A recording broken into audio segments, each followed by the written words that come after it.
meant for a mature audience only, so don't listen if you don't have pubes. If you're driving your mother's car, turn it up now. And if your mother's in the car, tell that old bitch to get out. And if that pissed her off, she's on the rag. And if she's not on the rag, bitch got menopause. No more babies. Rucka, Rucka, fuck you too, can't hold me down. Haters gonna hate when you're rich and brown. Weird Al is so old, you got a foot in the ground. Now I'm drowning in this money just for being a clown. Fuck you too, you're deleting my shit. 500 million views and my name on your tits.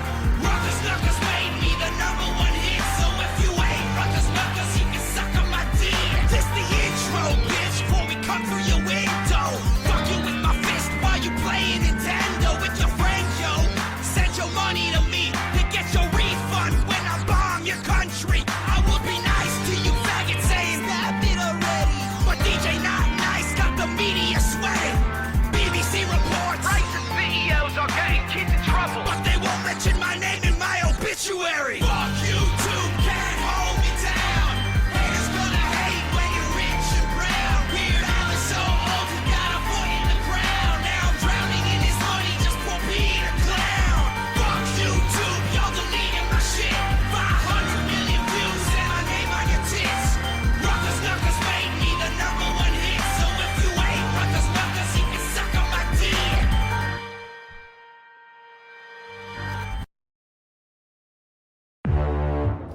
Oh god, it's auto-played once again to the Papers, Please theme, which I don't mind. In case you're wondering, that gentleman is Rucka Rucka Ali, who is not brown. I don't know why he's saying that. I think he's Jewish, but I don't know if that qualifies as a person of color, per se. He's a parody artist, and he's a parody artist in the way that when you're in a car and you're fucking up the lyrics to a song and making it violently racist as you sing to yourself, is a parody of a song. It's sort of nonsensical, but that's the great thing about parody in the United States, is that a parody doesn't have to make sense. It doesn't even have to be funny. It doesn't have to be successful in any way. A parody can be complete fucking nonsense, funny only to yourself, pleasing only to yourself, and it can still be a parody.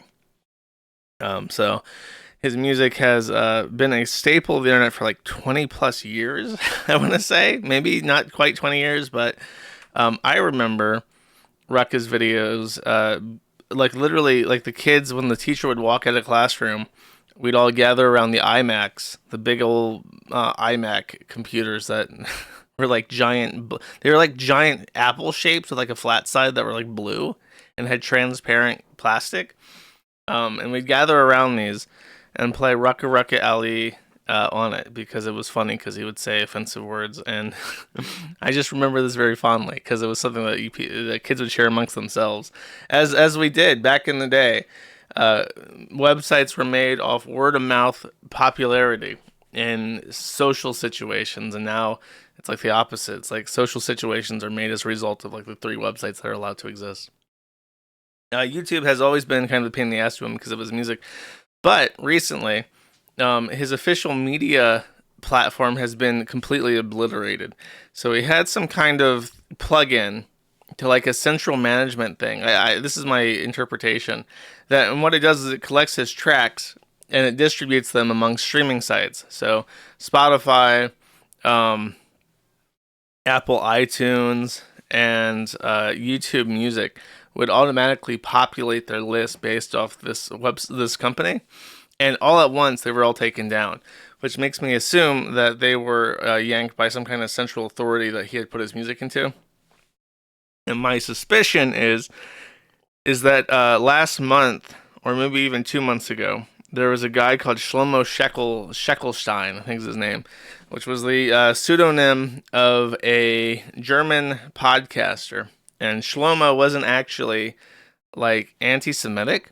The reason why he picked the name Shlomo Sheckelstein is because he wasn't anti-Semitic, and a lot of people on the far right called him a Jew, like a subversive Jew. That did not protect him, however. The Germans are famous for their good sense of humor. So when they saw that this far-right podcaster was named Shlomo Sheckelstein, they went after him. In particular, he played this song on YouTube. Thai Canadian says receive, and the Jew knows. There we go. What does the black say?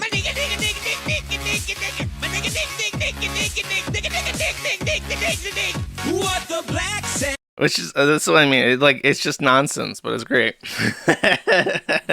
It's great if you have a juvenile sense of humor, which I think many of you do. So he played that on stream, and even though that song was not only on YouTube, it was actually available in Germany. Him rebroadcasting this song apparently constitutes in Germany a reiteration of it. So if you play something like in the United States, if you play something, it's very unlikely that you'll ever be found liable for damages incurred by the video, right? Like you're just republishing something, you're not actually re-speaking it. But in Germany, that doesn't seem to be the case. If you republish something that has some kind of criminal or offensive connotation to it, you become personally liable for that offensive speech. So he was personally held liable for hate speech. And I think he's been in jail for like a full fucking year now, and was convicted of hate speech. And then a month after this, everything related to Rucka gets deleted, which makes me think that it's a Netz. I can't remember how you say it in German. It's like Netzdg or something, and that's like their anti-speech law for the internet in Germany specifically. Kind of like the Online Safety Act in the UK, but Netzdg been around for a long time. So it's true. It's true. It's not Germany's first active prosecution against the poor Jewish people. Shlomo Sheckelstein and, yeah, you're right, Shlomo Sheckelstein and Rucka Ali, notable Jewish musician, completely the artistry of their hands burned in a mass bonfire. Tragic. Anyways, so that's. I just want to let people know if you're a Rucka fan for whatever reason. He's been around for so long that he was the co-host that replaced Dick Masterson. You may not. Nobody ever watched Maddox's podcast after they had a falling out. But Maddox continued to try and do the best podcast in the universe, and he cast Rucka Ali as his replacement. And I think even though he was like directly associated with Maddox, not too many people give him shit for this, because I think that he always pressed Maddox. And even in the final episode, Rucka was like kind of like pressing Maddox. So I think he got like a pass on this. I don't know if he has some kind of like deep lore where he's like a huge drama queen and everyone hates him now. I don't know that, but I find it kind of disgusting that his music has just been deleted completely, because it's something that's been around for forever. And when you're deleting music that's like 20 fucking years old off of YouTube, then it's like everything is up for reconsideration now. Like if you ever watch any of the old AVGN videos, he says like a lot of really violent stuff that wouldn't pass today. Like there's a very famous quote where he's playing the NES game Who Framed Roger Rabbit, and there's like a number that you're supposed to call. Like as a little kid in the 90s, you're supposed to call this, and it's going to be like the characters on the other line that are like recorded. So he does like a fake phone call where he says, "Listen here, you bunny fucking bitch, I'm going to fucking kill you. I'm going to kill you. I'm going to kill your whole family." And I'm like, if you made that joke today, like if you published a video with like the exact same premise where you're like threatening a fictional character like that, you'd probably get your entire channel deleted for like terrorism. So it's like, are these like 20 plus year old AVGN videos also going to be deleted because they're so offensive, like when they originally aired? Is that where we're going? That's how like, by the way, I want to remind everybody that the current CEO of YouTube is a guy called Neil Mahan, who's an Indian. He's an Indian from India, but he was born in Indiana. I guess they got confused. They tried to book a flight to Majapahit or whatever the fuck, and then they ended up in Indiana, and they were too poor to ever go back, and we just don't deport people, so he ended up being born in Indiana for some reason. He needs to go back is what I'm trying to say. Neil Mahan is not welcome in my country. I don't give a fuck if he was born here. Next, as talking about the enshittification of the entire world, there was famously a Minecraft full feature film starring Jack Black that was in the works for a while. It's released. Apparently, it is absolutely atrocious. I actually watched for the first time Doug Walker. I have never watched that guy with the glasses in my entire fucking life, but someone linked him, and I'm like, okay, I want to not ever watch the Minecraft movie. Let's see what Doug Walker has to say. And he gave it a 1 out of 10. He said that it was not funny. It was very boring. Jack Black did not do any kind of acting whatsoever. There was basically nothing going on. And he said that his favorite parts of the film were all with the bad guys, because the bad guys are like anti-creativity. And but he said that the bad guys were the most creative people, and their like whole thing was like more interesting than the Minecraft world. So he didn't find that particularly interesting. And then someone linked to a thread on TV where apparently a post-production pre-release of the movie had been leaked. And I looked at this, and I don't think this is the final movie. I think that this was like a version of the movie that was like early leaked, but it's not actually the full film. And it's really remarkable because you can look at this and you can see the green screen still. And I'm like, there's no fucking way. Yeah, and you can see how bad the graphics are in the background. This is like plugins and stuff. So you can find this movie in the pre-release stage, and it just looks absolutely atrocious. There's like a video of this that look at this. Look at these effects.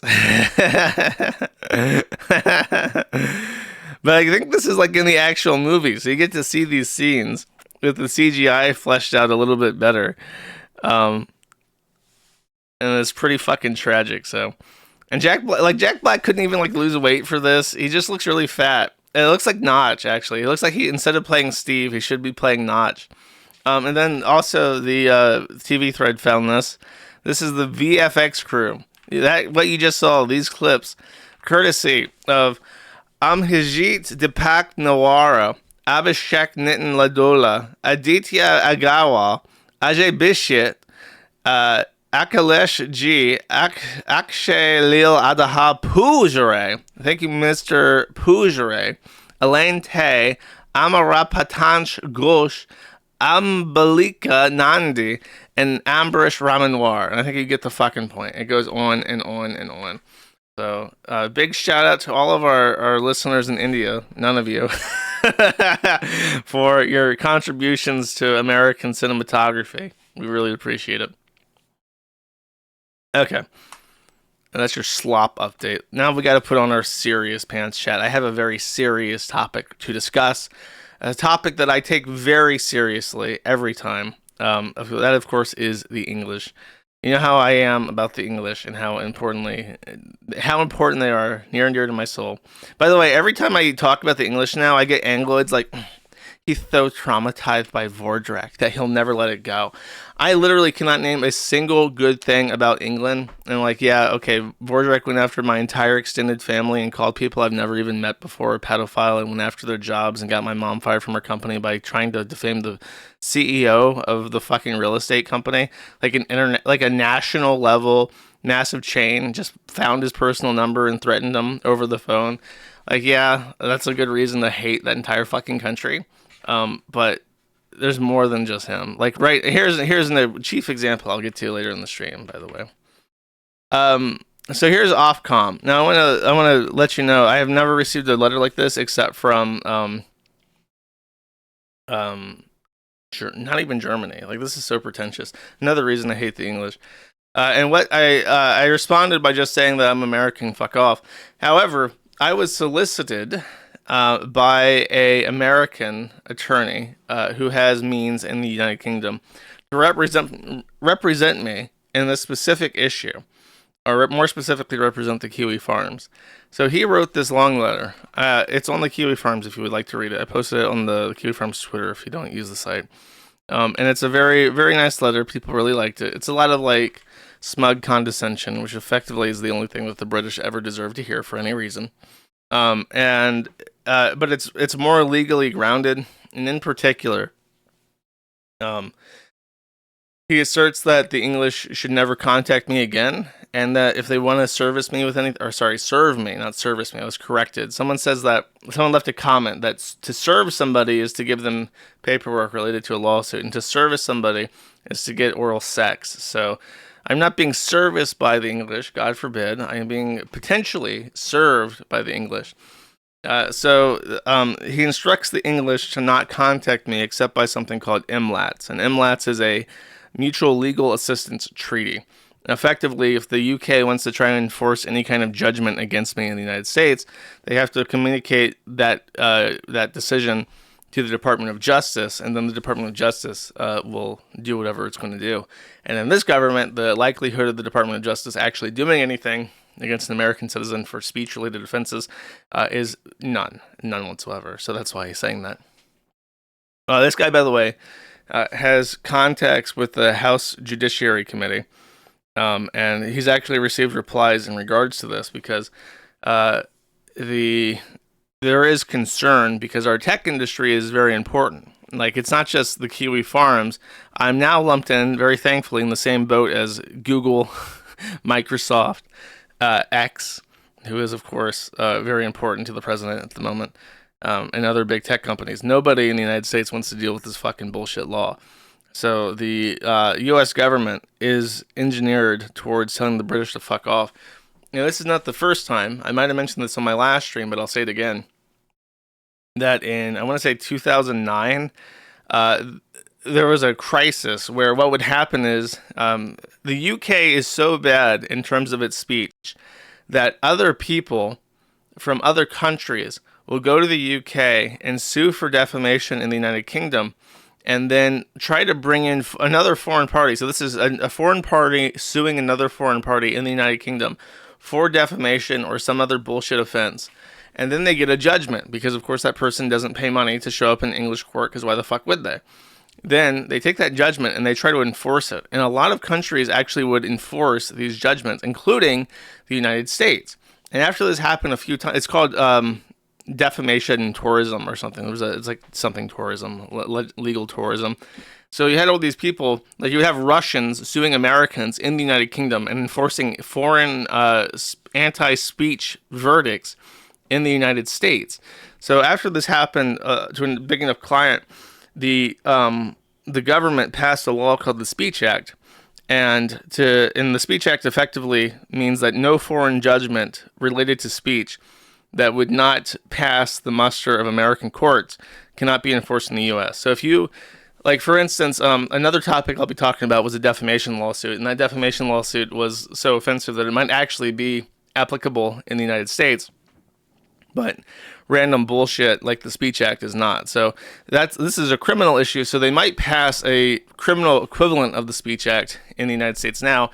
And the thing that was worth noting about the Speech Act was that it passed unanimously. So Democrats and Republicans in 2009, in the lame duck Obama administration, still passed this law because when the English start trying to present themselves as some kind of a thing that we have to listen to, even the Democrats and the Republicans can be like, yeah, fuck these guys. So we may see this again. We may see Speech Act V2, Online Safety Act Boogaloo, and that would be really awesome.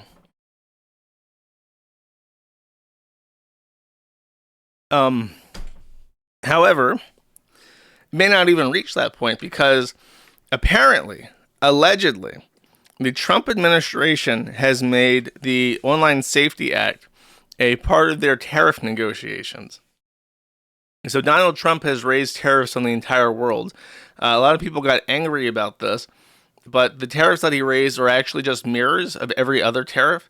So all the increased tariffs that foreign countries are suffering are literally just one-to-one mirrors of their own tariffs against the United States. And that's upsetting people for some reason. Oh, because the green line stopped going up. And the boomers are very upset. But nobody cares about the boomers, chat. We're going to let the boomers die this time around. We're not going to bail out the boomers. We're not going to give them free medicine and free housing for the rest of their fucking lives, the wretched fucking lives that never ever ends. And we don't give a shit about the IRAs. That's where we're at with the boomers. So lines going down. Nobody gives a shit. It's based on imbalances, not existing tariffs. Okay, whatever. I heard that it was some kind of reflection like that. So that's where we're at. So the UK is hit by tariffs, and the UK is a very large trading partner of the United States. And the UK is also in the shitter. Everybody that you ever talk to from the United Kingdom will tell you how fucking bad their country is, how poor their economy is. I've mentioned several times, but I'll mention it again. The UK is set to become poorer than Poland. Poland, the country that was occupied twice, that was petitioned twice in the last 150 years, that was a Soviet country until the 1990s, and a communist totalitarian dictatorship. In the last, 35 years, they've caught up so much, and the UK has languished so badly that Poland is set to take over the UK in terms of economic power. So the UK is a little bit upset about the tariffs and the negotiations with the Department of State. Apparently, the Online Safety Act has become a point of contention in regards to any kind of trade agreement regarding tariffs. The U.S. is trying to make it explicit that the Online Safety Act will not apply to American companies. The rest of the world can go fuck itself and deal with the bullshit from the Ofcom if they want.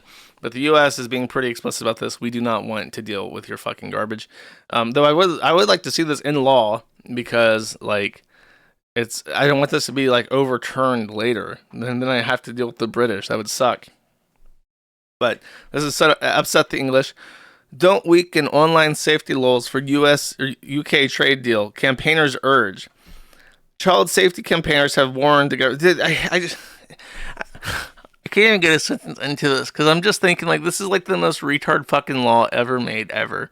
And then you read the UK response to this, and you got, like, charities who are like, no, we need totalitarian dictatorship, please spy on everybody. Like, they just beg for it, hands and knees, open mouth, begging for it.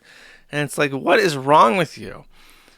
That's why I said I truly believe in eugenics, because like between the two world wars and between the United States existing, it really feels like everybody who was worth a shit either fucking died or left. Like all the brave people left the United States or left the UK to move to the United States and settle a foreign land, and all like the super patriotic people with like metal, they died in a ditch. Their bones are crushed under the soil of Belgium, and they didn't have any kids. And now, like all the people with like bone spurs and arthritis and like mental health issues, and the homosexuals that weren't allowed to serve in the military, they've just completely inherited all of the United Kingdom. And then when they see a bill that like is like totally retarded, they're just like, yes, Queen, slay. Please, more Muslims. The BBC, by the way, for whatever fucking Mohammedan sex pest ritual they were doing in the last month, the BBC actually played one of their Mohammedan sex pest rituals on national television. It would be like, you know, in the U.S., we show like the White House Christmas ceremonies or whatever, where they light the big ass tree on the lawn of the Capitol building. Like we do like we show like the Easter hunt where the president like has on the White House lawn a bunch of Easter eggs, and there's a bunch of kids from DC that run around. Like, we show that shit. The BBC is now showing Mohammedan sex pest rituals on national television. That's how bad it is. I truly hate them. I don't even feel bad for them. It's like, please die. We need more brown people asserting their authority over the English. Okay. I got a bunch of troon stuff today, chat. I'm feeling troony. I want to talk about some weirdos with their dingle-dongas completely amputated. Oh, one more thing about the British, by the way. That also ties into... Oh, I forgot the news hamster. News hamster. Flicker in and out of existence. Wow. Wow. Okay. The news hamster did appear. Okay. So, Carolyn Farrow... who is a friend of the Kiwi Farms, as indicated by her shirt, that she printed out. I did not earn a commission from that shirt. She screen printed it herself.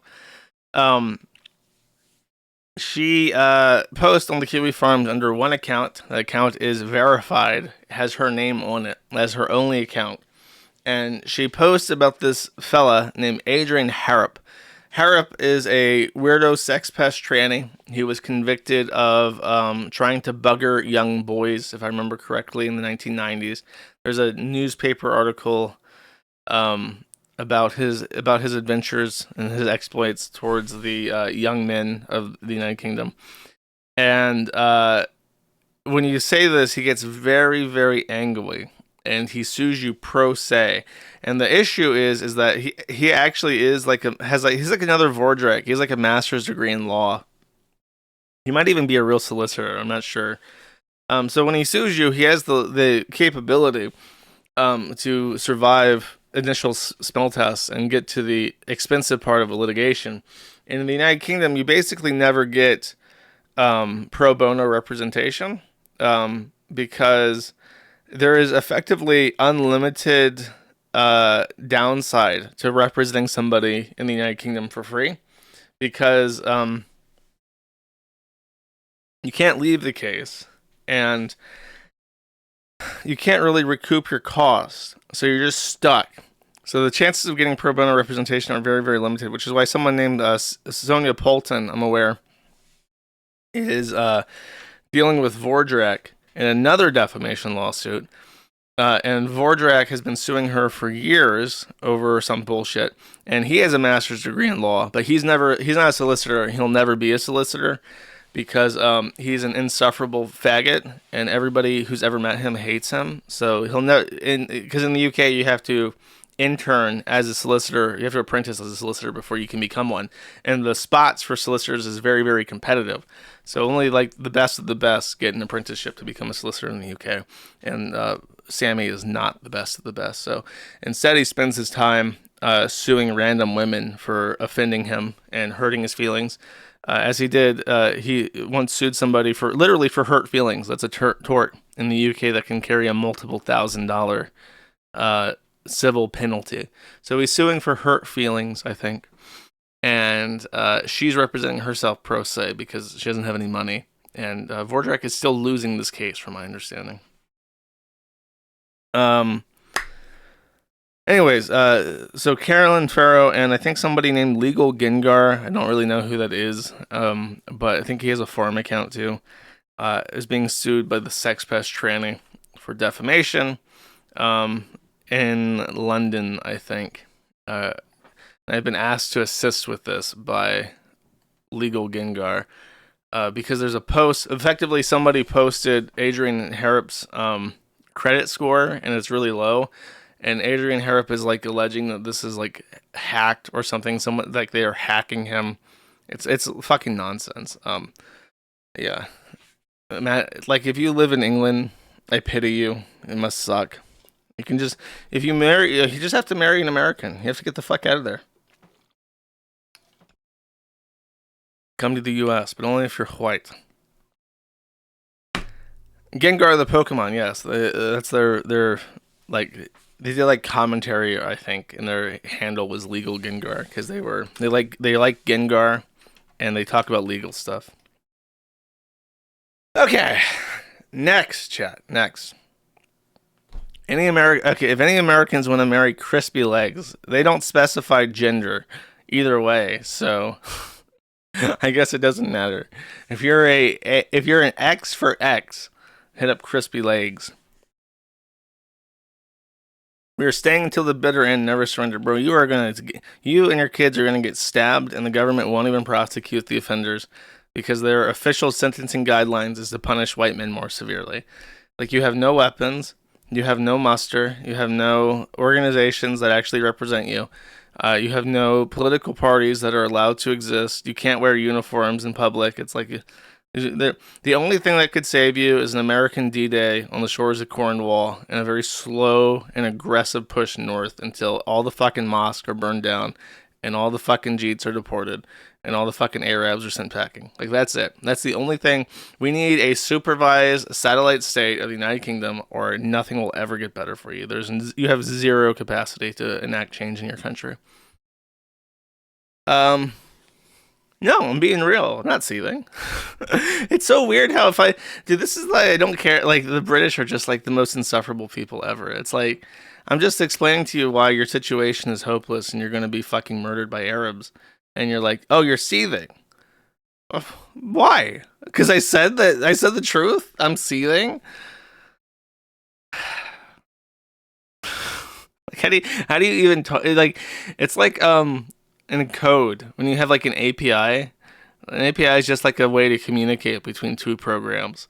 And it's like your API and my API are different. When I try to talk to you about shit, you can't even understand it. You don't even have the capacity to interpret my words. You just hit me with that fluoride stare. You just hit me with that 5 calls to prayer a day stare. And you just stare at me like, at least I don't get shot doing me maths. Sad, isn't it? I'm like, okay, bro.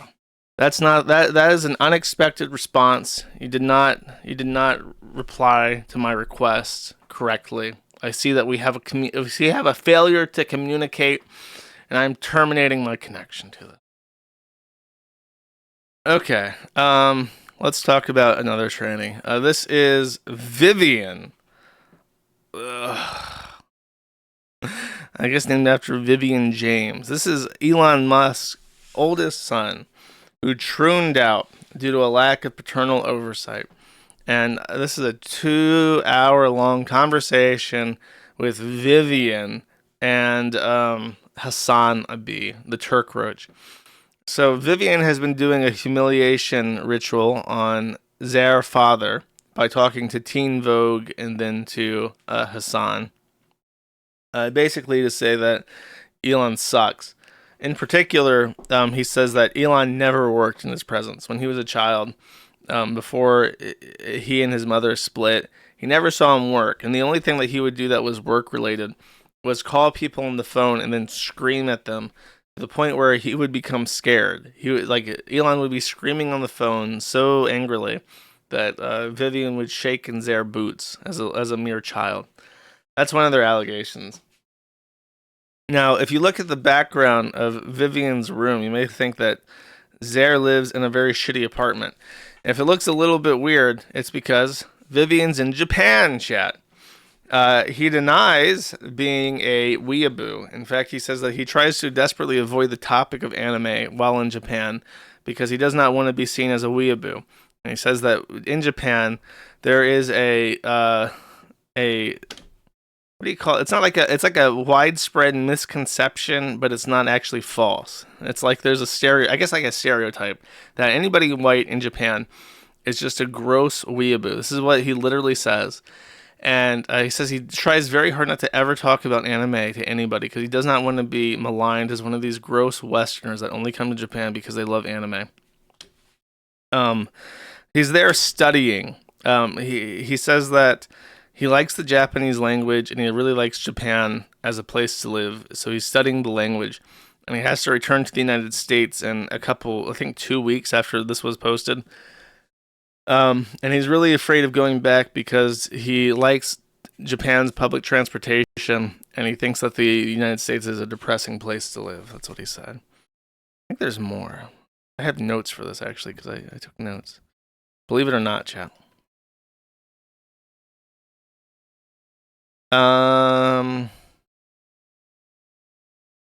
The big one is that he denies, because there's always been this talk. In fact, Elon even purports this himself, that his oldest son trooning out is the reason why he's suddenly pivoted right, and he is very anti-trans now. Vivian denies this. He says that he has no belief or suspicion that his transition had anything to do with Elon going right, even though that's what Elon says himself. He says that his father is merely capitalizing on the fact that he has a estranged son/tranny daughter and uses that to try and appeal to the far right more, as opposed to it being a genuine place of concern. He says that his mother was very supportive of him transitioning, which does not surprise me because you need one enabling parent for this shit to happen, generally speaking. So that's basically it. That's the high points of this interview. And at the same time, by the way, Elon Musk is having baby mama drama on Zitter, on his own platform that he paid multiple billions of dollars to own. Elon responds to Ashley St. Clair, who said that something about paternity test for her child. He says, "I don't know if the child is mine or not, but I'm not against finding out. No court order is needed. Despite not knowing for sure, I gave Ashley $2.5 million, and I sent her $500,000 a year." So that is obviously fucking bullshit. If you don't know for sure if a child is yours or not, and the amount of money that you're going to owe them is in the millions, you for sure are going to go get a fucking paternity test immediately. There's no way in hell that you're going to just pay that money. So he 100% is sure that that child is his. There's no fucking way that he's going to pretend that he's paying that much without knowing for sure. But then she replies and says, Elon, we asked you to confirm paternity through a test before our child who you named was ever born. You refused, and you weren't sending me money. You were sending support for your child that you thought was necessary. Now look, bro, as a woman respecter, I understand that child support is for the child. As the son of a single mother, I understand what child support is for, right? However, I will go out. This is a brief anti-whammon tangent, if you can tolerate this, chat. I think $500,000 a year is probably excessive for the cost of a child.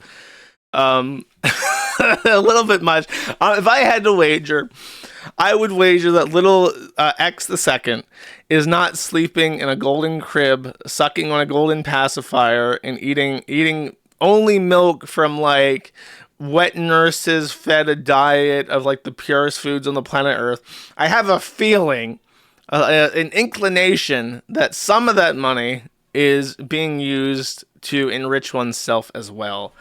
Forgive me, chat, if that's an extreme position to take, but I will go there.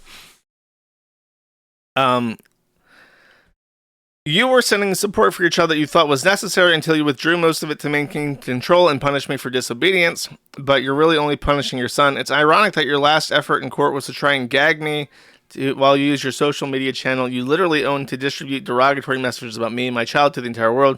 It's about control with you, and everyone can see it. America needs you to grow up, you petulant man-child. Pretty good post. Agree with most of that. If only.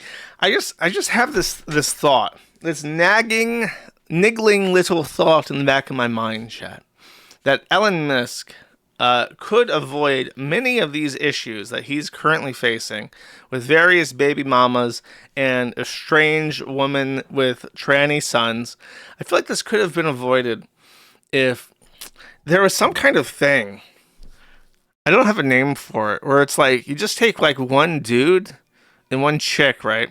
And then you do like a thing where you only have like kids with yourselves, right? And then it's like a little bubble, right? It's like a little loop, a closed loop. And you have like the one woman and then the one dude and then offspring. And you raise them cooperatively but exclusively. And you know what I mean? I feel like that would be a lot better than like sowing the wild oats with every fucking lady that you can possibly convince, you can possibly financially compel to accept the wild oats. You know what I mean? In fact, I have I think I'm taking inspiration here from a very well-known, very influential philosophical speaker, chat. Truth be told, these are not my original thoughts. I'm actually referencing somebody. I'm standing on the shoulders of a giant as I say this, chat. Let's hear what he has to say. Also keep in mind that while you're playing with these things, you should keep in mind of what your true original gender is. Because it's like you're learning about that girl you want to take on a date, young man. Or likewise, you feel more comfortable to approach that boy just saying hello that you've been checking out from a distance, young lady. And hopefully in due time or now, each and every one of you will stay straight. You know, girl for boy, boy for girl. Everything else is vice, as said by Dr. Kinsey. As said by Dr. Kinsey. Even this philosophical king will take a moment to acknowledge the giants that he stands on, chat. Isn't that wonderful? As he says, young lady, young man, staying straight together. And everything else, chat, is vice, in the words of Dr. Kinsey. Really influential here. In fact, the situation is so fucking bad, because he did not listen to Christian, that Ashley St. Clair is now saying, the fucked up botched penis isn't real, it can't hurt you. The fucked up botched penis is real. She alleges that Elon Musk attempted to use his money to get a penis enlargement surgery. And the result was a frankenpenis, much like a pooner. Which ordinarily taking the slings and arrows of a scorned woman would leave much room for doubt and suspicion, as it were, chat. However, the issue with providing Ellen this benefit of a doubt stems from the fact that he's recently tweeted out about how the human mind is like a bootloader for enhanced artificial intelligence or whatever the fuck. So he's like endorsed transhumanism. And what would be a greater step for transhumanism than a penis enlargement surgery? Much like how in medicine, pharmaceuticals, the penis or the Viagra is like where most of that money goes. Like Viagra and weight loss is like where the most of pharmaceutical innovation goes. Transhumanist cyborg penises sounds like the first step of where transhumanist innovation would go. And then from there, you can fuck around with your brain or whatever the fuck. So, what a mess. Apparently, even Mari Povich, the guy that does paternity tests on like his fucking weirdo Jerry Springer like drama show, like what's it called? Trash TV show. He weighed in and he said he would be happy to have Ashley St. Clair and Ellen Misk on his show to do a paternity test. And then we could even get, oh my God, this is a super old internet meme. Let me see if I can find it real quick. Let's see. Oh, hell yeah. Okay, this is the good slop right here.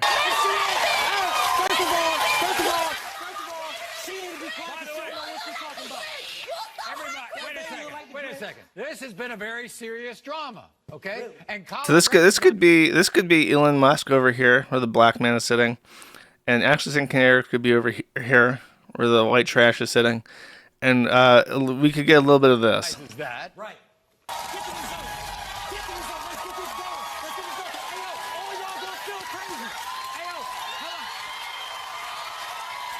Oh, she already shucking and jiving. She knows that mulatto baby is definitely that man's child. Okay, when it comes to 2-year-old AJ Collins, you are not. Dance, chat. Dancing, chat. Hell yeah. This could be Elon. This could be Elon. We've seen, I love how they're all half black kids, by the way. How much black dick are you sucking where you don't even know who the fucking father is? This could be Elon Musk. We've seen his dance moves. We know he's a good dancer. This could be him on the Mari Povich show. Nylani. Bitch, if you name a kid Nylani, nobody can claim that baby.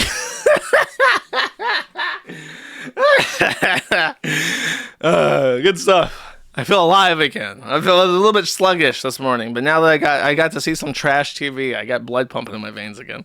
He is African. It's true.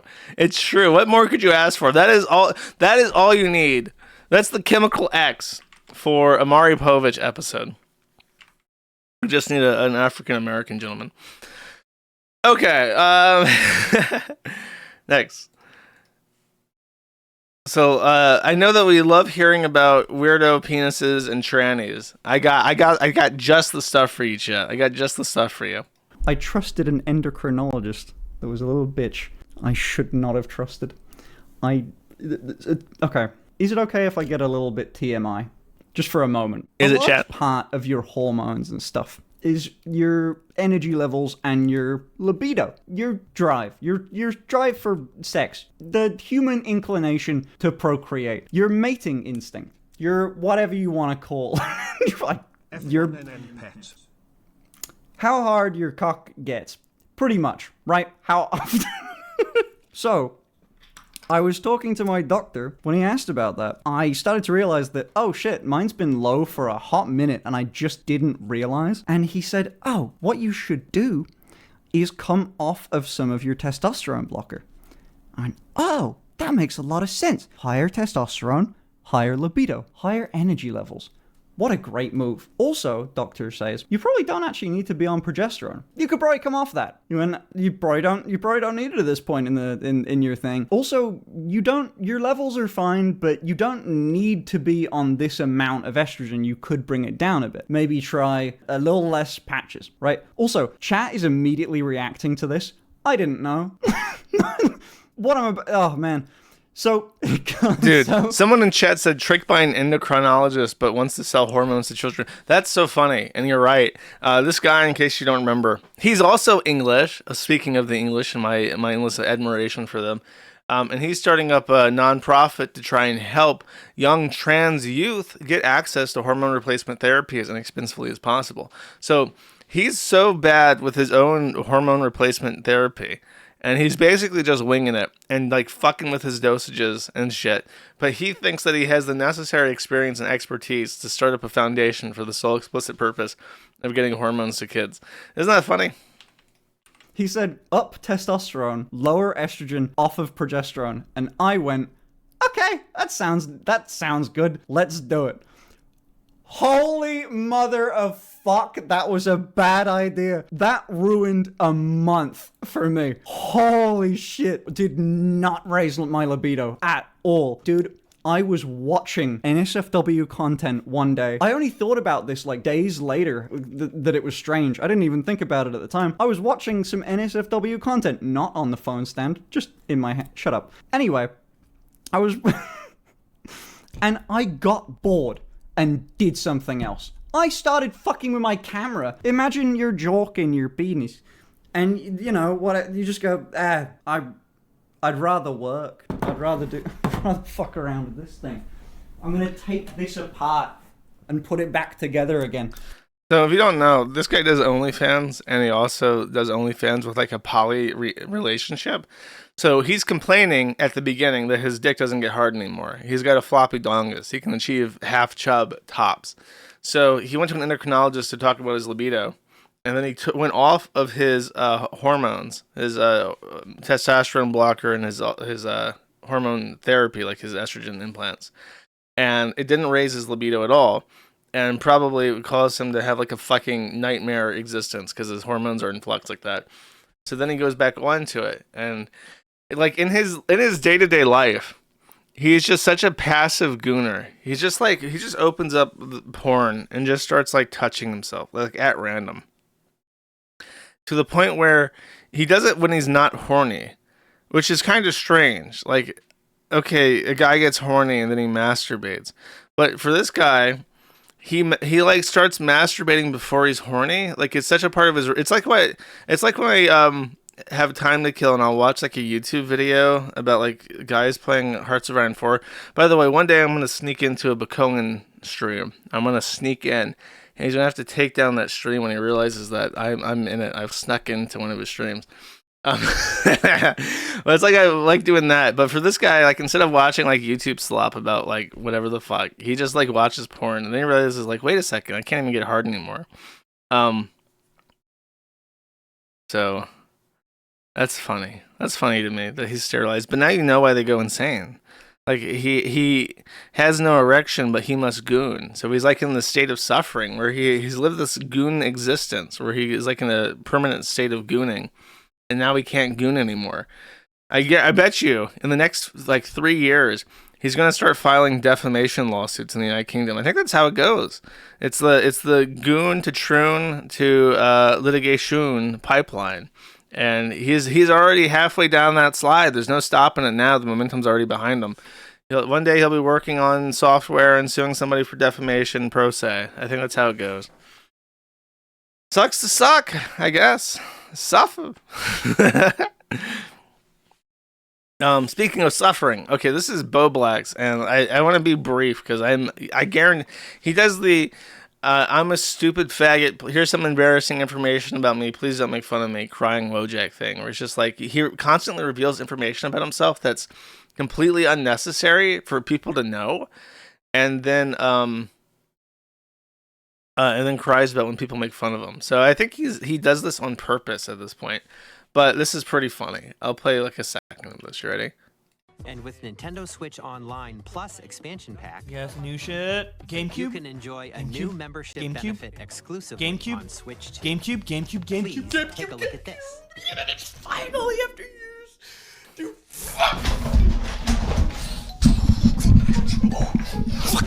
yes, give me a Nintendo Switch Online Plus expansion pack will be getting a new classic game library exclusive to Nintendo Switch 2. Nintendo GameCube, originally released in 2001. Here are the titles that will be available at launch. A Legend of Zelda game that looks like a cartoon come to life through cell shading. Controlling the wind using a mysterious baton, Link sets sail on an adventure across the Great Sea. The Legend of Zelda, The Wind best Waker. Nintendo games. Are you Transcending kidding me? history and the world. A tale of souls and swords eternally retold. Dude, the Mario Party's online. The GameCube Mario Party. Different weapon. Bro. And Link from the Legend of Zelda series enters With the the fray. face cam. Soul Calibur 2. Amazing. So imagine being that's how you know your receptors are fried. You know, you can play Legends of Zelda Wind Waker literally anytime you want. You can just boot up Dolphin Emulator and just play that shit. I've done it before. It's a good game. It's probably one of the best games ever fucking made.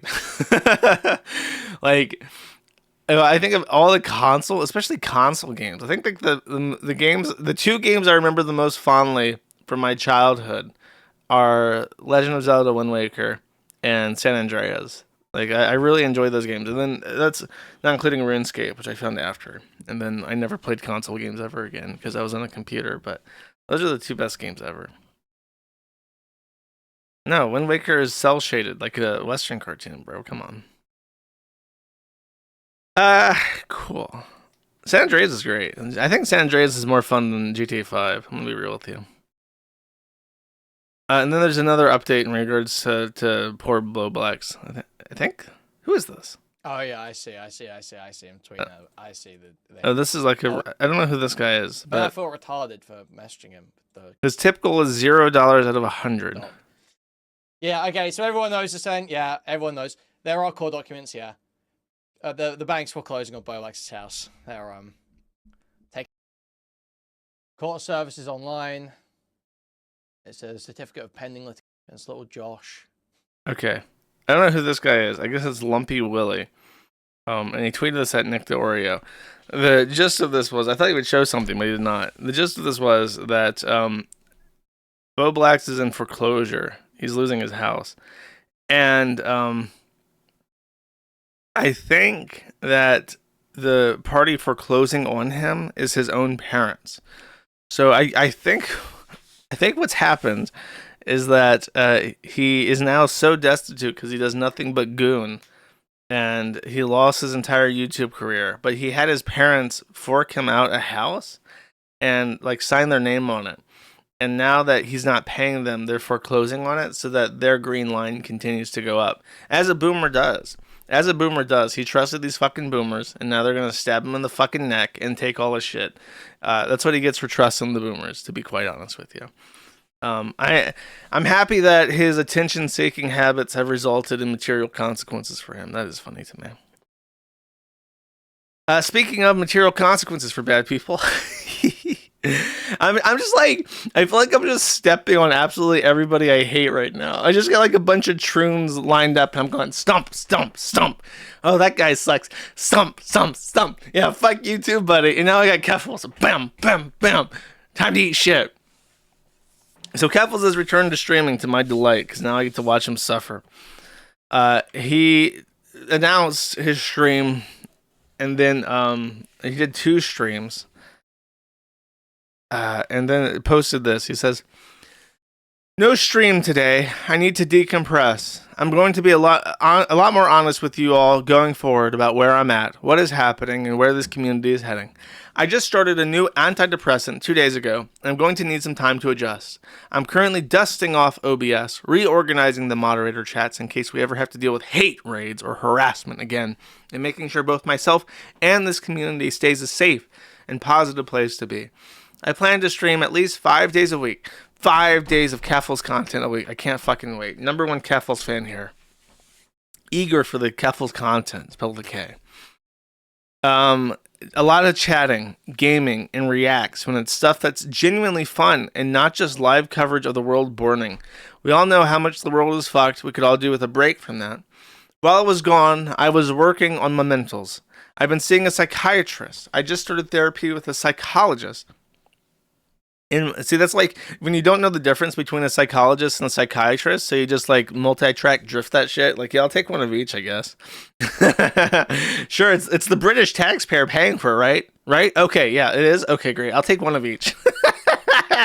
Suffer, England.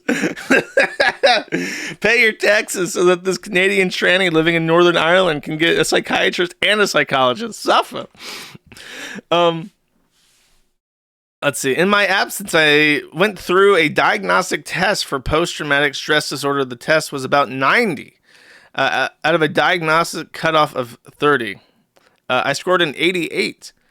Oh, out of 90 with a cutoff of 30, I scored an 88. So much of my trauma comes from what happened to me in 2022, in 2023. There he was, minding his own business, enjoying fish content on YouTube, when suddenly Stephen Burnell came in with a knife and attempted to murder him.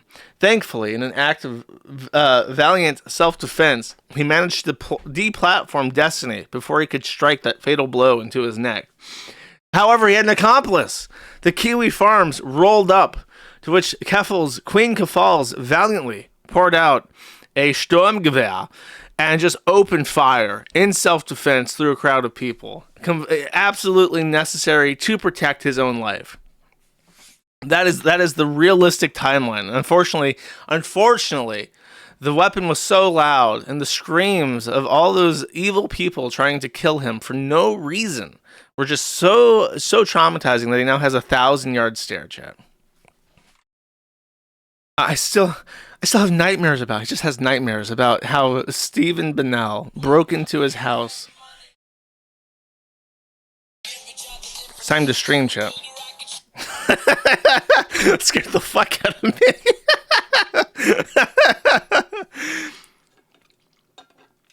It's my alarm. I told you that's my alarm. You guys don't believe me?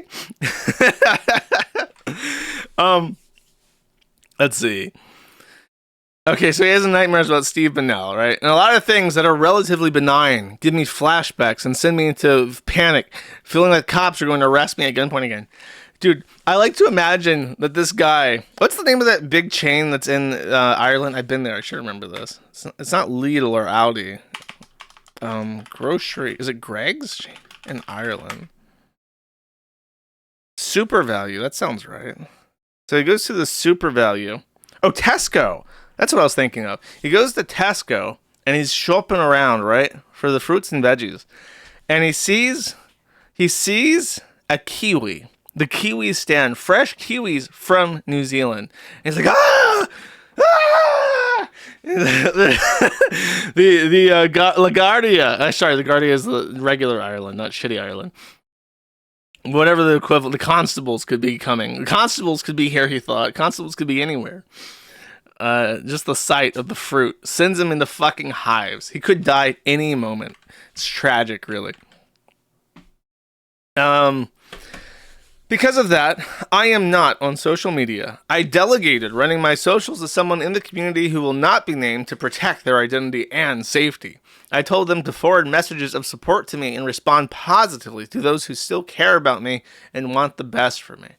I want to say I am not a victim. That is, perhaps, the only true thing that this dude has ever said in his entire life. I'm trying to think, is there anything he has ever said ever at any point that even comes close to the truth? And honestly, I don't think so. He's been wrong about every single fucking issue that he's ever taken a stance on, except that.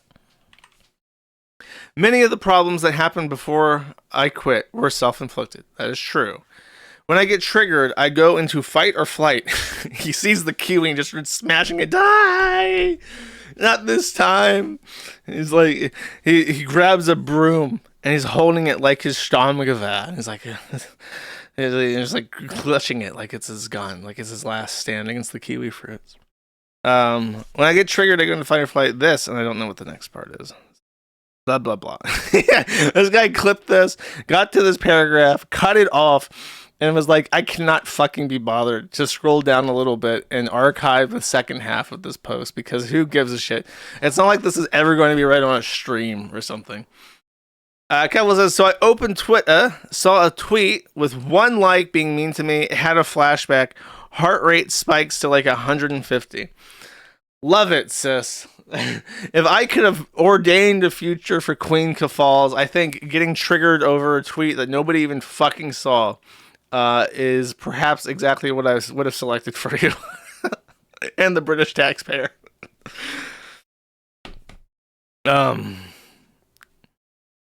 My official diagnoses are major depressive disorder, melancholic subtype, and complex post-traumatic stress disorder. I am working on both. I will be forthcoming about these issues, which I have always hid out of fear it would be used to attack me. For instance, one of the symptoms of melancholic depression is psychomotor retardation. The return of psychomotor retardation, our favorite Kafalsism. In case you're wondering, in case you were not around for Drop Kiwi Farms. During Drop Kiwi Farms, Kafals would say, like, if you ever watch a stream of him, it's literally like this. Hey guys, I just wanted to watch some funny fish videos. Blub blub blub. Sorry you made me take away your primary source of income. Destiny. Like, just like the slowest fucking speech ever. With like infinite like dead air. That's like his stream for like 8 fucking hours. He talks like that. And then when people started making fun of him for talking like he's on drugs constantly, he says, actually I have psychomotor retardation. So now it's like, okay, by your admission, we get to call you a retard. You're retarded. You act fucking retarded and you speak fucking retarded. Glad that we had that on record, and now you are officially diagnosed retard.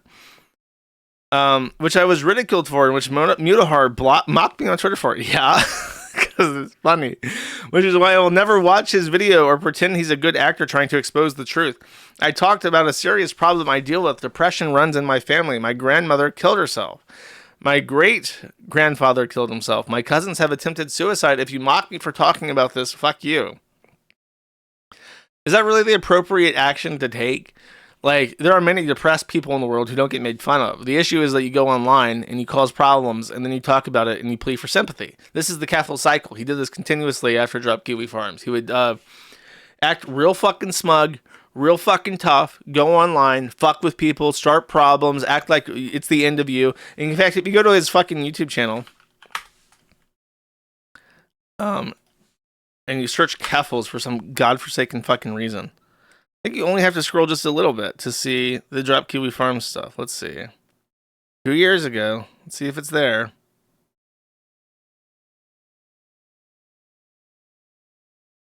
Oh god, do you remember the Meaty Flappers segment? There was a point in time where Keffels was on YouTube, and anytime I saw a video like this with the Meaty Flappers and the 3 boobs, I would report it for sexual content. And some of those thumbnails actually got him in trouble, and he complained about it on Twitter at some point. God, it was Drop. Oh, there we go. So there we go. Completely deleted. Smug as fuck. Completely deleted. I think there's a post. There, Rip Bozo laughing emoji, happy face. Website launch, Drop Kiwi Farms. I think there is one where it's literally just my post, and the thumbnail is sad null noises. Okay, there's the famous things have escalated post. Did he delete the one where it's just like a Kiwi Farms post, and he's like sad null noises? I don't see that one. So he's deleted some of these, I guess, out of embarrassment. Let's watch this one, just remind myself.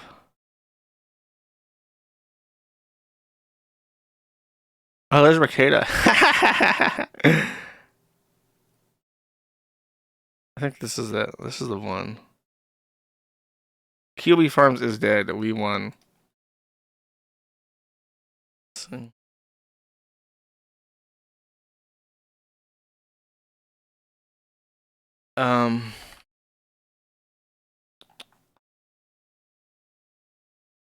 Irish Twitter.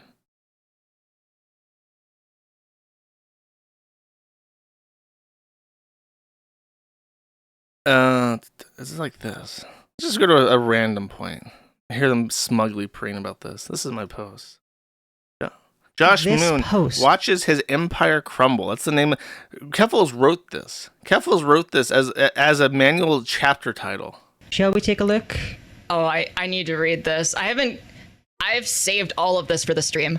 In my life, there's a family emergency. It has absolutely nothing to do with the forum drama. I cannot and will not elaborate further. There will be a week or more where I am completely unavailable, and it is likely the site will go down during this time where I will not be able to bring it up. I want to appraise our situation frankly. Cloudflare was both our... This was a very difficult time for me, by the way. Drop Kiwi Farms did not just happen at like a really inopportune time. It happened at like the worst possible time, and everything that I was doing for the site, I was also silently dealing with other issues. And I like that you can never talk about because you have the entire world at your throat at that point, right? So it was not just like dealing with an insane level of unprecedented deplatforming that literally nobody has ever dealt with before for a U.S. legal website. It came at like the worst possible time ever for that, and I'm like Keffels expects it constantly flip between smugly preening like this to please I have suicidalism from my family. Like, you can't do that. You can't, like, strongman me and then also be like, please, you have to take pity on me. Application level DDoS mitigation and our domain registrar. They have given me a way to transfer my domains to another registrar. I do not know what registrar to send it to because I do not have faith in any company. Now, the next bit is the really, really funny bit. This is the funniest bit of today. This is the funniest bit, chat. The whole fact that Kiwi Farms is gone and dead, completely off the clear net. Just the timing on this is incredible. Oh, do you want to take it? DDoS guard will drop us. Oh, sorry. Dropped us while I was writing this post. Dropped us while I was writing this post. This meme about Russia being a free country is a joke. The US is a free country, but with no stewards to protect it. Without the US, there was no second best. I did not expect Cloudflare to crumble so quickly, and I don't have a plan C for DDoS mitigation. So even if they get the site back up, they have no way to protect against DDoS attacks. Yeah. It's not going back up on the clear net, the normal internet that we know and love. Oh, by the way, if everyone noticed, there's a null wiggler that someone who was mocking me made and put in my thread. I have added it to the stream. Feel free to use it as much as you want. It's ours now. Do you see if I don't have to look at this stupid fucking WikiHi dog ever again, it's going to be too soon. Oh my god. This is, by the way, this is from a WikiHi. Oh my god. Oh my god. This person. Oh my god. Please tell me this person has a Twitter account. Hold up 1 second. I have to do something. This is extremely important. Give me a moment, chat. Sorry, this is dead air, but there's personal satisfaction to be gained in some things in life, and then you cannot just let you can't let those things pass when the opportunity presents itself, chat.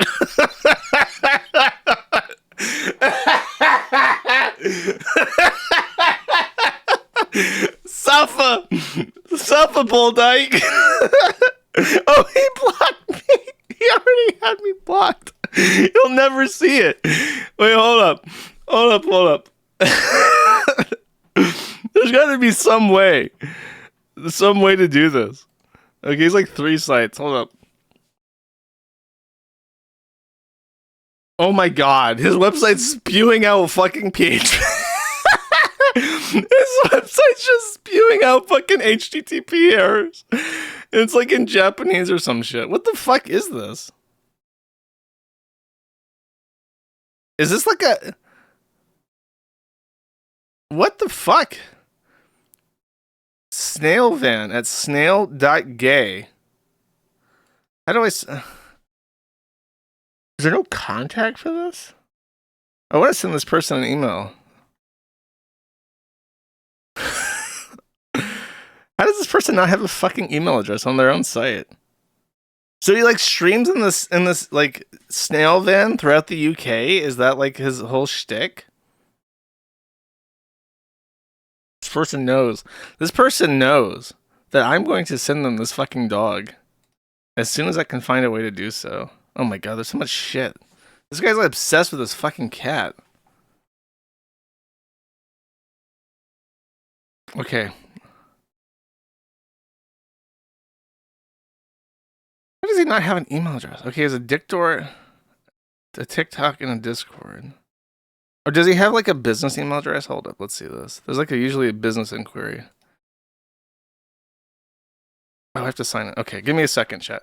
Look, this is the most urgent thing that I could possibly be doing right now. I've not watched these videos of these smug trannies. in years.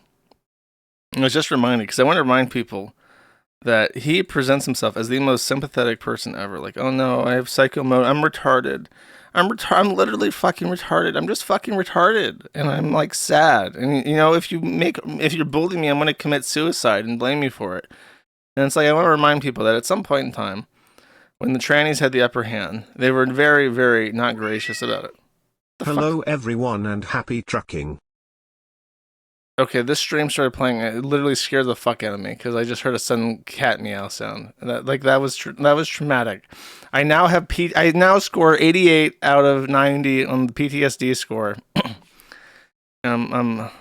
Dude, YouTube is giving me the most difficult CAPTCHA ever to see this email address, but I am determined. I am going to send a picture of the dog to the Shroon. Oh my fucking god. Dude, what the fuck? I have never seen CAPTCHA so difficult. Can anyone...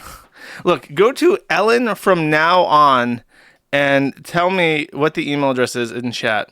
Because I've done this CAPTCHA like 4 fucking times, and it's just not letting me do it. I guess there's like so many Pajits on this VPN that... Oh, I did it. I finally did it. Okay.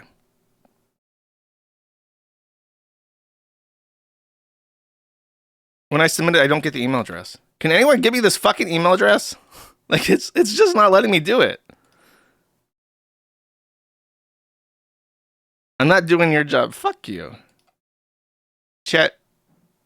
I've reached today's access limit. It's not showing me. Oh, is that it? Okay, thank you. Who is this hero? Thank you, Miu135. You are my personal champion at this point in time. Okay. So from Josh. .co.uk, of course, you know. And then I'm going to attach a picture of my dog. Let's see, storage, pictures. There we go. Inline, of course. I don't want it to be attached. And then I'm going to send this with no subject. And I think that should do it. Chat. Okay, great. What a fun adventure that was. What a blast from the past. Thank you, Queen Kafals. Let's see. Muda says she has an excuse for... she. Thank you, Pudahar. Just...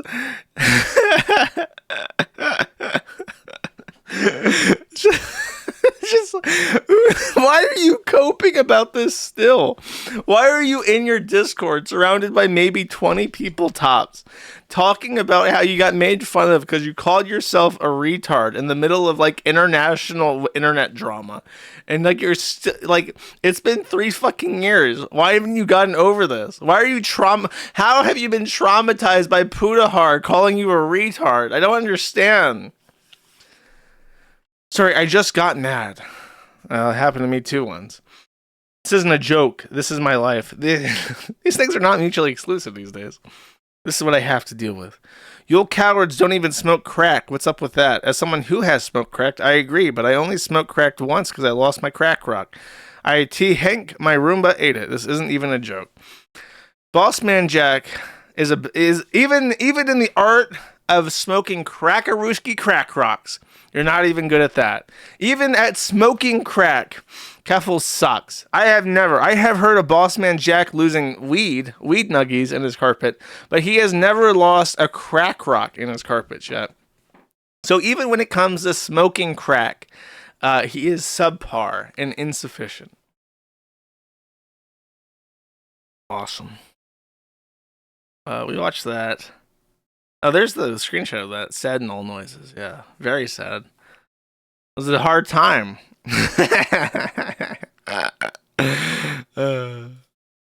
Okay, there's a little bit more Quinca Falls, I think. Let's see. I have to do this at 2x speed, otherwise. You might get to hear the psychomotor retardation. Okay. Hindsight is 2020. I said this in the Discord, and I'll say it here, and I'm not on socials, right? Put the zone in the I encourage you all half. to quit me. Because I'm not going to be making a lot of statements, right? My socials are mostly go live announcements. I cannot talk about what happened. Is this to Animal me Crossing? in 2022 without risking having flashbacks. Like I can't talk about that. I think when Keffels has a PTSD, I think one of the symptoms of his PTSD, besides his retardation, is compulsive overeating. I'm not sure, Chat. What do you think about that? I'm not a doctor. And I don't like. I'm trying to be very careful, even like addressing this. Why?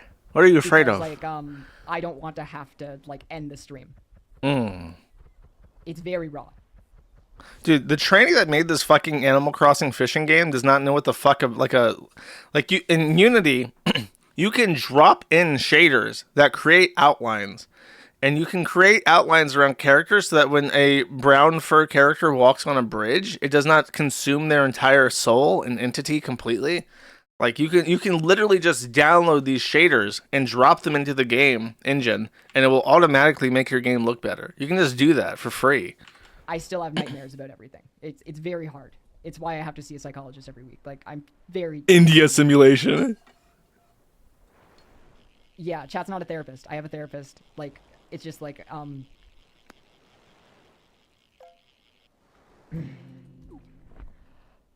This is 1.5, by the way. I want to start a new chapter, and I want to move forward. But I thought So I don't want to... I thought that you were happy offline. I remember reading these posts a long time ago about how happy Keffels is, and now that he's like completely offline, and suddenly he's back to streaming, and just wants everyone to forget that he attempted to infringe my constitutional right to freedom of speech, and tried to create an unprecedented deplatforming campaign that almost broke the entire fucking internet. Like, I thought you were happy offline. I think that's easier than hoping people will forget all the evil shit you've done. I don't want to be stuck continuously addressing one of the most traumatic periods in my life. I want to say this also.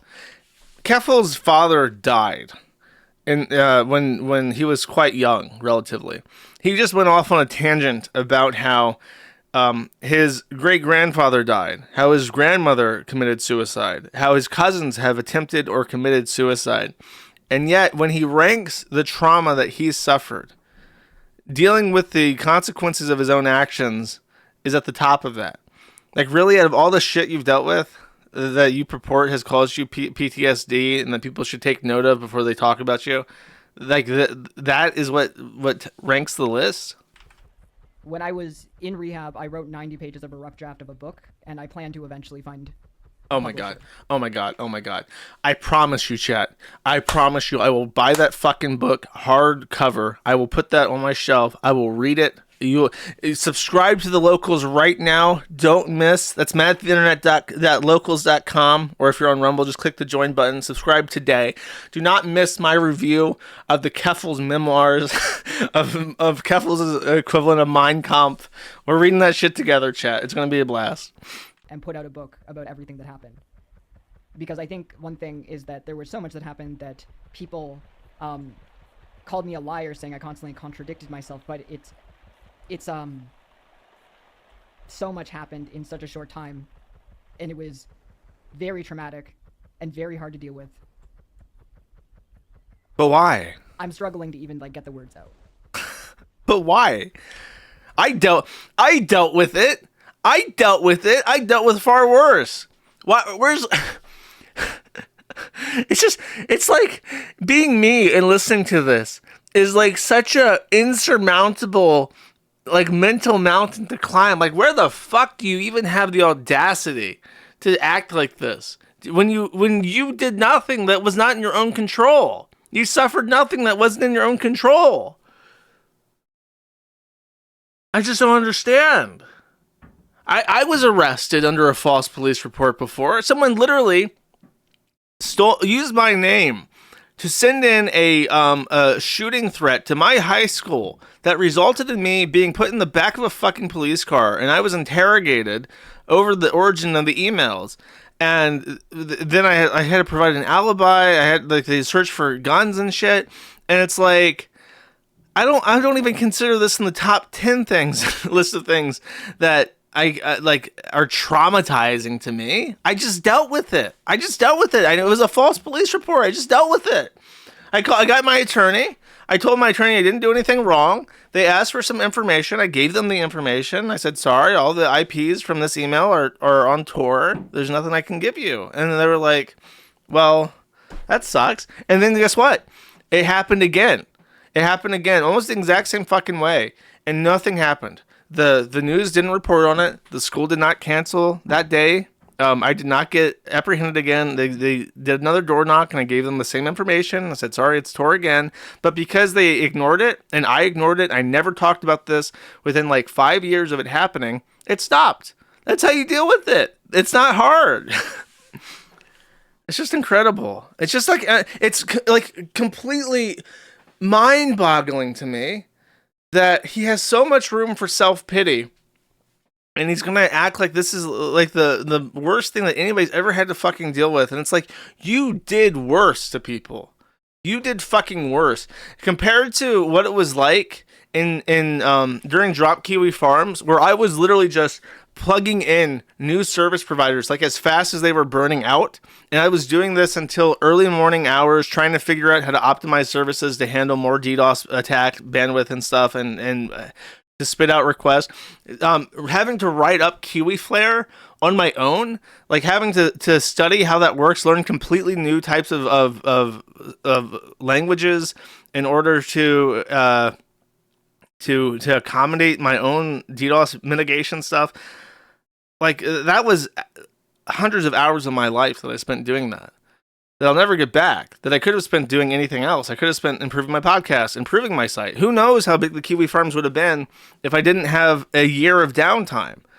Thankfully, my users are sticky enough that even when we were on fucking tour, there was still 800 people on the site. 800 people at any given time were willing to download a special browser and connect to a website URL they can't even spell out to continue posting on the Kiwi Farms. And if I didn't have a community that was that sticky, I would have been completely fucked. My fate at that point in time was completely out of my hands. And to make things worse is that you know that if the site had gone down and the community had been scattered to the winds, I would have no legal means to protect myself. If I got sued by Keffels, I could always crowdfund off of that and defend myself because I've done nothing wrong. But if I lost the site and I lost the community attached to it, I would be completely defenseless against vexatious litigation. So it was literally like do or die for me for months and months, and it really hasn't even stopped because Liz Fong Jones was emboldened by this, and Liz Fong Jones is still going, and it's the same situation. If I lost the site now, Liz Fong Jones would sue me, and I wouldn't have the ability or the reach to do anything to protect myself. And it's just like, but you dealt with some fucking Pajit calling you a retard because you called yourself a retard, and that's the most traumatic thing you've ever dealt with, and you can't even summon the words in your head, which is a very, very funny thing to get stuck on when you're trying to say that. You can't even collect your thoughts and say what happened because you're so traumatized by it. It's just unbelievable. It's genuine. Like, I can't even believe it. I've never seen this before. For 10 years, for someone so horrible to other people, turn around 180 and then try to curl up in a fucking ball like this and say that everyone has been so mean to you. I've never seen that, ever. I've never seen a heel turn like this ever before. But basically what I'm just trying to say is that, like, I would like to move on from the past. I want to focus on having a good time with the community. I want to build bridges, not burn them. I don't want to fight people. I want to heal from everything that happened. I want to come out better on the other side of all of it. No, like an autobiography of the events that happened. Like, there was a bunch of crazy shit that happened that I couldn't talk about. Like, I hired Chelsea Manning's cybersecurity firm, and she was literally on my couch the day the Queen died. Like, that sounds made up. I had to get her permission to even say, hey, I can mention you in this book, right? Because this sounds made up as fuck. That's insane. Flew insane. You know what cybersecurity firm I hired? None. I just got hacked. You know why? Because I don't have any fucking money. I don't have any money. So when I got hacked, you know what I did? I dealt with it myself, as I dealt with everything else. Isn't that weird? Isn't that weird to handle things by yourself, chat? Okay, one more thing. You know.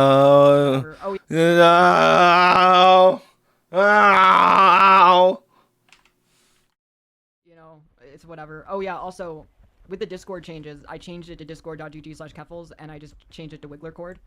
Catboy Ranch was funny, but it's a harassment vector because there are so many videos that call it like a pedophile server. So I feel like with a new because it was like a grooming Discord where you tried to get young people to identify as trans, and then you would send them drugs and shit. You would teach them how to buy Bitcoin without their parents' permission, and then you would help them buy HRT without their parents' knowledge.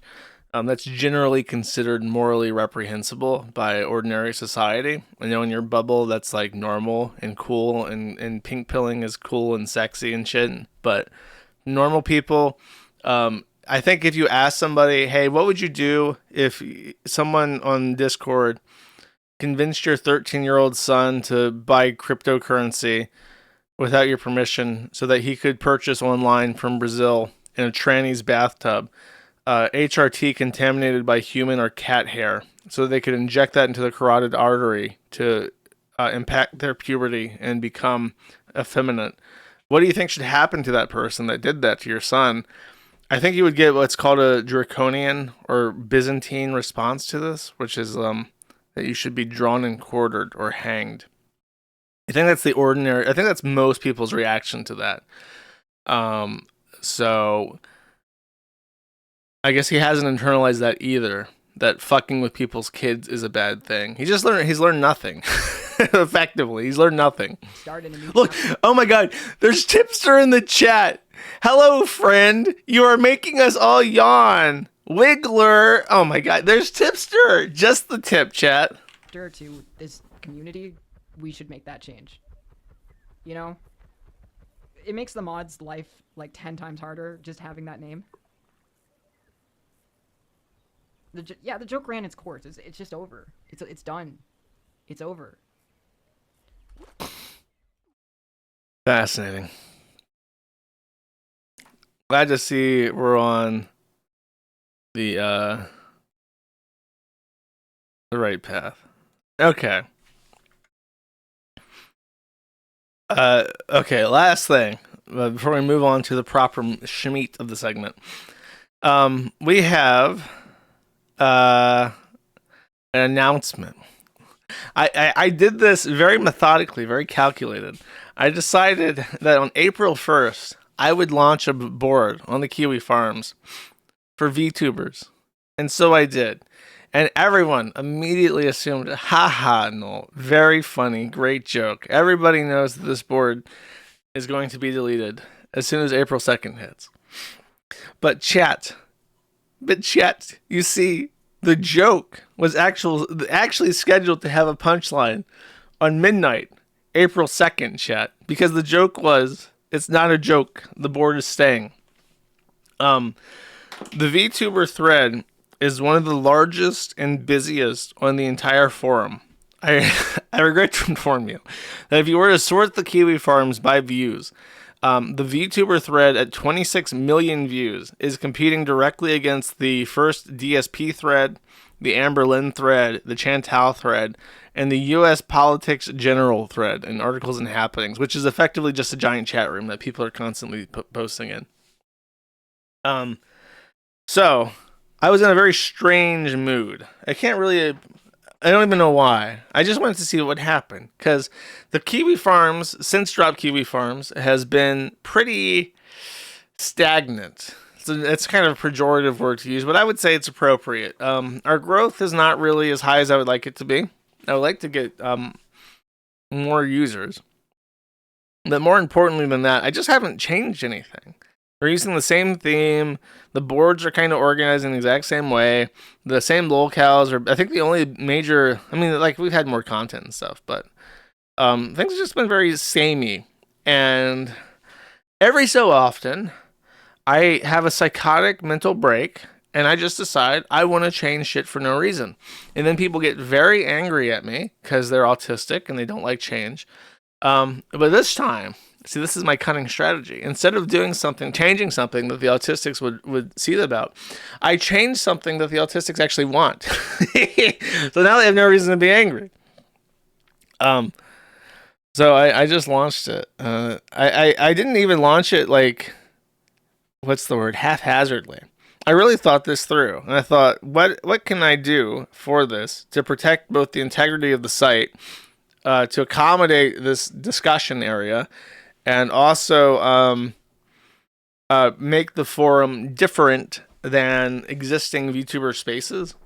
So the rules I came up with, you can actually see at the top right here, but it's don't touch the third rail, which is my very, very polite way of saying if you bring up lolly shot of shit on the fucking board, I'm going to nuke your account, so don't even fucking do it.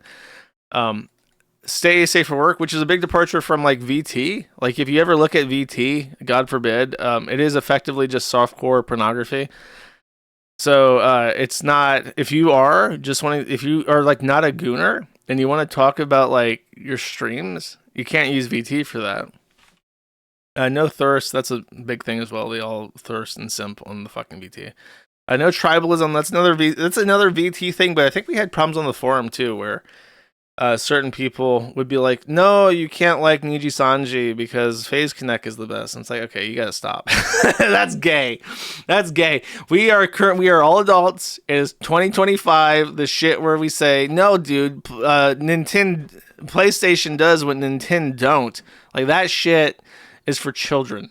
There's enough anime girl slop for the entire fucking world. If you took the number of VTubers and you took the population of Earth and you divided them together, you would have approximately one VTuber per 100 people. That is our ratio. So there's no point like getting upset that someone else likes something else that you do. That's insane. And then stay on topic. Importantly, don't ignore bait, because people are going to do what is called drive-by posting. It was just like when someone who doesn't participate in one board comes to the other and says, wow, these anime women sure do look like children. Are you guys pedophiles? Like, yeah, bro, you're late to that discussion. You're very late to that. So don't get fucking debated into a 3-hour or 3-page long back and forth with some guy who's just trying to rally you up. That also, I think, is a departure from VT, where it's just like retards screaming at each other constantly. So that's my experiment. I've been mean to the animes. Now let's see what happens if I'm slightly nicer to them. Hopefully they will not disappoint me. And that's actually the big reason why I even bothered, because I have repeatedly stormed in to the thread and I demanded answers. And there was one, I don't remember what it was. It was something that I found on the Fediverse way back when. And it was a video of a VTuber. And she was literally just watching... God, what was it? Oh, she was just looking at like stock photos of Japanese children and being like, wow, these kids are sexy. I'm like, what the fuck? I have a thread that's like 4,000 pages long on my site dedicated to this. So I posted the clip. I'm like, what the fuck is this? What are you people doing in here? And I think the consequence of this is that the users of that thread actually looked her up in the phone book.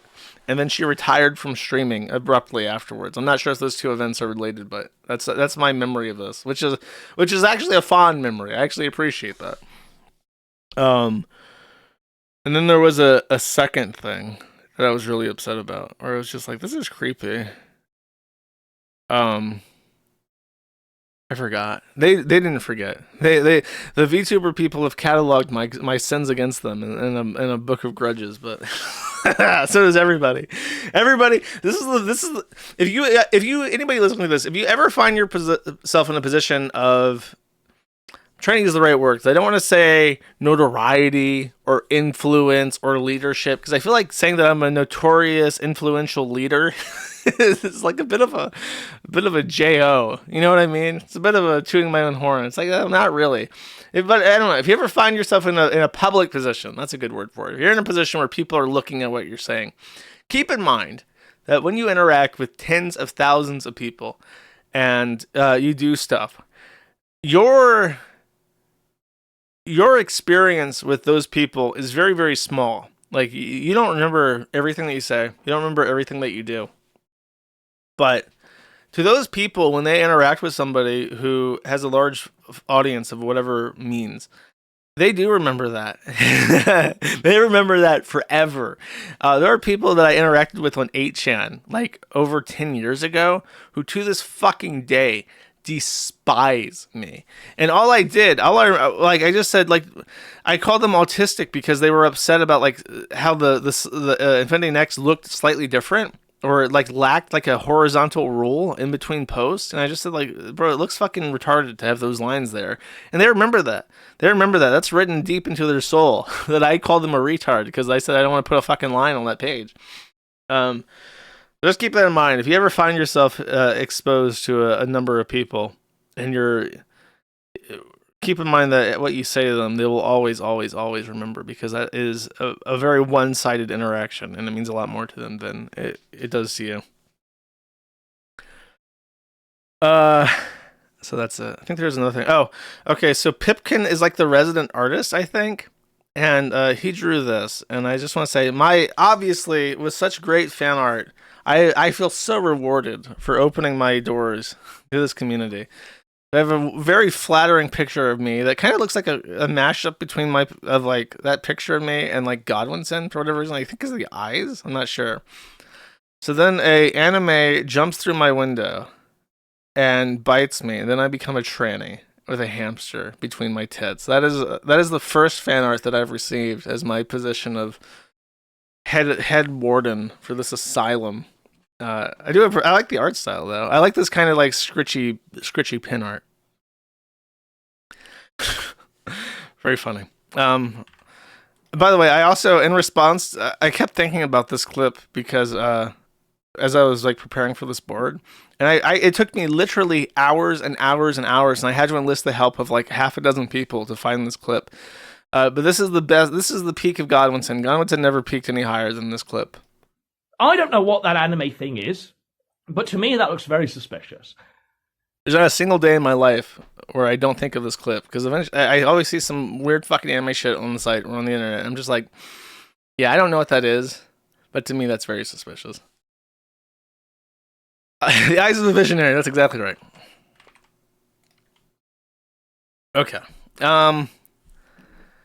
Out of the woods and into the weeds, chat. Here we have the beef. I've derailed this quite long enough. Let's continue onwards. First of all, Andrew Tate, who I despise, has been hit with more accusations of abuse. However, what makes this one interesting is that this time the BPD coal burner that is accusing him of abuse is American, specifically Floridian. So it seems like he flew to Florida, stayed here for a week, abused somebody, and then left. He's really, I gotta give it to him. The man's on that Sigma grind set. Wherever I go, I must rape. He is a living embodiment of that grind set, chat. But she's from LA, actually. I'm sorry. We met because he needed models for his crypto coin, and he needed, dude. Okay, just to be absolutely explicit, this bitch is retarded. If it sounds at any point like I do not think that this bitch is retarded, I apologize. That is not my intention. I understand that she is retarded. However, keep in mind, and a lot of people don't know this, the mentally disabled and the physically disabled are the most likely to be sexually exploited. And you think like, well, that doesn't, like, who wants to have sex with like a retard? Rapist, because they can't testify. And that is, I'm not even being facetious. This is not a joke. In psychiatric hospitals where they have to watch after, give full-time care to the extremely mentally disabled, the orderlies, the male orderlies, rape. And they rape a lot. And that is, I guess, one of the perks of the fucking job, because it happens all the fucking time. JF, exactly. JF, I mean, that guy is literally going to get away with murder because the person that he murdered was so low intelligence that he could convince her to do anything to ease in the execution of his crime. Like, let's say that you're going to shoot somebody in the fucking head, chat. You want to do this in a way where there's no evidence and there's no witnesses. So if you can convince somebody to come out with you to the middle of fucking nowhere into the woods, and you're just like, come with me, my beautiful wife. I would like to take you to see a wonderful, magnificent Buddha that I had found in my pilgrimage through these wooded areas. And she's just like, duh. So he leads her to the middle of nowhere in the woods and just fucking executes her. And he's like, oh, wait a second, my wife, I must dig a hole. You see, underneath this rock, there is a leprechaun pot of gold. And after we dig this pot, actually, my beautiful wife, please, I brought a second shovel. Take the shovel and assist me. 6 feet down, under this, there is a pot of gold, and we will never need to want again. And she's like, duh! And then she digs a fucking hole, and he just shoots her and buries it. Puts a skunk about a foot deep so the dogs can't find it. And then he gets away with murder. That is why the mentally handicapped are the most likely to be, and physically disabled, are the most likely to be sexually and physically abused, because they literally cannot assist in their own defense. So let's see what she has to say. So she wanted to model for his crypto, and she needed help from him to save her cryptocurrency called Sister. Which at this point, I don't like her. Already. People who make a mockery of the beauty of cryptocurrency, I despise. We spent as much time together as we could, but when we weren't physically together, we were in communication all day, every day. He is my best friend, or was my best friend. I stood by his side unwaveringly. Wow. Isn't that funny how that worked out? How this guy accused of sexual and physical abuse by multiple people over years. You were like, I just don't believe that. I don't believe that. Here, can I model for your cryptocurrency? Oh my God. And then like a couple weeks later, bap, bap, bap, bap, bap, bap. Oh my God, I trusted him. I took his side against the allegations that all those women levied to him. And now I'm also abused. Wow. Funny how that works, huh? Didn't work out.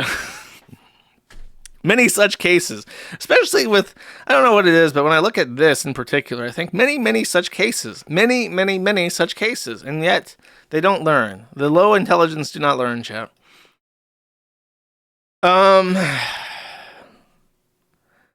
Best friend, plans to live with him in Romania.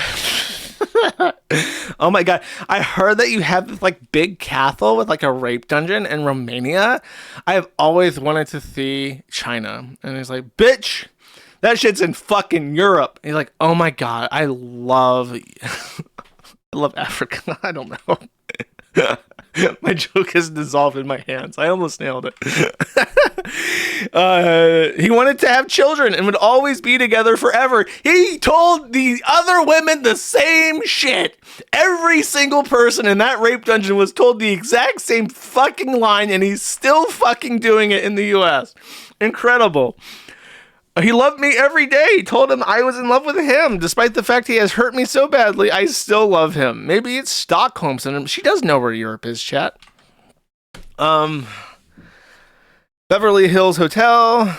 His last words to me were, shut the fuck up, bitch. You never backtalked me. You are my property. Due to these events that had transpired in the early hours of that day, as well as the final degrading words, something clicked. I realized that someone who truly loved me wouldn't say those things to me or hurt me repeatedly.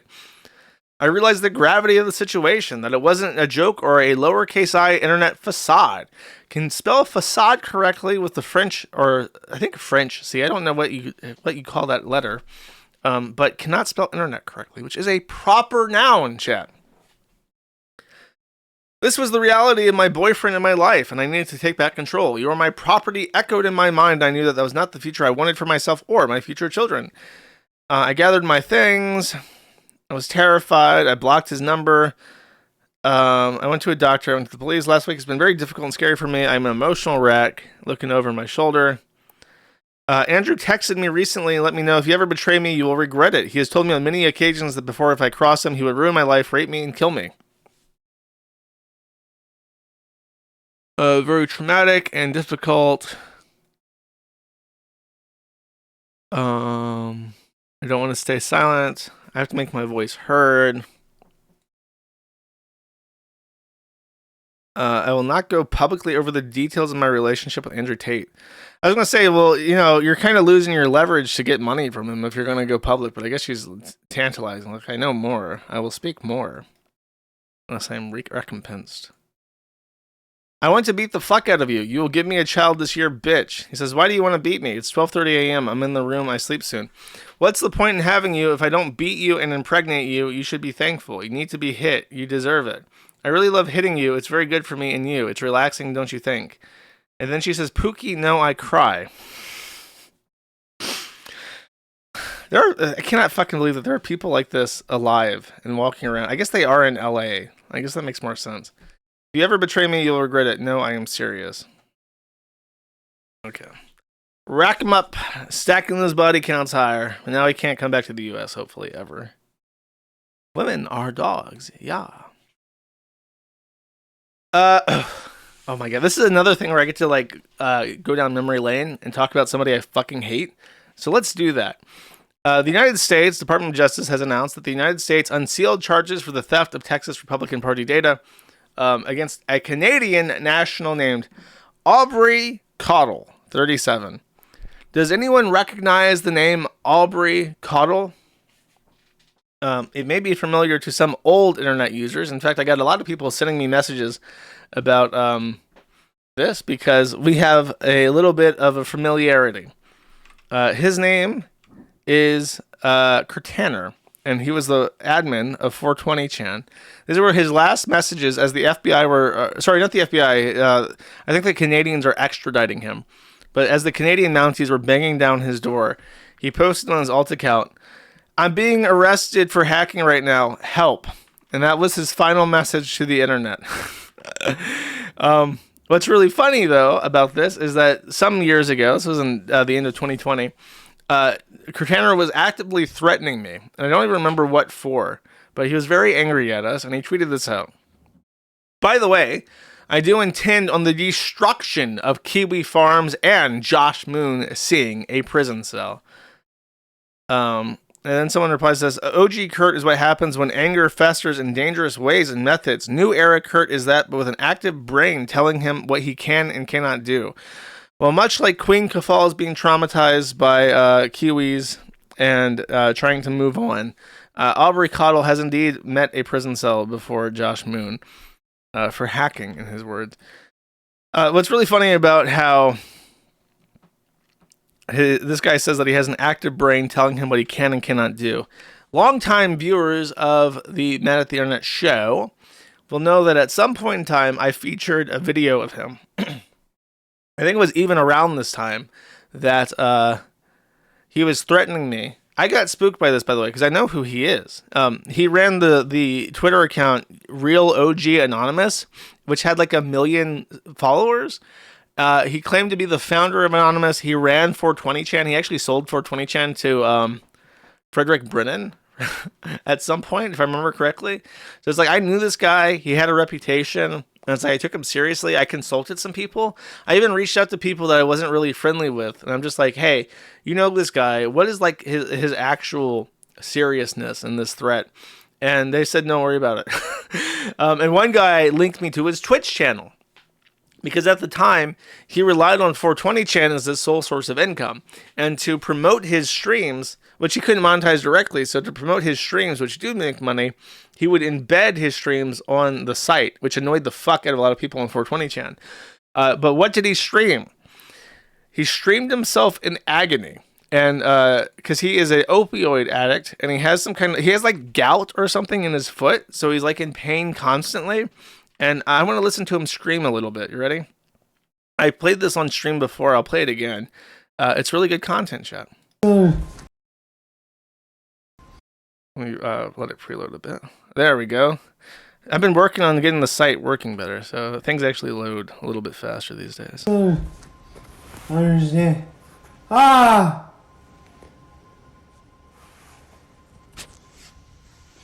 You're blown up.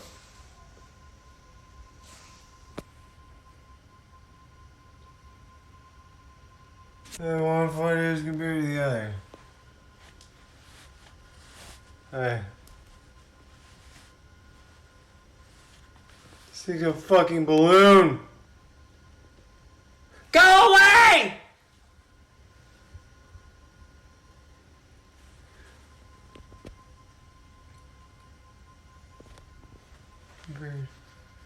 Yeah. Normal foot. Not a normal foot. Ah!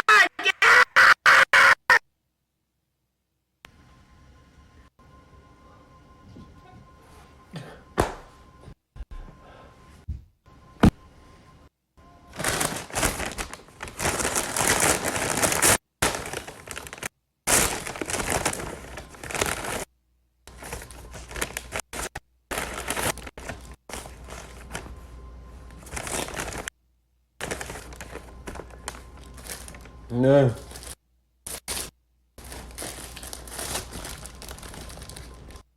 Oh.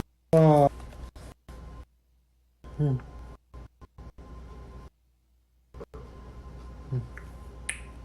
Huh.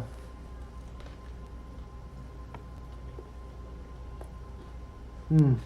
Ah!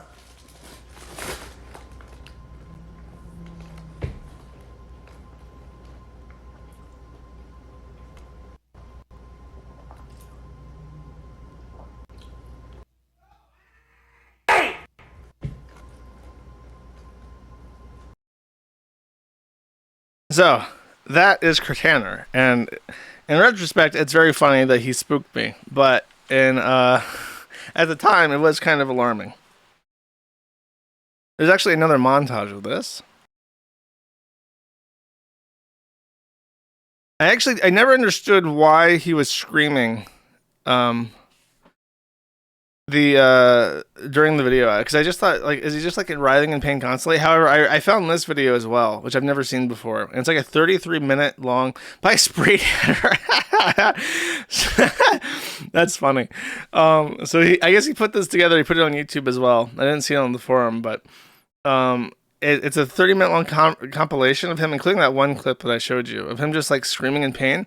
And now that I've seen this, I understand a little bit better about why he does that. You ready? Because I would be using my legs heavily, and my leg is the most fucked up. I could upload it somewhere So. and send you a link. Plus, I have to get up and move and stretch. Anyway. No, I'm night shift.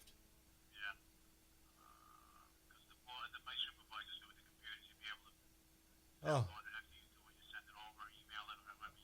Okay. Oh yeah.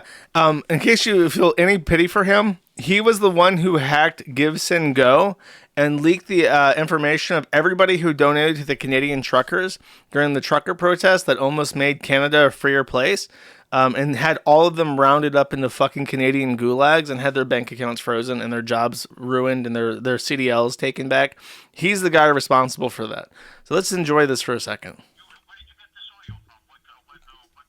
I was actually listening to the show. Yeah, I'm one of the so-called pro. I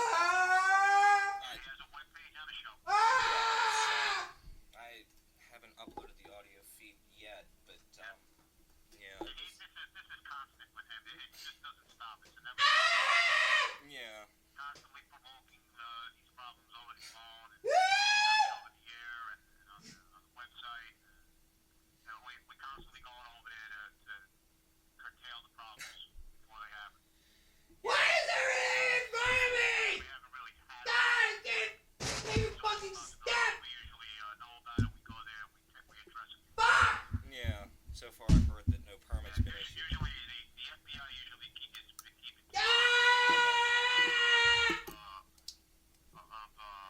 An idea that he's gonna have some sort of notify us right away. Do you guys think he's going to do well in jail? I don't really know too much about federal prisons. They're handicap accessible, right? Federal prison?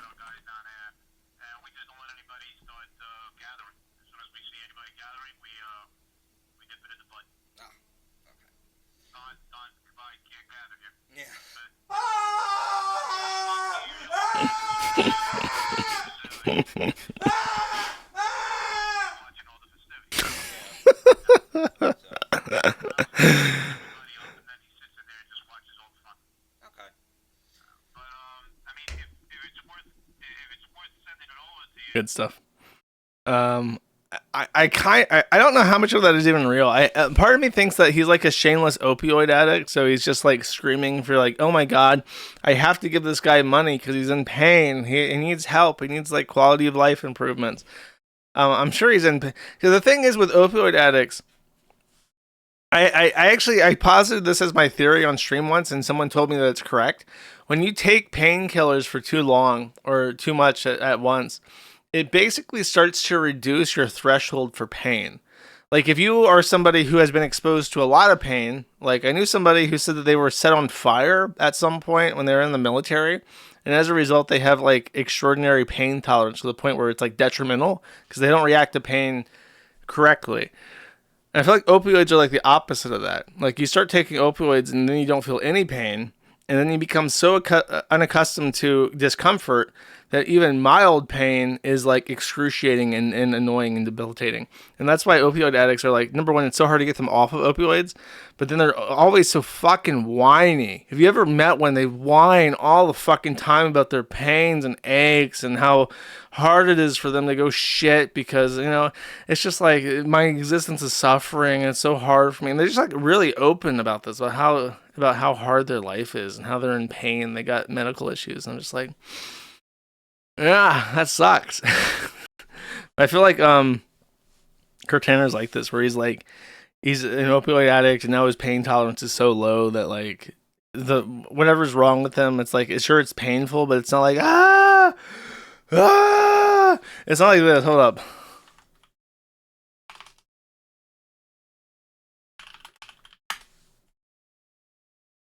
Hell yeah, this is OG.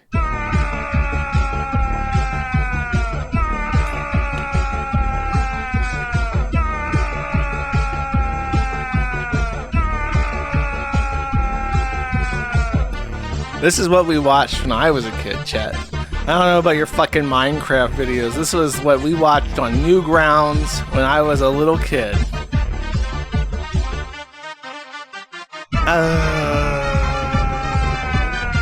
18 years ago. That isn't even the original upload, I don't think. I think that the original was on Newgrounds and this was just posted on YouTube 18 years ago. Back in my day, boys, we used to watch black men screaming as they fell down a hill. Y'all youngins don't got shit on us. We knew how to have a good time. We knew what kind of content to watch on YouTube. Now all y'all's got is your Minecraft slop and your VTubers.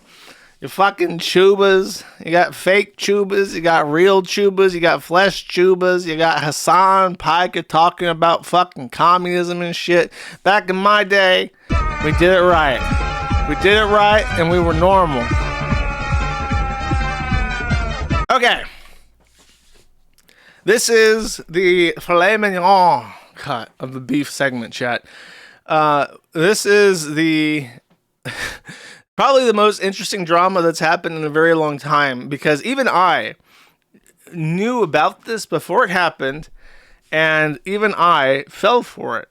So I'm going to try to give you a brief overview of this. This guy's called Karl Jobst. I think it's Jobst. I don't know if you pronounce it Jobst or Jobst. I'm going to say Jobst because that looks correct to me. He looks Scandinavian, and the J is a Y in Germanic languages. So I'm going to say Karl Jobst. He fell for it again and went, yeah, exactly. This guy, he does expose videos on cheaters. And I don't know exactly when this started, but he's involved in speedrunning. And he started calling out other speedrunners. So you can see, oh my god, this is the original. I think he modified this even. I don't have the... Oh, I hope somebody found the video that I was asking for. I'll get to this. But he started doing his own speedruns. He was a speedrunner. And then he got into discussing speedrunning strategies and how... Because this is like a popular genre on YouTube. And I've even watched this. Like, I've watched videos explaining about how people like managed to do really complex maneuvers in Mario to like shave off a couple seconds of their runs. And it's kind of interesting just when they start talking about like the technical aspects of breaking the game and doing like memory overflow glitches and shit. Like that's interesting to me. So I've watched some of these, and this guy became a one of these streamers that were talking about strategies. And as you can see, that he was richly rewarded for this. Hundreds of thousands of views across these videos, millions, 19 even. I misread the number, 19 million views on the worst fake speedrun on YouTube. And then he found this conflux.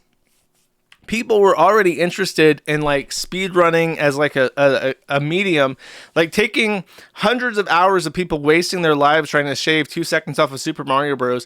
And condensing that into a 10-minute long video. One of the best, by the way, one of the best videos I've ever seen on this retarded bullshit is a guy who like completely buck broke himself mentally trying to figure out how to get the blue dog in Ocarina of Time to win.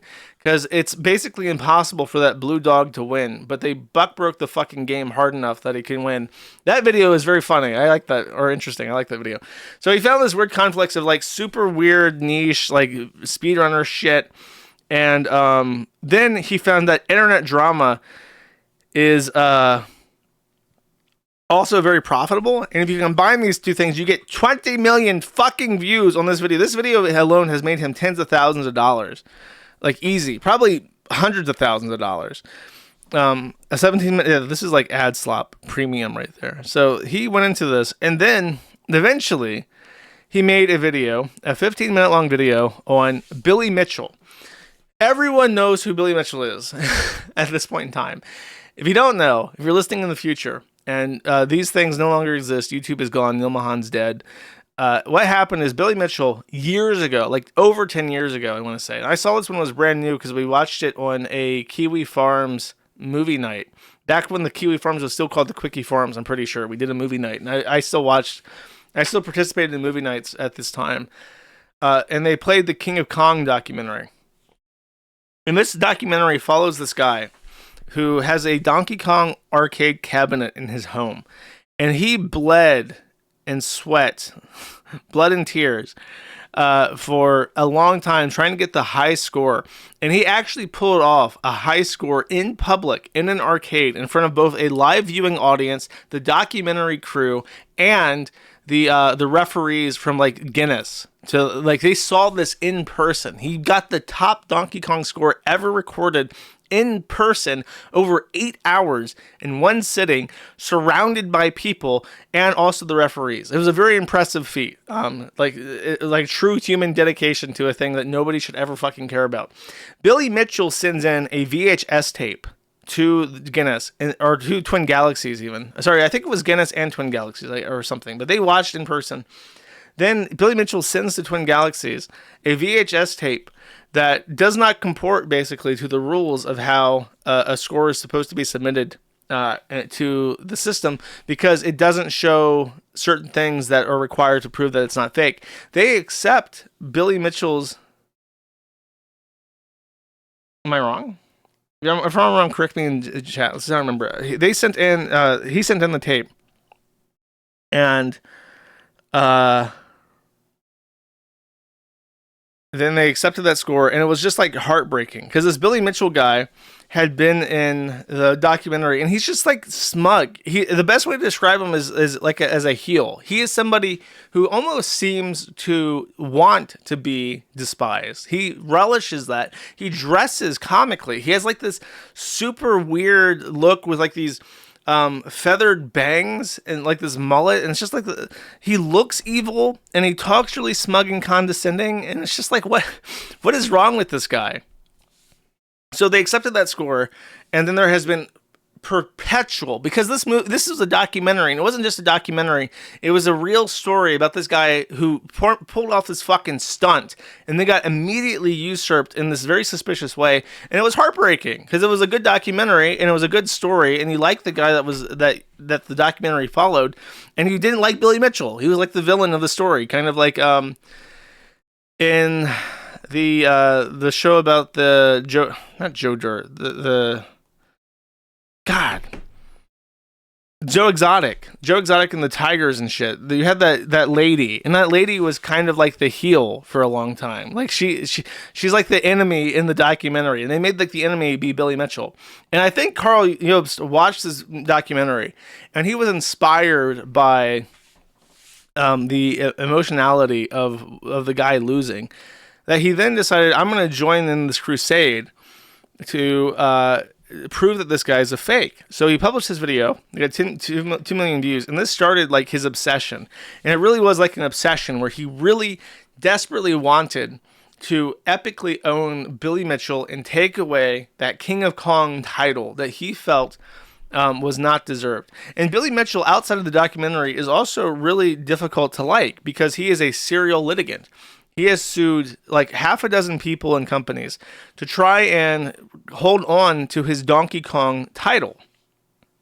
And in particular, the big lawsuit that had been going on for a very long time was against Twin Galaxies because they took him off the leaderboard because an expose came out that indicated to them that the score received in King of Kong, that was the top score of all time, was run on an emulator. And it was proven in this very, very complex way I won't even get into, but they believed it and they took him off the score. And he sued over that because he said that not being the King of Kong was like harmful to his career. Keemstar likes him. Dude, Keemstar likes him. That's all you need to know.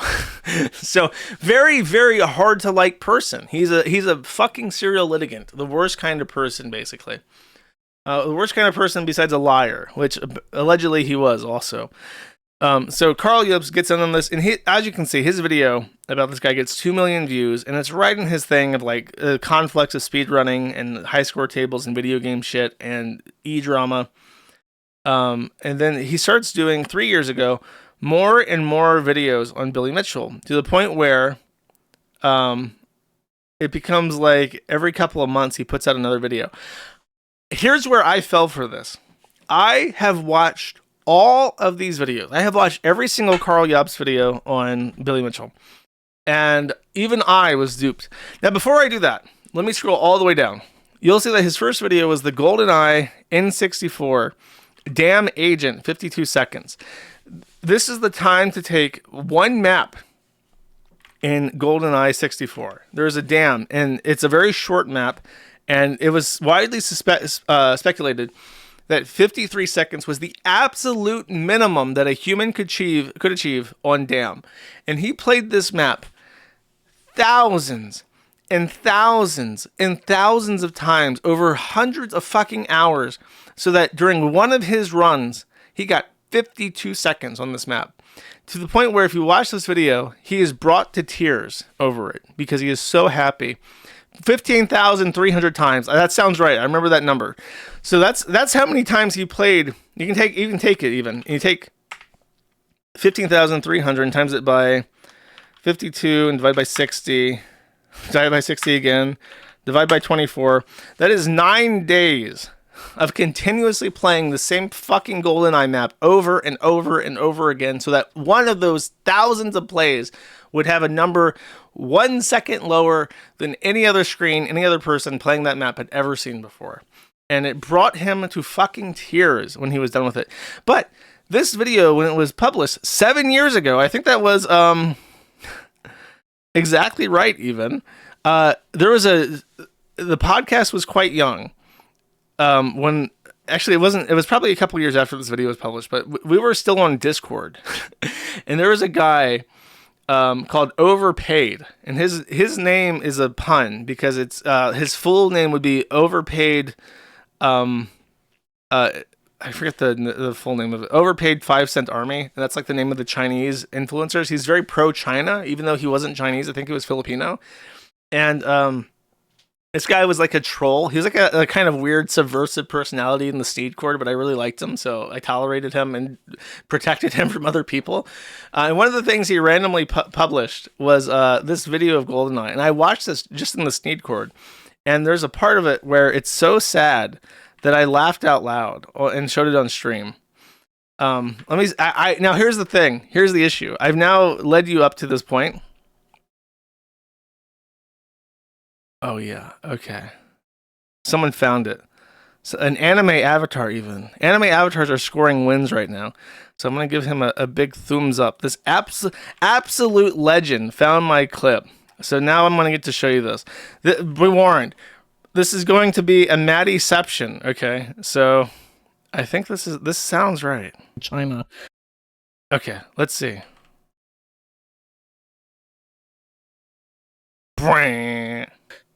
He posted this video about speedrunning, and it's old, but we're gonna watch it because it's really pathetic.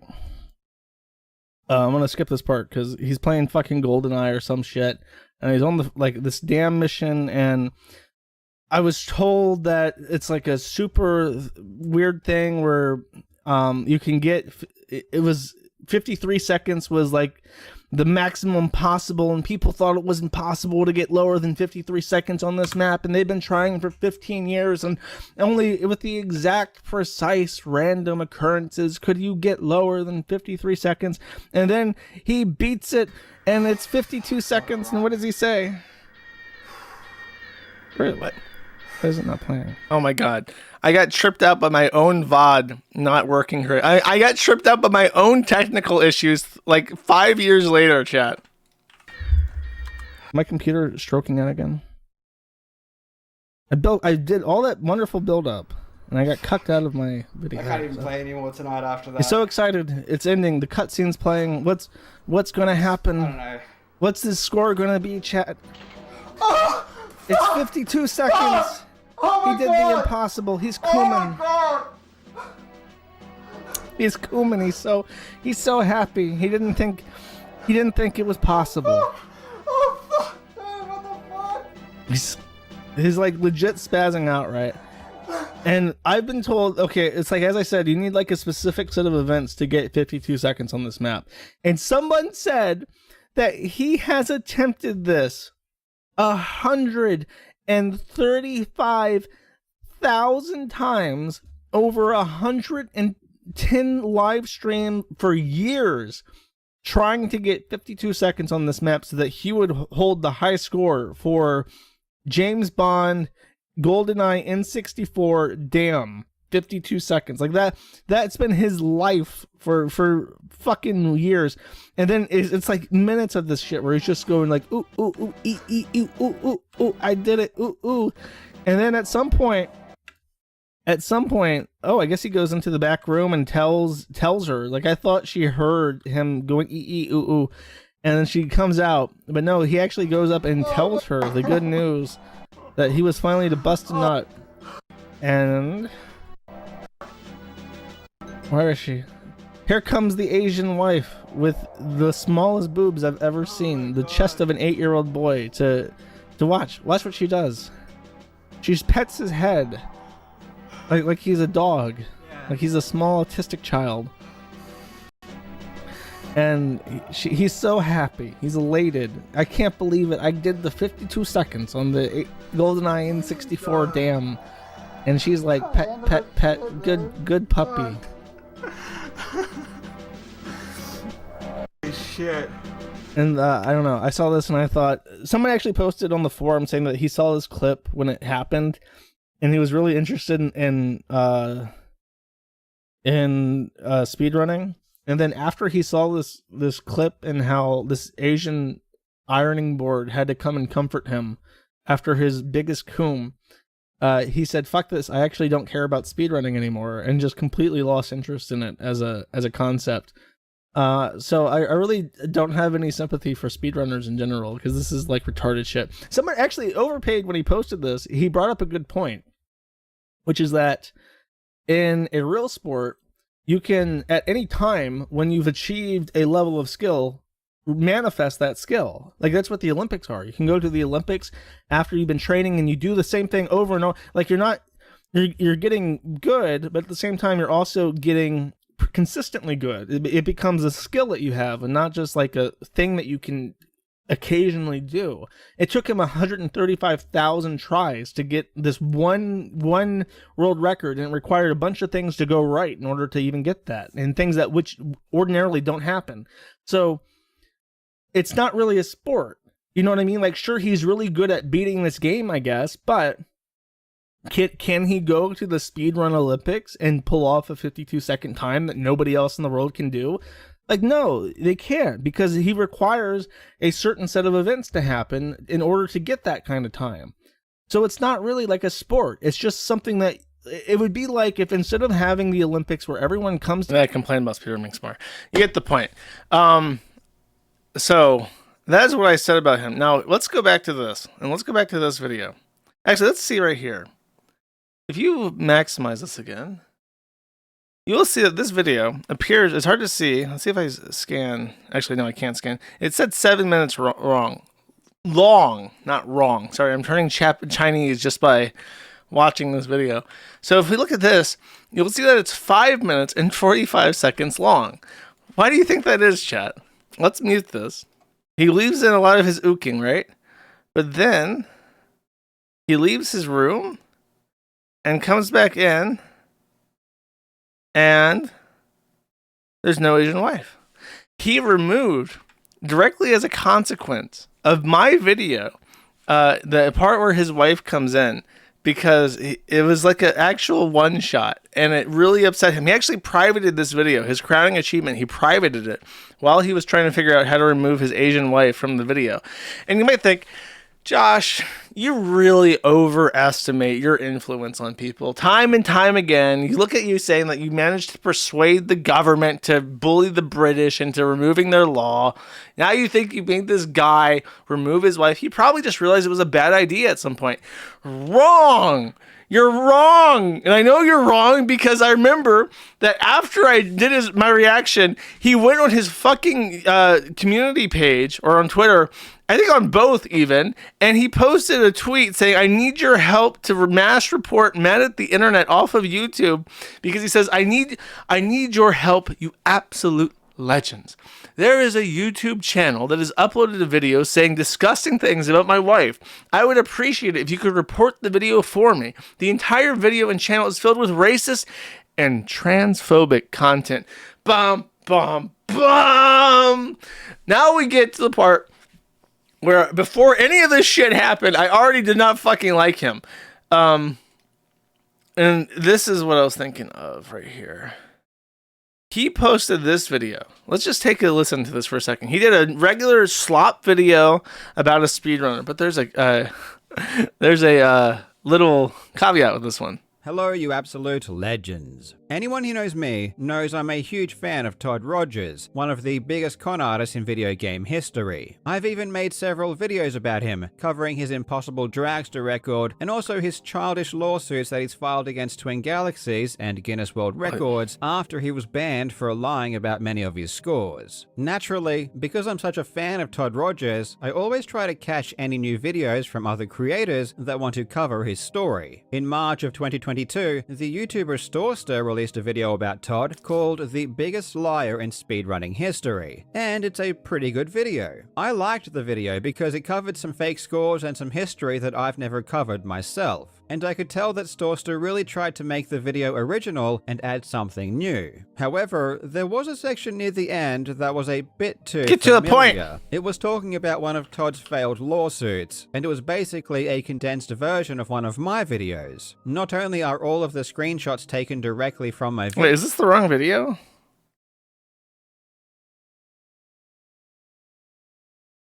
I don't see it. Fuck. I thought this was the video. I was misled.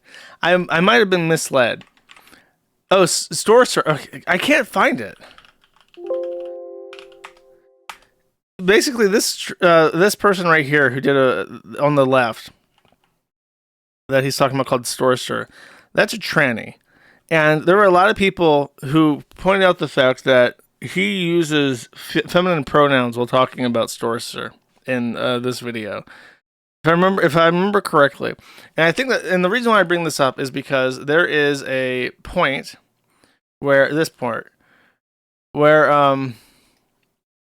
he says, I am shocked. Actually, I think it is this video just because the timing is right. So I don't know if he edited this out to remove the word she in every way that it exists, because there's no she anywhere in this. Oh wait, it does.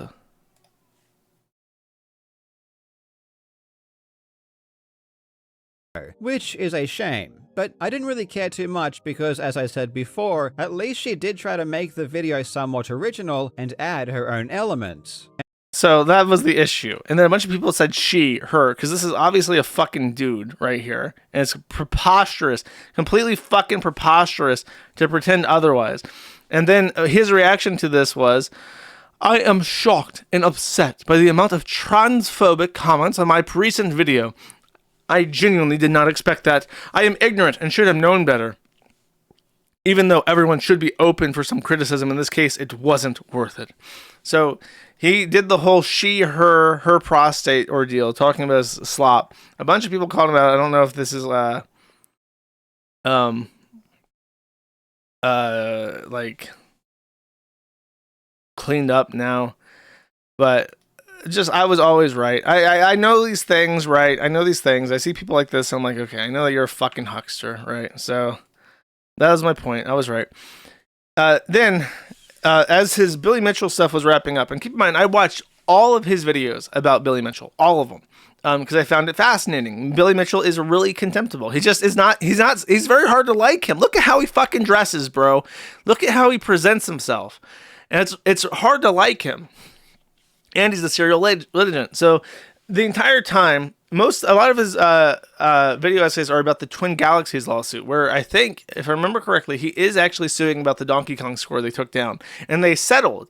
And the way they settled was that basically the company that took over Twin Galaxies was willing to put up a secondary high score table that was a historical high score table that said these were the scores when we bought the company, and Billy Mitchell is on it. But the actual living record does not say that, does not have a score on it. So it doesn't really count as a high score table, but he's willing to accept that. I think because he uses that high score table to get talking gigs as the King of Kong. So he really needed that high score table on a reputable website to keep doing his business. And according to him, he's booked 25 times a year to talk about being the Donkey Kong man that was featured in a documentary and so on and so forth. So he shows up at conventions. He actually gets paid to do this King of Kong shit on top of the money that he makes from his family.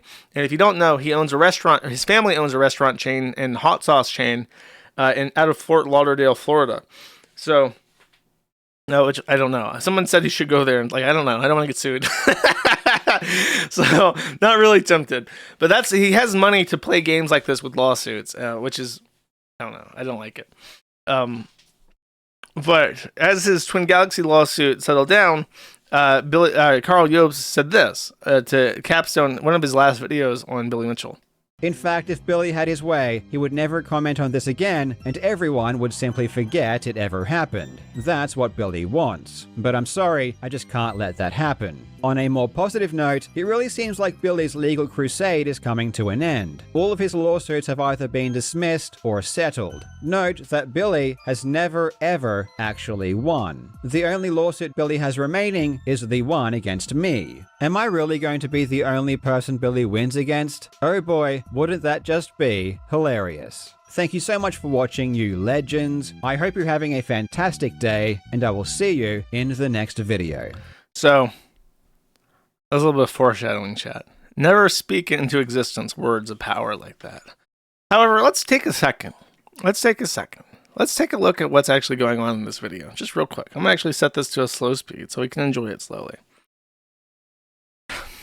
In the background, while he's talking, if you're only listening, let me describe what he's using as a backdrop.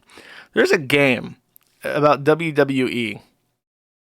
And in the game, I think you can play as either like known wrestlers, or you can build your own wrestler. And I remember, I think Darkside Phil would do this. Darkside Phil would like make himself in WWE.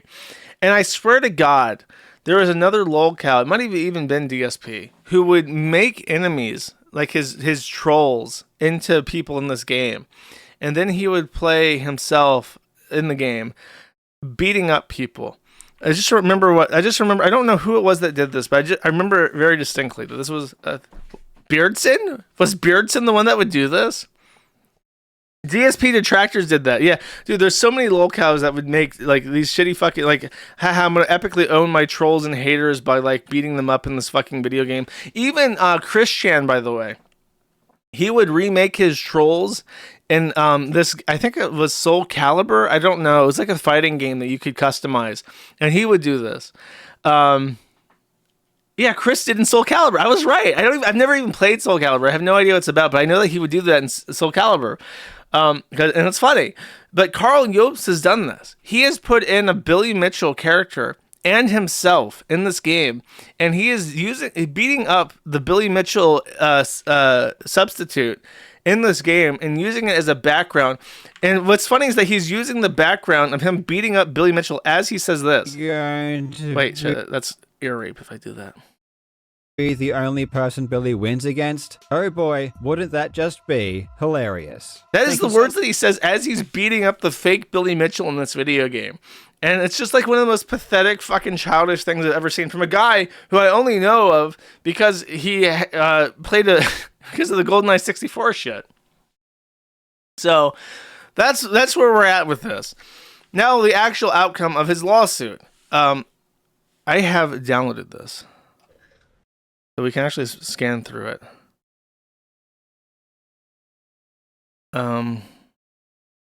I think this is it. It goes on for a couple minutes, but it's worth hearing. I want it on the stream. If anyone knows the exact timestamp in this clip, let me know. IP for the plaintiff. In Ottumwa, Iowa, USA, were not produced by the direct such bodies as Guinness World. At the time, he has been well known among it. Summary should not be taken as factual and legal issues. So, as the parties will realise, the trial raised a lot of factual and legal issues, but they may not realise that I also had a number of other commitments during the months since the trial. What I'm about to say is a summary of my reasons for judgment. I expect it'll take about half an hour. This summary should not be taken as a substitute for my full reasons, which will be published on the Queensland Court's website, together with a shorter summary later today. I might have to skip. I should have condensed this down to notes. I didn't realize it because it went so fast when I was watching it that I thought I'll just play this one stream. But if it's half an hour long, let's do this. He's speaking very slowly, so let's go to time and a half, and then let's skip a little bit in. Try to find actually where he's at. So this is where it ends, about 30 minutes. He's right, it takes about half an hour. So let's go to about 5 minutes out. And then I'll try to summarize what I remember him saying. Amount of damages for non-economic loss, that is general damages. Oh, fuck. But by the time he republished to his decision to commit suicide. Okay. This conduct, alleged by Mr. Mitchell, included, first, making the allegations recklessly and without checking their truth. Secondly, publishing the video twice. Thirdly, holding malice and pursuing a vendetta against Mr. Mitchell. Fourthly, mocking Mr. Mitchell's complaint about the video and his legal action. Fifthly, persisting in his contention that Mr. Mitchell's action against Apollo Legend had contributed to his decision to commit suicide. And sixthly, failing to apologise and to withdraw the allegations. That's the breakthrough in this, is that people heard that he lost the Donkey Kong lawsuit. And everyone was like, holy fuck, is Australia insane? Has Australia lost its fucking mind? That they're going to grant this cheater, this obvious cheater, a win because somebody said that he cheated at a game, which he does appear to have cheated at. Like, that blew people away. So much so that everyone was like, what the fuck? I have to hear the reasoning for this. So they booted up this video and they listened to this Australian man in this like dull monotone, this like grinding monotone, explain very carefully how the lawsuit was almost entirely about a claim that Karl Jobst had made and refused to retract ever, saying that Billy Mitchell was responsible for the death of a YouTuber named Apollo Legend. Apollo Legend was one of the people that Billy Mitchell had sued. However, when Apollo Legend committed suicide, he actually published a note, and he had confidants that he had expressed his issues to, and at no point ever did he tell anybody that Billy Mitchell's lawsuit against him was one of the motivating factors that caused him to commit suicide. But Karl Jobst was so gung-ho on this problem of needing to epically own Billy Mitchell, he has to be the guy to slay Billy Mitchell, that he took that suicide and he used it as a weapon against him. And the judge explains it really quite well. So hopefully I'm at the right part for that. I have found that Mr. Jobst was reckless in making the allegations. His assertions were based on a fallacy, namely that Apollo Legend had paid Mr. Mitchell a large sum of money. That was simply wrong, and he had no reasonable basis for asserting it. Yet even after finding out the truth, he has continued to assert that the settlement had a negative financial impact on Apollo Legend, and that he still believes that the settlement was a contributing factor to his decision to commit suicide. Mr. Jobst was also reckless and vindictive in publishing the full video twice. At the time he republished it, he had been told by Mr. Mitchell, via his response video, by their mutual acquaintance Keemstar, and by Mr. Mitchell's lawyers, that what he had said about the payment... I love how he just casually name drops fucking Keemstar in the middle of this. As this guy is reading his summary of his judgment as if he was doing like a expose video on fucking YouTube, just casually name dropping Keemstar. Apparently the Australian court system is on such a good basis with Keemstar, they can just name drop him. Yeah, of course, everyone in fucking Victoria knows who Keemstar is. Was not true. He told Keemstar that he would not republish that part of the video unless he received concrete evidence that it was true. But by the time he republished it, he had not heard from Apollo Legend's brother, whom he had asked for information about the settlement, so he did not know any more than he had earlier, but he nevertheless decided to republish the entire video regardless. In his evidence, he said that he did this because he thought Mr. Mitchell would sue him anyway. His attitude appears to have been, well, if I'm going to be sued, I may as well go for broke and damn the consequences. It was reckless and showed an absolute disregard for the truth or for the effect of his video on Mr. Mitchell and his reputation. On 29 July 2021, that is about 6 weeks after he finally edited the video and took out the offending passage, Mr. Jobst published a video in which he retracted his statement that Apollo Legend had paid Mr. Mitchell money, and he apologised to his viewers for having given them incorrect information. At the trial, he relied on that video as being evidence of his bona fides and as reducing any harm caused to Mr. Mitchell by his original video. That's really important. So part of his defense was that he made good faith efforts to reduce any damage that was caused by his statements because of this video. He brought that up himself in his defense. But just does the judge buy it, chat? However, that video did not retract the imputations at all. It simply retracted the statement that Apollo Legend had paid Mr. Mitchell a large sum of money. Mr. Jobst did not apologise to Mr. Mitchell in any way, rather apologising to his viewers for having made an incorrect statement in the offending video. Also, this retraction video was, in total, a little over 30 minutes long. For the first 28 minutes and 24 seconds, it had nothing to do with arcade gaming, cheating, or Mr. Mitchell, but was about a particular type of speedrunning. It then went blank for a few seconds, before it returned with Mr. Jobst's alleged retraction statement, which itself lasted only about 45 seconds. Even then, he wrongly said that Mr. Mitchell had not tried to contact him to clear up the error, and he insinuated that he still believed that Mr. Mitchell was responsible for Apollo Legend's decision. Finally, Mr. Jobst's conduct of this litigation, together with his additional online comments about it, were aggravating features of his conduct. He seems to see himself... So, he brought this up, and he said to the judge, look, judge, I did my best. I tried to retract the statement. But the judge looked at this and says, not only are you not retracting the statement, you're doing it in like the most pussy, underhanded way fucking imaginable. And he actually says that this defense that you brought up actually makes me not like you more. I actually hate you more now that you've made me fucking watch this. And I've seen what a little fucking weasel you are. In defending this claim as a crusader against Mr. Mitchell. He is the last of the defendants who have been sued by Mr. Mitchell, and the only one, apart from Mr. Race, who has not backed down. Even in February 2024, as this action was progressing toward trial, he said in an online interview, quote, Billy Mitchell needs to be destroyed in court. These people need to be punished in a big way before they stop. They need to get taught a lesson. So I am now the last chance. I am the last chance the public has to punish Billy. And also, the last person on YouTube you want to lose to is me. You know there's going to be 100 vids rubbing it in. I will never let Billy forget this, assuming I win. I've got to win first, but man, if I win, oh boy, I'm not going to be a good winner. End quote. Mr. Jobst clearly intended to... These, like, imagine being Karl Jobst at this point and hearing those words echoed back to you by the judge. This person who now, like, holds your fucking balls in the palm of his hand. Like, what a vindictive, petty asshole you are. How obsessive and freakish you are. It finally sets in that, like, this is not normal behavior. Like, sure, you can do a little expose video on Billy Mitchell. Yeah, you can call him a cheater. But you can't dedicate yourself to trying to destroy someone, especially someone who has more fucking resources than you and who actually didn't do anything wrong in a legal sense. It must be like the most painful, gut-dropping sensation that you've ever felt, ever. To be the knight who slew the Mitchell dragon. Let's hear that again. I like that part. I'm not going to be a good winner. End quote. Mr. Jobst clearly intended to be the knight who slew the Mitchell dragon. Unfortunately for him, his lance was not as strong as he believed it to be, and it has broken in the contest. It has broken. Your lance is broken. You'll never please your Asian wife ever again. So long story short, what he says after this is that he owes damages. He not only owes damages, he owes attorney's fees. In Australia, there's two types of attorney's fees. There's standard, and then there's elevated ones. Standard attorney's fees are 50% or 60%, and elevated ones go up to 95%. So if you want, he said somewhere in a stream that he had spent up to this point $500,000 Australian in his defense. And that includes $250,000 that Notch had given him for his defense. And then you can assume that because Billy Mitchell has more money, that Billy Mitchell probably hired a really expensive attorney. So he not only owes $390,000 Australian, which is about $250 US, so $250,000. He now owes more than that in attorney's fees. So you're talking $500,000 in debt.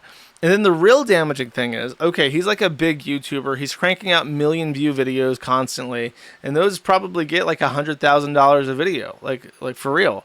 So he should be fine then, maybe. The issue is that everyone in his audience feels materially misrepresented about what the litigation was. Everyone was led to believe that this asshole who lied about fucking Donkey Kong scores and was suing someone so petty. He is suing this guy, trying to get millions of dollars from him for a Donkey Kong score allegation, which evidently he appears to be in the right in. More importantly, he appears to be in the right in.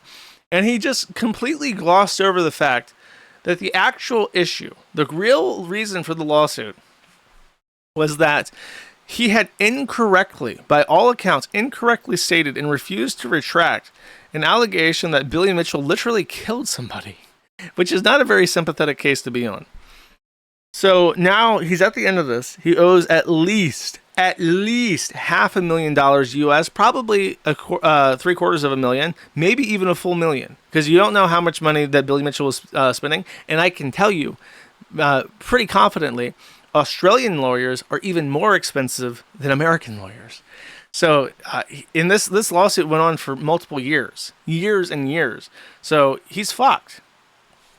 And then now that he's fucked, he has no goodwill with his own community anymore. There's going to be a bunch of people who gave him money, who watched his videos, who downloaded Raid Shadow Legends at his request to help him and his sponsors, who are now going to be uninstalling Tel Aviv spyware from their phone, pissed off that they can't get a refund on their legal crowd raising, and they're unsubscribing from his YouTube channel. He's lost like 50,000 subscribers on YouTube already. And he has like 1 million, but like a lot of those subscribers are going to be residuals that don't use their account anymore, don't watch him. So his active users are leaving. He's going to have to find some way to recoup that. In fact, his first thing that he did as a consequence, he blundered. And I'll show you. I don't know if it's actually still up anymore, but I will check anyways.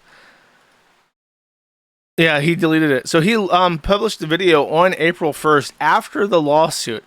And it was just another one of these like video game related cheater videos. And people are like, what the fuck? Are you just going to like ignore your lawsuit? And he says that he had a contractual obligation to post a video because his sponsor had paid him already. So in every one of his videos, I don't know if I have, I do have sponsor block. So I can go to this. Where is it? Oh, I don't have sponsor block. If you go to any of his videos, he has massive segments on like downloading Raid Shadow Legends. In fact, I think if you go to any of his videos in his comments, yeah, the first thing, get 26% off on Displate.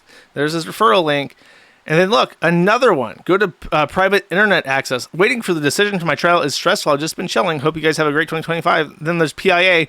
By the way, PIA was bought by CyberGhost, which is a massive Israeli company that owns every VPN basically. So he's just advertising that. PIA, this is true. PIA, before they got bought out by CyberGhost, was so indiscriminatory with who they would affiliate with that the Kiwi Farms maintained a long-term affiliate with PIA. I removed the affiliate once they got bought by CyberGhost. But that was That was one of our only sponsor ever, basically. He's sponsored by them, though. I'm sure if we go to post, let's see. I will explain more. Oh, there are no. I thought that he did the Q&A thing. He just does it in the comments. He does it in the video, he does it in the description, and then he also does it in the, there's PIA again, and then PIA again. PIA, his big one, so. He's gonna have to do more of those, I guess. Let's see. Is there anything else? He lost his case. He's fucked. His audience is gonna hate him. He's gonna. He did the sponsorship video because they made him because he's like a complete sellout. And now he's just gonna have to figure out what to do. And I don't know. He's fucked. He's fucked. What do you do? What do you do when you now owe $500,000 to $1 million to somebody who you previously said, you explicitly said on air, by the way, that if you won, you would be as merciless as humanly possible. You would not give a fucking inch. You would ridicule this guy to his fucking grave. You would collect every dollar as forcefully as possible. Why would you ever do that? Why would you ever say that? Because now that the ball's in the other court, what the fuck do you think's going to happen? Would Billy Mitchell really be incentivized to do anything but completely gut him and ruin his life? Like, there's no motivation for any other recourse. Because he knows with 100% certainty that if he had lost, that's exactly what Karl Jobst would be doing to him. So, like, a really stupid fucking thing to do. Completely, like, unbelievable. But that's the Billy Mitchell stuff. That's Karl Jobst. Sorry, I saw this as a joke, so I'm going to cap this off with a joke. You ready? Karl Jobst? More like Carl, get a job. Nah. He's going to have to move back to Vietnam with his wife. Oh, I did. You're right. Oh my God. Thank you for whoever said that. I completely forgot. So, by the way, one last thing, I promise, on this, and then we're moving on. Neger Psycholog, which means black person psychology. He's a long-term user of the Kiwi Farms. He did a deep dive on Karl and found one other thing that is just super, super curious. Before Karl was a YouTube video game streamer, man, he was a pickup artist. This dull, monotone, albino autist thought that he was going to be a pickup artist and made this hideous banner, approachhernow.com. And you can see, like, his idea of, like, a sexy... She looks like she's taking a shit. It's like she lives in India and she's squatting on the designated shitting street to fucking dump ass on the concrete. But he's like, approach her now. So here we go. I know you guys saw this guy crying into his Asian wife, but now we get to see how a man like that becomes such a winner. You ready? Let's see how these tactics work. This is extremely fucking cringe, by the way. If you're not good with cringe and you're listening to this as an archive, you should not watch this. Hey guys.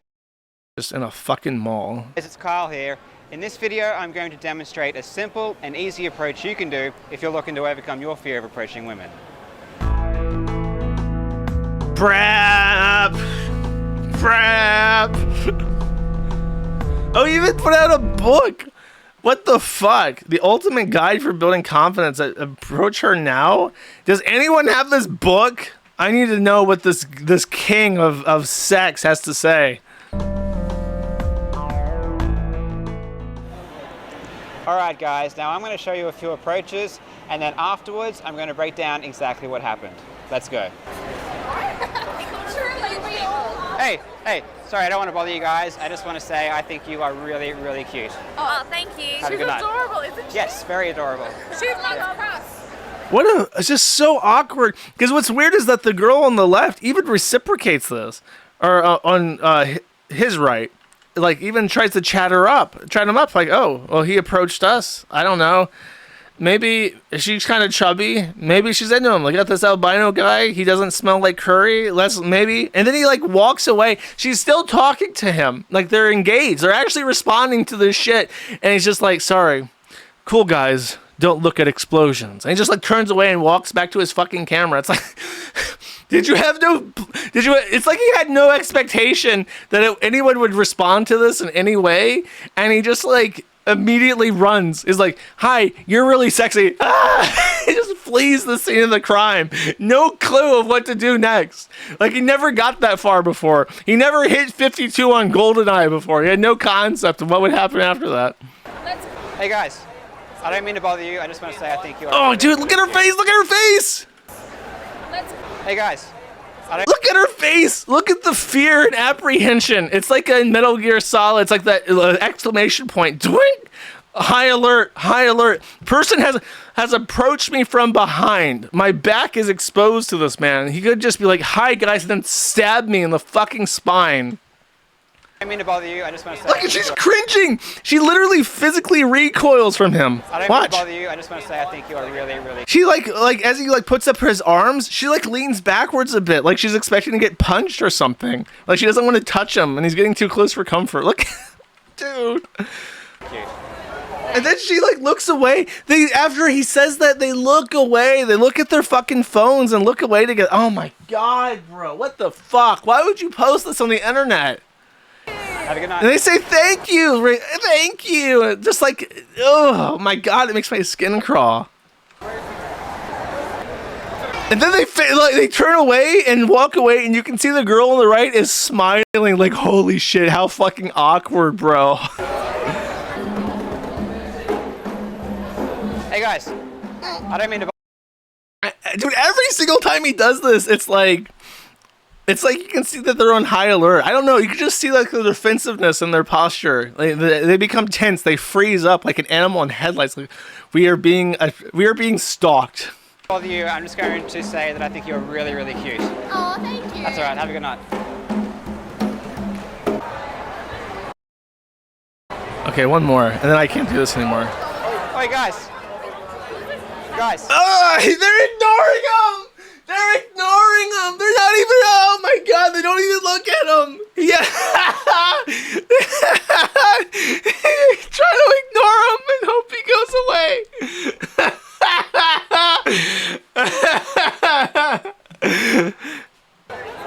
Sorry to interrupt you guys. I don't want to bother you. I just want to say I thought you were really, really cute. Just want to say that. Dude, saying someone's cute, it's just like, I don't know. Like a dog is cute. A kid is cute. Beautiful person I've ever seen, so I Agreed. Thank you. See you guys. Just the way he leaves afterwards. It's like, why are you doing this? Oh my god. Is this not archived? No, here archived and preserved too. That's lazy. That works. Man, oh man. Should have tried that with Billy Mitchell. Should have walked up to him and been like, hey, Billy Mitchell, you're kind of cute. And he was like, oh, I didn't know that I was Kawaii Sugoi. I guess I will not see you now. But by the time he said all that, Karl would already be back in Australia. He would have, as soon as he turned away, gone. 52 seconds, back to Australia. Nice, bro. Okay, that's it. That's the end of the 45-minute long Karl Jobst segment. Let's talk about Jackie Singh. If you don't know, Jackie Singh is a fat curry who lives in Puerto Rico because she has judgments on her that she doesn't enforce. There is more leaked, not really leaked, I think they're like requested, but there are documents regarding her departure from the U.S. military. She got to like level 3 before she was demoted back to level 1, and then she was let go. In part because of her continuous sexual misconduct with males, and also in the military, and also for being continuously tardy, and even to her own like correctional material. So this is counseling, developmental counseling form. And by the way, I've been informed that I commented on this last time, and I said, it's kind of weird how like these write-ups are kind of like in school, like in high school, and they don't seem that serious.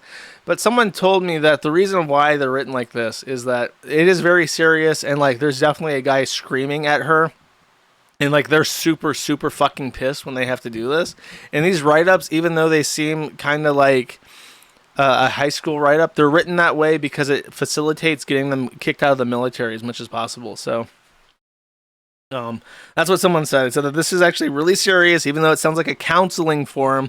It's actually like the highest form of reprimandation that you could possibly give, and it sticks on your record for fucking ever. And if you do manage to stay in the military for 10 years, the shit like this will show up when you're evaluated for cushy office positions and like career military service, and you're basically screwed. If this kind of shit's what's showing up on your record, you're not going to get selected for the jobs that you actually want once your grunt work time in the military is over. That's what I was told, so I don't know. Military guys can back me up on this in the comments if you want to. Here's the meat, though, the actual content. Private Singh, this counseling statement is for the actions listed below. 1. You failed to be in your appointed place of duty on the morning of 29 Jan 04 for accountability formation. You had no excuse for not being in your appointed place of duty. You were counseled on this type of behavior before on the 5th of January, so the same month, as well as on the 10th. Wow. So, wow. Just a habitual fuck up. On the morning of the 28th, you failed to be in the right uniform at accountability formation. You were informed of the uniform by CW2 Gardner, and more people as well as himself. You were unprepared for the mission by showing up without your IBAs, NVGs, and sleeping bag. Your excuses will not be tolerated by the chain of command because you were well informed of the uniform and the mission taking place that morning. On the afternoon of the 28th, you were caught in... This is like all in the same day. She's like... She like fucked up like 4 fucking times in the same day. She can't even go to the designated area. Oh my god. Sar, you were shitting on the undesignated shitting streets. That's where our holy cows walk, and you're shitting all over there. Only if you're imagine this, Private Singh. You took a shit on the undesignated shitting street where our cows shit. We eat that cow poop. Your shit could have ended up in the holy cow poop mixture that people would eat, and you're definitely not holy, even though you are a cow. That would be unacceptable to the chain of command, Private Singh. Okay, on the afternoon of the 28th, you were caught engaging in public displays of affection during duty hours while in duty uniform. Second Lieutenant Elwood caught you and Private First Class Denica at the live fire exercise engaging in public displays of affection, and you were corrected. After you had been recently verbally counseled on this type of activity by SPC Bender. Your current actions and behavior is failing to follow instructions and tasks given by direct and lawful orders by the chain of command. Regardless of the many attempts to correct this type of inappropriate behavior, you have led me to recommend you for UCMJ action. Continuing to do this may result in lots and lots and lots of terrible, terrible shit you don't want to happen to you. Then there's a writing here. It says, I brought my sleeping bag to formation. I absolutely under no circumstance have engaged in any public displays of infection with Private First Class Denica at any time. Rumors and inconclusive evidence should not be based on as basis. So that's what she said. She was allegedly, based on these reports, she has been like, she was passed around. I don't have a better word for it. Passed around in the tents, providing, and it's supposed to provide morale to our troops, but I think if you fuck Jackie Singh, there is no morale. In fact, you may become despondent with your own life. It may compromise the mission readiness of the unit to have members of the unit have sex with Jackie Singh, because then they will become incapable of carrying out their assigned activities at the designated areas. Chat. Tragic, really tragic. I'm glad our military nipped this in the bud. Okay, let's see Darkseid Phil fuck up. I don't understand. Why is the karma of my... What's going on? What the hell just happened?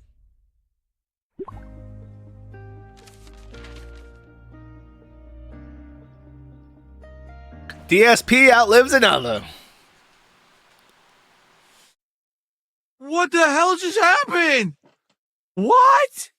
Why did I die? Why did I... Why did I just die? Okay. I had 1 day of work. What happened?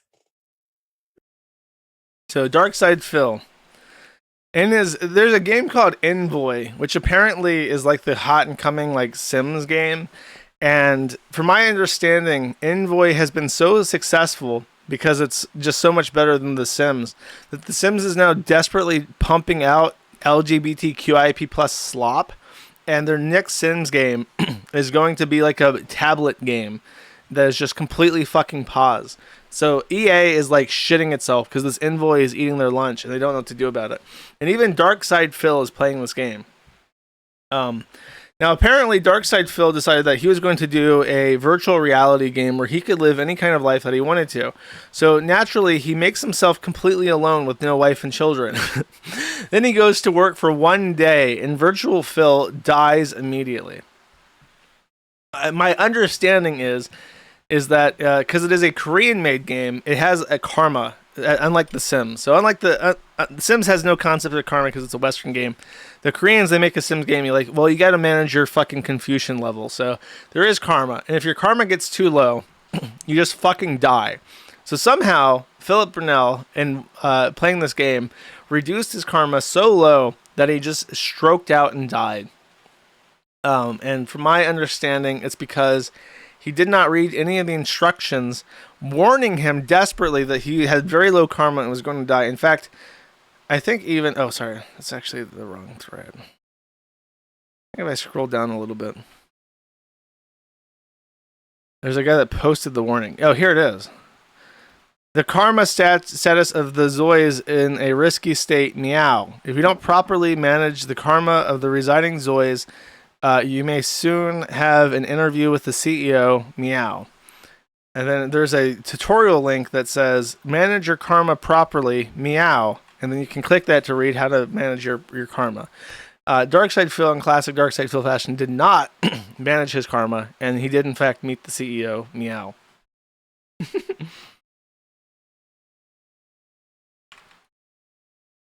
Okay. Let's talk about my boy. This is my favorite. Styx is honestly my favorite lolcow right now because he's such a smug asshole that I love seeing him bad things happen to him, and he's completely unlikable, and he's a dipshit, and he talks like a retard, and the shit's all fucking gay. So let's hear what he has to say. This is a very informative message from him. If you take a bunch of testosterone supplements, eventually your hair will begin to thin and so forth. I personally do not need testosterone supplements. I can go all night.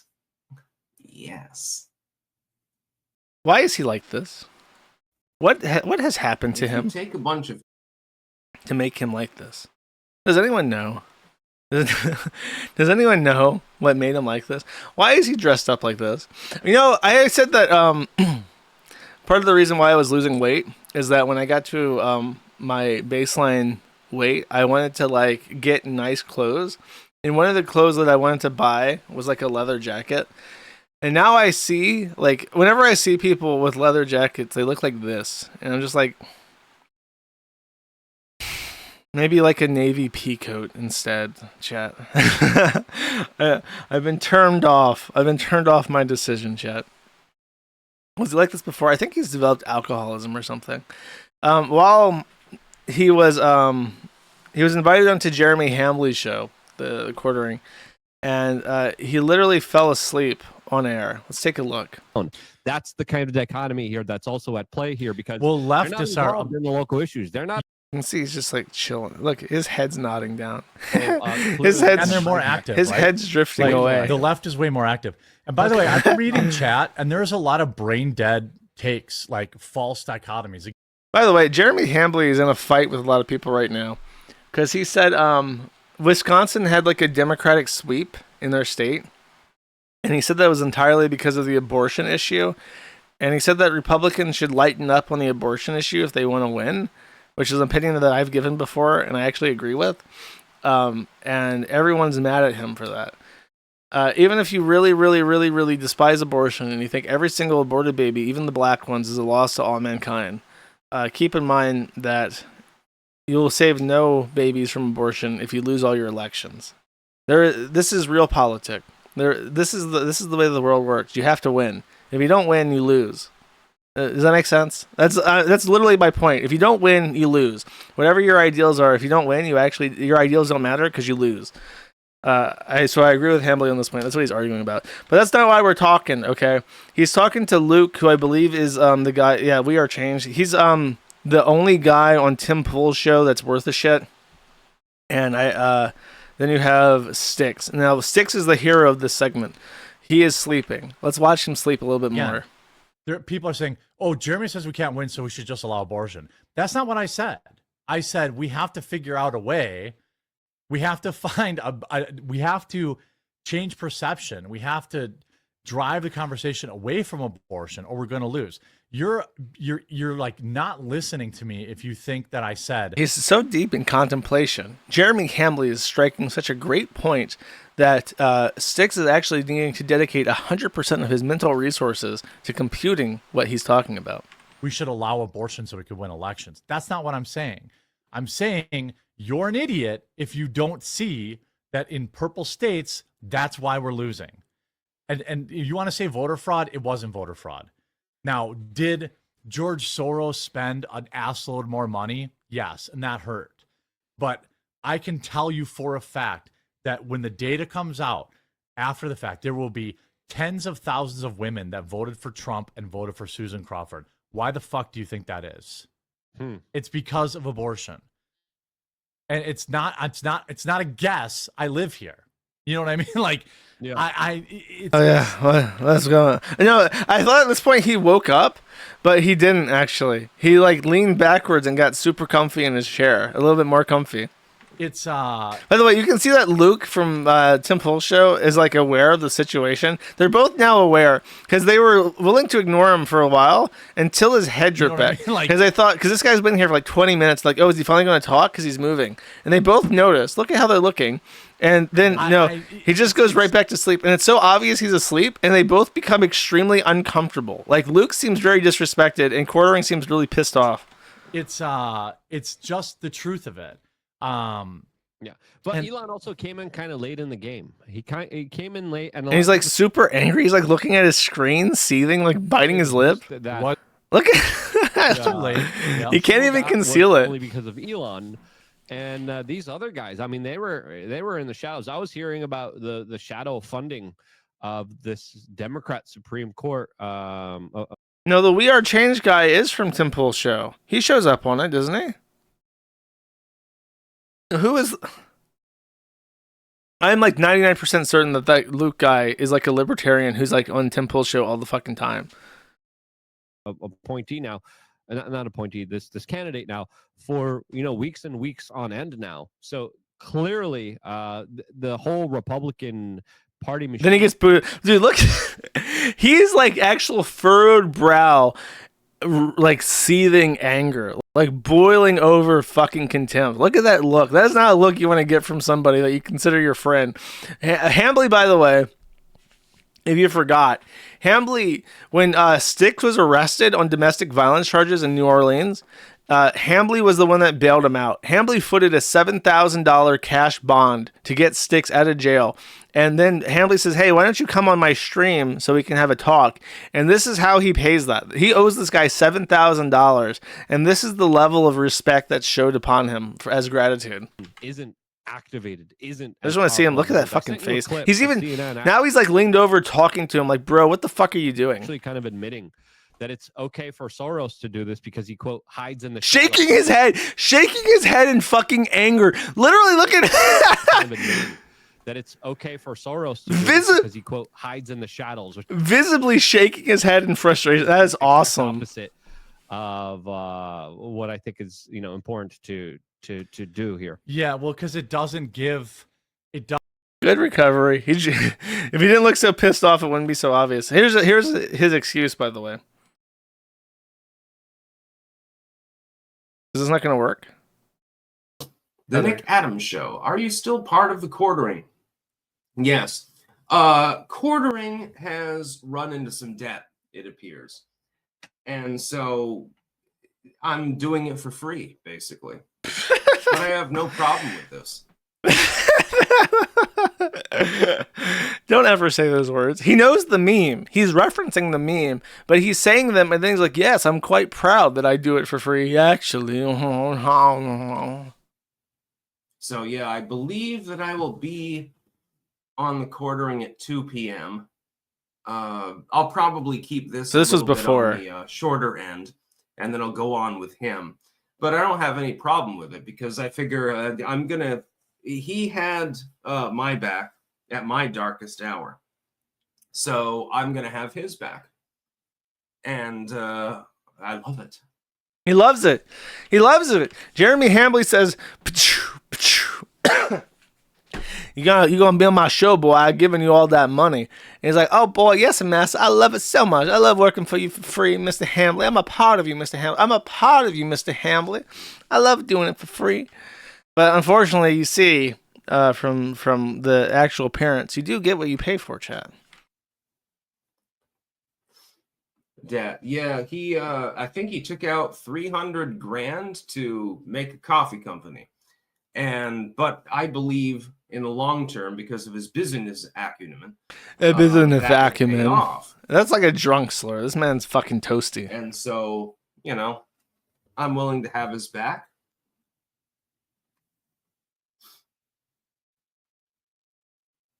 I believe that it will pay off, and therefore I'm going to have his back. I believe it will pay off.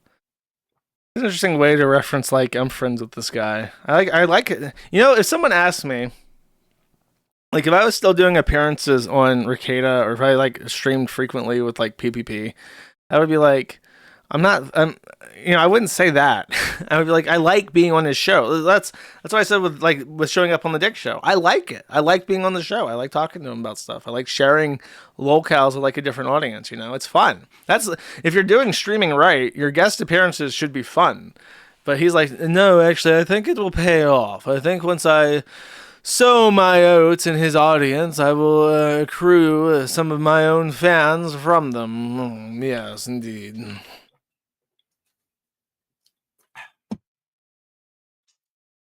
He didn't give up on me when things are real fucking tough for me. So I'm not going to give up on him. That's true. That's the way that I work with my friends. It's true. People compare this guy to King Cobra with, like, a little bit higher verbal intelligence. But it's true. The Bog Witch was really terrible to Cobes. She was, like, verbally abusive and mentally abusive, and she was just the worst person to him. And he never beat her. He would never raise a hand to the evil Bog Witch. And this guy, who has none of the same mental handicaps as King Cobra JFS, was dating a woman who, as far as I know, didn't really do anything to him. And then he struck her and he threw things at her. And King Cobra never did, even though Jessica Boyle was really, really just awful to him. Isn't that interesting? It's just fascinating, chat. Okay, let's talk about Ralph a little bit. There's not much to talk about with Ralph. He just posted this. He says, it's been fun and perspicuity. I love you like a brother, even though you're gay. You really think a loser like that can do what I do? Okay. Oh, no, sorry, it's not. Those were not. I thought those were posted at the same time. Ralph just randomly posted 2 hours after he had a gay breakup with his boyfriend, Perspicacity, that it's been fun. And a lot of people are like, no, Ralph, don't do it. Don't do it, Ralph. Look, this guy is a Derpy Hooves My Little Pony fan in 2025, our year of the Lord. And he's begging Ethan Ralph to not commit suicide. Of course, Ralph did not commit suicide. And he posted later, like, I was just saying it was fun. But obviously that was baiting. Baiting as he does. Ralph loves to bait. He loves to bait in public. He loves to bait in private. He loves to bait to his family and friends. He just loves to bait. I mean, always baiting. And I don't know why. I mean, I know why. If I was Ralph, I'd want to commit suicide too. But I feel like he drinks or does drugs, and then his inhibition gets so low. He never gets low enough to commit suicide because he's like a narcissist. But he gets to that point where he's just like, I should do it. I should kill myself. And then he goes to Twitter because his inhibitions are shattered by the mixture of drugs that he's on. And he posts, this is it. Goodbye. He probably has this, I imagine. I cannot peer into the minds of men, chat, much to my chagrin. But I imagine that Ralph has one of those suicide revenge fantasies. Like he sees it in his head where he pulls the trigger. He has that stream where maybe he's doing a stream. He does it on stream because he's a showman. He's the showman chat. So he boots up a stream and he goes over all of his classic Keel stream highlights, his favorite moments, and he looks over his 15-year legacy or however fucking long he's been doing this, and he says, "Yeah, it's been a good run, hasn't it?" And he'll just give like a cool guy, like one-liner, like, "Yeah, it's been fun," or, "You know, I had my ups and downs, but truth be told, I always did it my way." And then he kills himself on stream. And everyone talks about, holy shit, this fucking guy, he committed suicide on stream. And it's like viral. It's like on TikTok. Like people in India are fucking talking about it. It's just worldwide sensation. What a fucking stone cold last line. And then, of course, immediately, my show, I'm like pursued by the government because I drove this poor pig to commit self-butchery.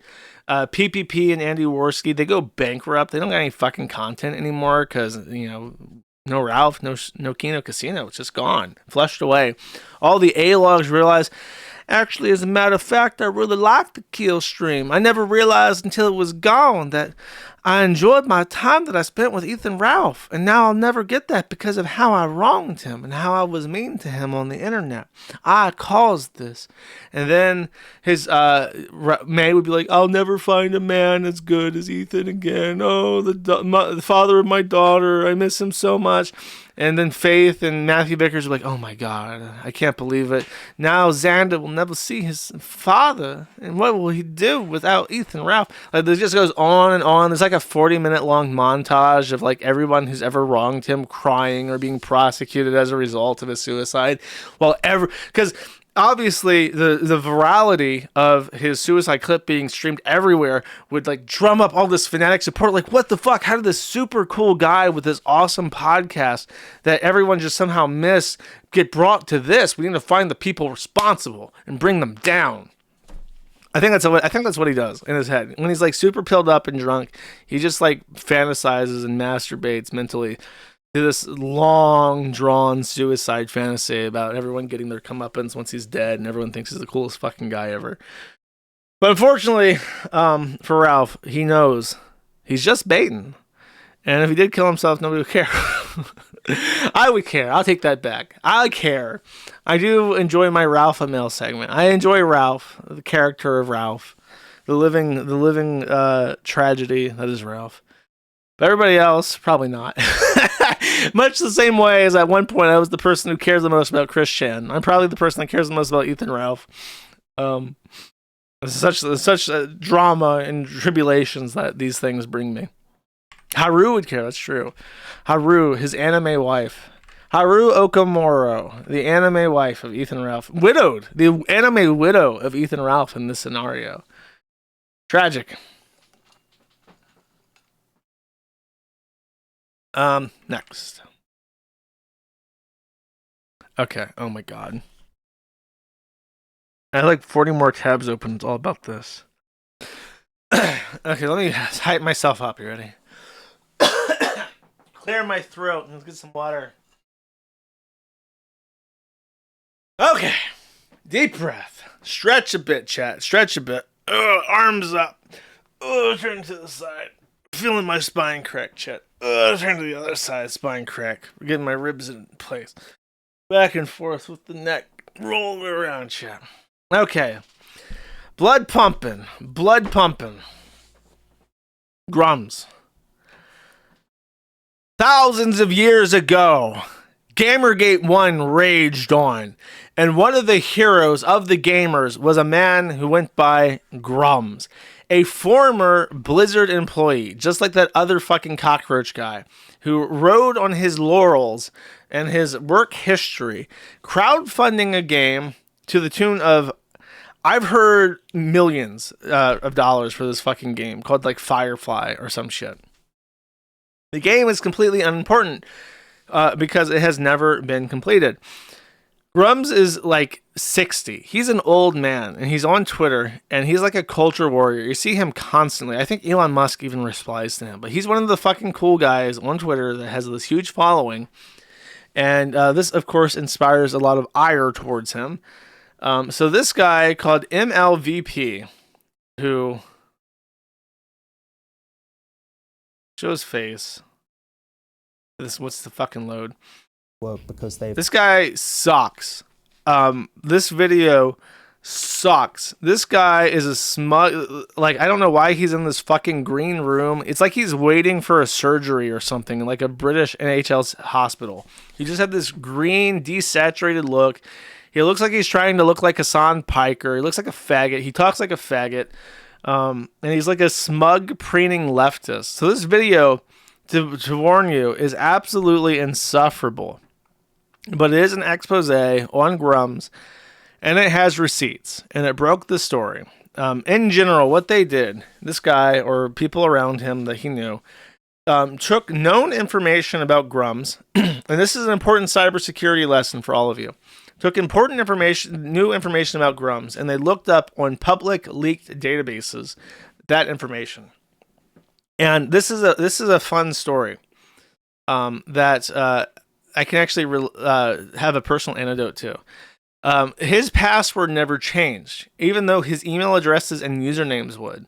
So he used a very specific password, and his password could actually be searched in these databases. And because he used a very specific password on a multitude of usernames and email addresses, it was actually possible to identify him by his plain text password across very old database breaches, which is very unusual because usually you think it's username or email. In his instance, he tried to be clever, but because he used the same password on a bunch of sites, they were able to find out his broader internet history. In particular, they found LLCs that he had incorporated in his mother's name. They believed to be a tax thing, so for him to dodge taxes.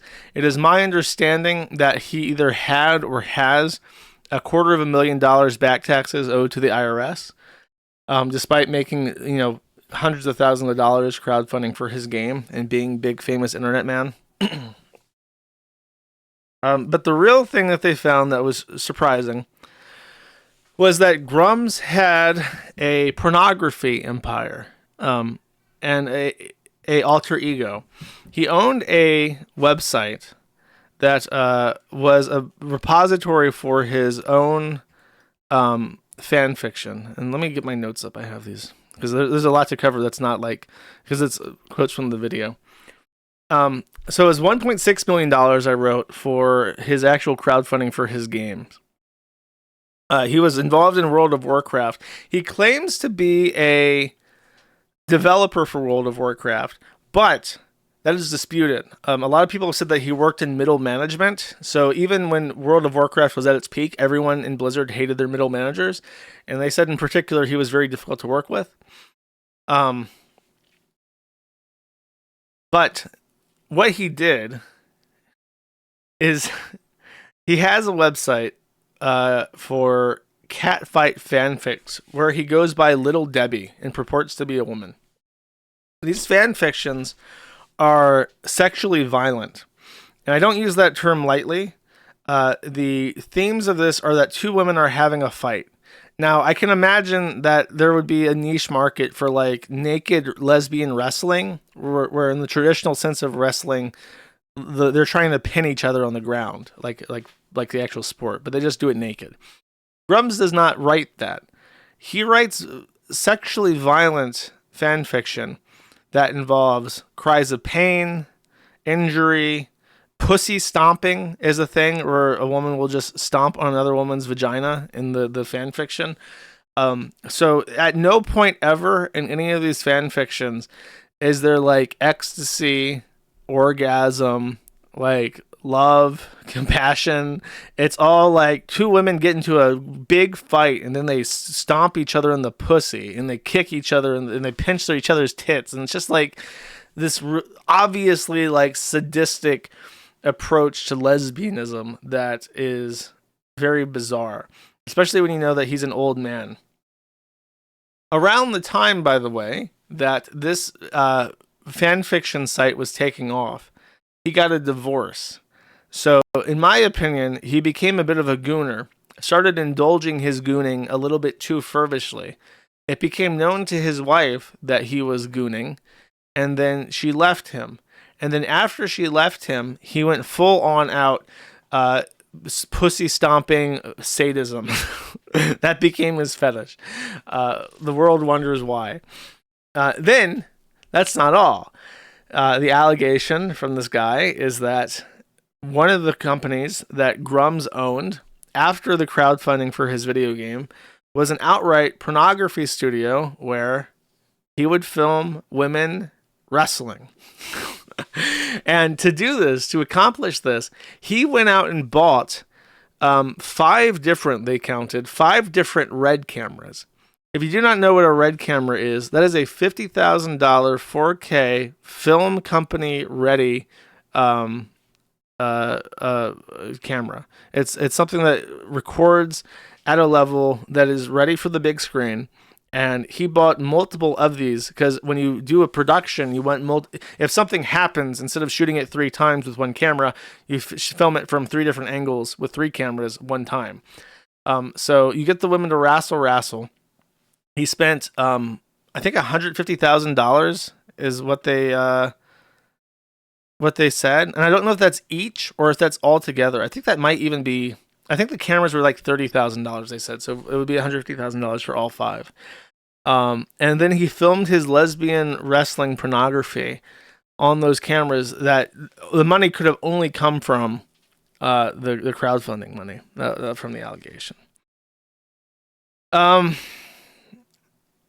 So there was one of the flimsiest allegations that he made was that there was specifically one MySpace account, to give you an idea of how old this is, one MySpace account where it was called Debbie Chan, which is the name of the Grummz fan fiction alter ego, that had the email address prettylittle-girl-19, I think, 16, prettylittle-girl-16, which is obviously a little bit suspicious. Though Grummz has said that he's into lolicon in the past. And when people called him out on this, he retweeted himself like fingering a lolicon's belly button or something. I don't want to show it on screen because I don't know what that anime thing is, but to me that's very suspicious. It's not like outright explicit. It's just like he's just poking like an anime girl belly, and it's a little bit sus. And it came immediately after people said that he was into lolicon. So I don't know what's going on with that. I have enough, like Debbie Chan is like such a generic name that I can believe some other random person created that account, but I figured I would bring that up for completion's sake. The cat fight fetish website, by the way, was registered under his mother's name. So his mother technically owns, and she's 80. So it's either a tax thing or like an anti-doxing thing because he was afraid of this. The IRS got a $260,000 lien placed against him after he crowdfunded the money for his game. Mentioned his wife divorced him. So here's the highlights of his fan fiction. You ready? Mark's self-insert character stomps on the crotch of a character named after his ex-wife. Oh, I forgot he named characters and his fan fiction after his ex-wife, and then his lesbian persona is the one doing the pussy stomping on her. So I don't think there's much wiggle room there. I think we know what his feelings are towards women after his divorce chat. His self-insert character mutilates the same character's labia with a zipper saying, "I'll make sure you never fuck anyone again." The ex-wife character repeatedly screams, "No, don't do it," cries, kicks, and convulses. In a different story, a woman is raped with a spiky high heel, gets her pussy stomped until she passes out from pain, and then she wakes up and continues violating her until she passes out again, etc. He scratches up a woman's anal cavity with long fingernails. Ouch. There is painful dry pussy rape, women being left unconscious from being beaten so badly, women being suffocated from having their throats stepped on, and lots and lots and lots of pussy stomping and kicking with high heels. So this is our culture warrior, and that's what he's up to in his free time when you donate to his video game that is never, ever, ever coming the fuck out because it's been in production for like 10 fucking years now, and it's had no progress whatsoever, and he's buying $50,000 red cameras to shoot lesbian wrestling. He had a reaction basically. Let's go over his reaction. We got some posts from Zitter. Grummz says, "The lefties went too far. They doxed me, tried to get me killed with bounties, and then went to the dark web to nab plain word passwords and emails to try and cancel me for stuff 20 years ago, which turned out to be nothing. They put me in a position where I have no choice but to destroy their ideology. Oh man, you didn't want to do that. So this guy, who's like a 16-year-old perma-fucking gooner, who shoots and writes lesbian fan fiction as a troon, is saying, silly liberals. Now that you have cornered me, now that I have no out and you have cornered me, I now have full power. I can show you what I'm really capable of, you fucking libtards. And he's just going to like unleash his ultimate form, the ultimate Grummz form, and he's going to bring them all low. He's like this is what happens. This is your brain on anime. This guy is like, he's like, ho hum, what a useless transformation. So your hair is different. So what? He's like, thinks he's like Cell or Frieza or some shit. He's about to fucking like nuke planet Earth with his Kamehameha. You know what scoop on Grummz is? Over 20 years ago, I ran a very successful, very profitable softcore company as an easy side gig. We mostly did stories in anime art, all outsourced and put under various pen names. I got pretty good at photography. That's how Erica's favorite photo of herself, I'm proud to have taken it. I spilled the beans on Flashcast tonight, and then he advertised Yellow Flash Guy, which I'm pretty sure is one of the homosexuals involved in Comicsgate. No, this is his character, by the way. I don't think that this is not safe for work, but it's just like really shitty anime drawing. Just a girl who loves female competition. The cattier, the better. I sponsor and collect artworks of female cat fights and wrestling. I tend to have a dark. She's tampering and dark-sided stuff. She's dark-sided. And like stuff more erotic and rough, if you're such as pussy zippers and pussy stopping, very erotic. If you are an artist who can draw cat fights, I want to hear from you. Dark-sided.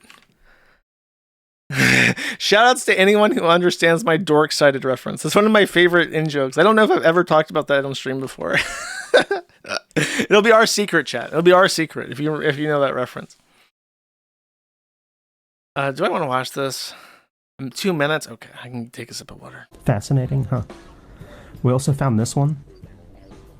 What does this say? Hold on. Don't know. Pretty little girl. That's not me. Pretty little girl 16. That's not me. You know who else they found? Data. They found some housewife on Facebook and tried to implicate her. I have that too. But that's not me. This isn't you? No. Are they trying to say this is you? They are, and that is a problem for them.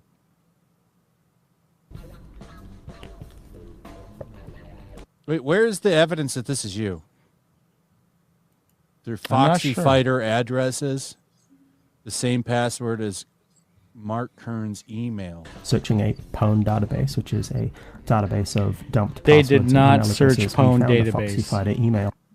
I don't even know what that is, to be honest. All right, I don't know what Pwn databases is. What that is am I pwned? So if you want to search for data breach on your password, you can go to amipwned.com. And I already covered all this. He's just going to deny it. That's not interesting. I want more Cope tweets. This was a dox on myself for malicious intent. What Western Kabuki did was a full dox with illegal means, reaching back well over 20 years to try and dig up dirt on me. This guy, by the way, when I was 12 years old, this guy was writing lesbian fan fiction that involved pussy stomping. Or, I guess not. He was using red cameras to film softcore pornography. A derangement of cross-dressing male pedophiles hate you at Grummz. You must be doing something right. I am the most persecuted game dev in history. I think that he would qualify as a cross-dressing male. I don't know about pedophile. He just seems like adult women crying and suffering. But I think Debbie Chan qualifies as cross-dressing. I'm the most persecuted game dev in history.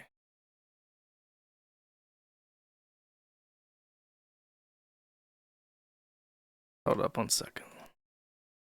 Well, I don't think I've ever done this before. Give me a second.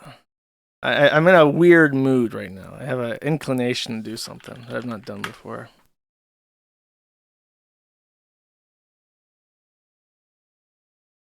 Okay, let's see. Appearance.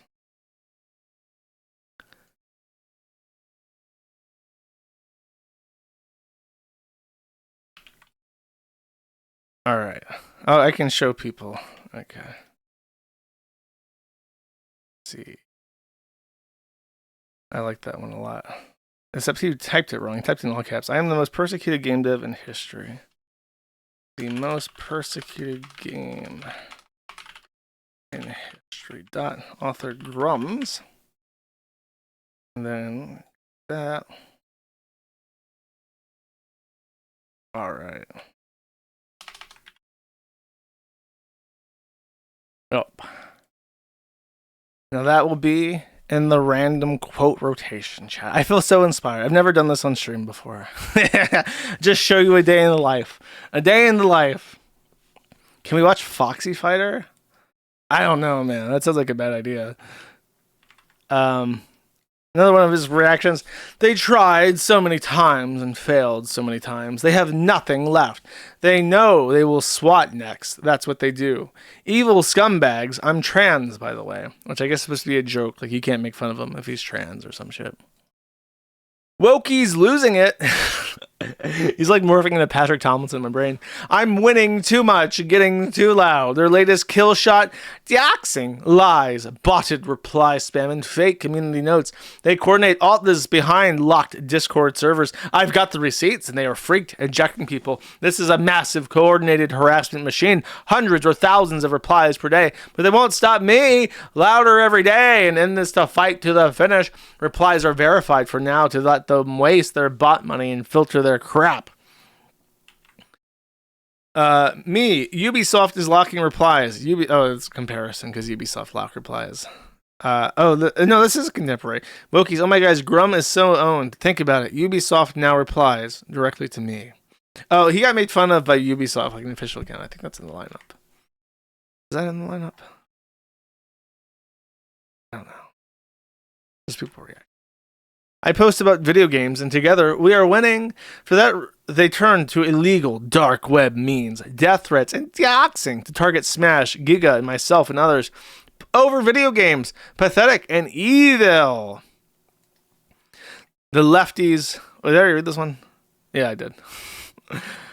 This is a really good quote, too. Yeah, actually. This is a really good quote. This is a really good one. Let's see. Make sure I get this right. Sorry, chat. If I don't do it now, I will forget. That's the rule. That's how I do things. Okay, so it goes. I'll correct him for him. They put me in a position where I have no choice but to destroy their ideology. BR. Oh man, you really didn't want that. This guy is so fucking cool. I wish I could be like this guy. Because this guy's fucking cool. This guy's hard fucking cool. Bam. Oh, and then I forget when I do BRs like this, I usually put a second quote. Okay. Let us continue, chat.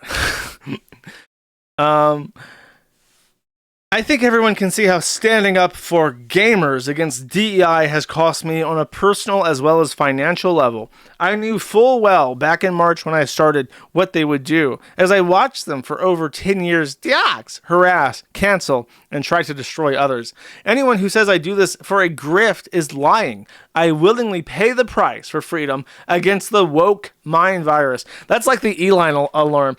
Elon! Ting, ting, ting, ting, ting, ting. Elon! Ting, ting, ting. I'm talking about the woke mind virus, Elon. I need help. Just like you got like a spotlight pointed in the sky, like for Batman. Like, Elon! Woke mind virus.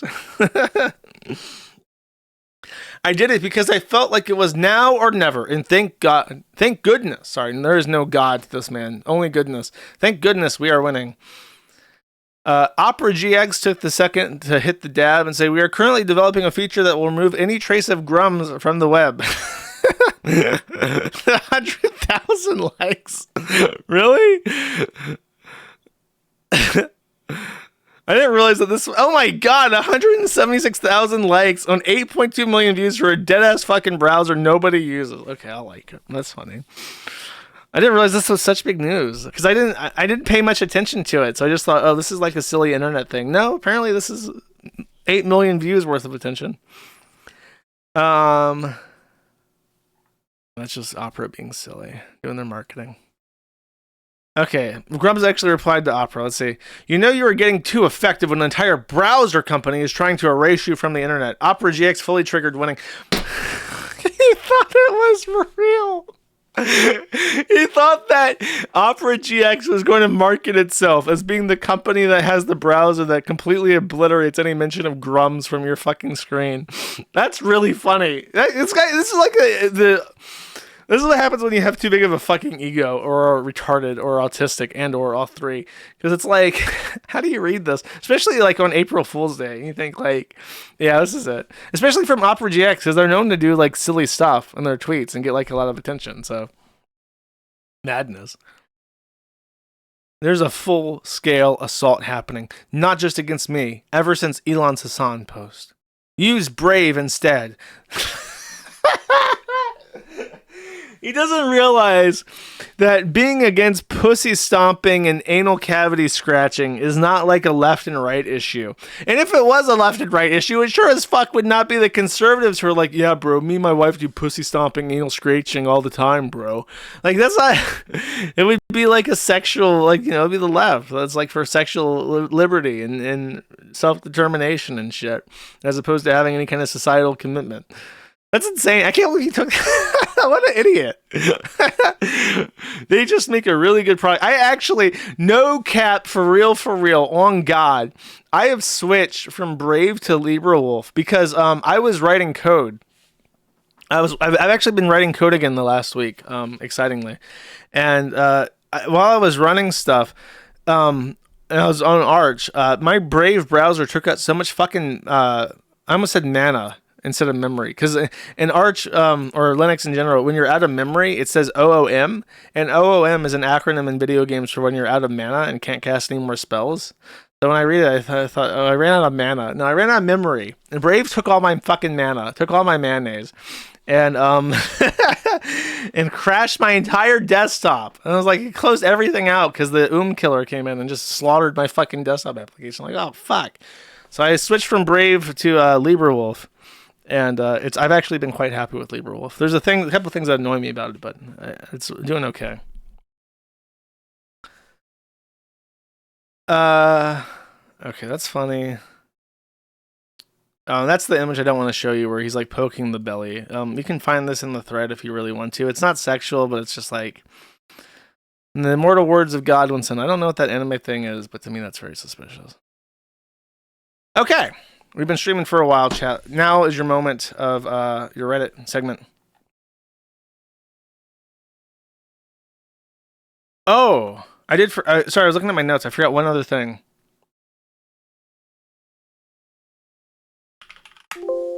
Where is this? He one of the other things that I didn't even mention is that he worked at Blizzard, and lactation was like one of the recurring trends of his fan fiction stuff. And it's really ironic because if you remember, Blizzard was the company that had women's bagged breast milk stolen out of the company fridge. So I don't know. I think there is a non-zero possibility that Grummz was perhaps indulging in the company milk tank while on duty, and he has carried that fetish with him outside of his work with Blizzard. We may have found him. We may have found the guy after all this time. Also, I'm gonna be real with you. One other random aside. Hopefully this wasn't covered in a super chat or something since, but I know people really like card posting, but I find him annoying and he's not that funny. The Sneed one was funny, and then after that it was just kind of like, oh, he's like doing the same thing over and over again. But someone linked me to this, and I legit thought that he was fucking with me. I posted in the Man at the Internet thread about how I was enjoying some Deans, which if you don't know is canned fish. Specifically, it was King Oscar's Mediterranean-style, skinless, boneless sardines in a tin. So proper Deans. And I ate them, and I'm like, wow, I thought this would be like in a tomato sauce, but it wasn't, and it was really good. And then someone immediately hit me with this card posting video. And I thought this was like a fake thumbnail at first. And then I thought, he must be fucking with me. There's no fucking way that, like, he put out this video about Dean's being a dog whistle for fascism immediately after I started talking about fish. But to make it even worse, Dean's is a 4-month-old video. I wasn't on my diet until February. I wasn't eating 10 fish until February. So 2 months before I even started my diet, he had put out this video about Dean's being a fascist dog whistle. I had never seen this video. I was not compelled to eat 10 fish because of it. And then as I'm talking about Dean's, someone points out this fucking video. It's like, how? How is everything that I like a dog whistle for fascism? In case you're wondering, because this is a 10-minute long fucking video, his point is that Deans are popular in the prepper community, and therefore preppers are all fascist militiamen preparing to commence the Civil War in the Boog. And so Dean's is a dog whistle. And then he goes on to say, and I don't believe this is true, and I think he's making this up in a psychotic episode, that people will use Dean's to describe illegal activity. Like, they'll make code words like, yeah, I want some Dean's and olive oil. And that's like a fascist Nazi dog whistle for, like, we should kill black people. Like, that's literally what he says. It's fucking insane. So I don't know what's wrong with him. Okay. Next, the Reddit segment. In our relationship advice, one of my personal favorites, by UTRRUUTR. My 30F husband, 29M, will not stop leaving his turds in the toilet for me to find. My husband poops more than anyone I have ever met. I am pregnant. I am nauseous. I am hormonal. Smells send me over the edge. And yet, no matter what I say or how much I plead, my husband will not flush his shits. We've been married for 3 years. I don't remember when this started, but it genuinely makes me want to throw up and is starting to affect my level of attraction towards him. We've had this conversation countless times. I have gotten angry, explained to him how it affects me, asked politely, pleaded. I have tried everything and he will not stop. He claims he can't remember. He promises he'll never do it again, but he never stops. What is this? Does this mean something? Is he not attracted to me? I genuinely don't know how to handle this, as it seems absolutely nothing will get him through. I realize this post may seem unserious, but I'm seriously so angry and I'm completely out of ideas. Okay, so there was a video that someone posted. This is like X slop, and I'm going to mention this as briefly as I possibly can. There's a video circulating on the big accounts on Twitter, raging over a woman, as they fucking do every fucking day, which is why I stopped using X as much, because it's just like irritating to see this rage bait shit. It's a woman in her 40s. She has, I think, 4 kids, and she's complaining that, or she was telling a story that they resolved, they got over this, that her husband was not doing enough around the house, and it was seriously impacting their marriage, and she was considering divorce because he just wouldn't clean up after himself, basically. And the breaking point was that she was taking care of the kids to get them ready for school. She goes over to throw something away, and the trash is full. And she had asked him to take out the trash before he left for work. So then the trash is full. She goes to her plan B to grab something out of the dishwasher, and the dishes weren't done.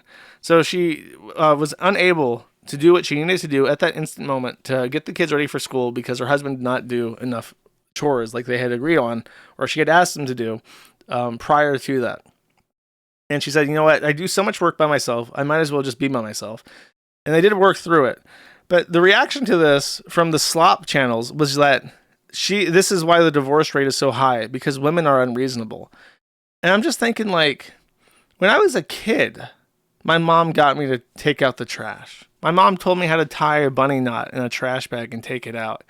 You know, and she works too. So it's not even like her job is the housekeeper. She also worked a job. And there was no expectation that they would share any burden while she takes care of the kids and also works. And then people got mad at me for that and said, you know, her husband is a lineman. He works on the electric poles, and she has the audacity to complain about him. One of the most dangerous jobs in the world. It's like, it doesn't matter. The heroic fucking lineman can take out the fucking trash. And that's like this, where it's like, he can flush his own shit. This is the level. I'm telling you guys, there are guys out there who are like doomers about their prospects with women. They're doomers about the white race, and they're just like, bro, these white, like, nobody's having sex and the good guy always gets put down. You know, if you can wipe your ass, flush the toilet, and take out the trash, you are already better than half of men. You are literally already better than half of men. You can get laid. It is possible. You have hope. I'm not even being facetious. This is how fucking low the bound. This guy is married and has a kid on the way, and he can't even wipe his own ass and flush the toilet correctly. That is what's happening. Okay. Is this guy Indian, perhaps? Single motherhood was the single worst perspective or influence to Joshua Moon's perspective on gender relations. I have said this a million times. If my views on women were influenced by my mother and my relationship with my mother, I would not like them. Do you understand? Understand me, boy? If my views on women were shaped by my relationship with my mother, I would not like them. The only time my mother and I were not arguing with each other was when we were eating. We would eat out constantly. We would go to Ruby Tuesdays or Mexican places or do pizza every fucking day. She never cooked a day in her life. When she did, it wasn't very good. Sorry to say. I don't mean to offend anybody. But it wasn't very good. So we just didn't get along. And the only time that we were happy together is when we were eating. And that was my relationship with my mother from the time that I was in middle school until the time I was in high school. If that was that is why there's Blockland posted me saying all sorts of terrible shit, not just about her, but to women in general. However, guess what happened? I turned 18. I had a male mentor. I got a girlfriend. I made male friends. I moved out, and I got a better grasp of the world around me. Okay, that's what happened. And I know, even thanks to my mother, she did put in work. She did a lot to help me. And I know how to take out the fucking trash and wipe my own ass. If you can't do that, you're fucked. I'm sorry to say, but that is if you can't do that, you're in good shape. You just have to do what Karl Jobst did and walk up to them and say, "Hey, you're sexy," and then run the fuck away. That's how you set them up for round 2. No, it doesn't explain why I'm a feeder. It explains why I'm fat. I never had a good relationship with food. I just ate. I'll even tell you. When I went to Ruby Tuesdays, you know what I got? I got the buffalo chicken sandwich, and they ruined that at one point. At one point, they They got lazy, and the whole breast fried chicken thing battered in. I'm hungry now. Battered in buffalo sauce. They swapped that out for like their buffalo tender wings, and they just put 3 of those on the bun instead of the chicken breast fillet. And they ruined that fucking sandwich. I love that fucking sandwich.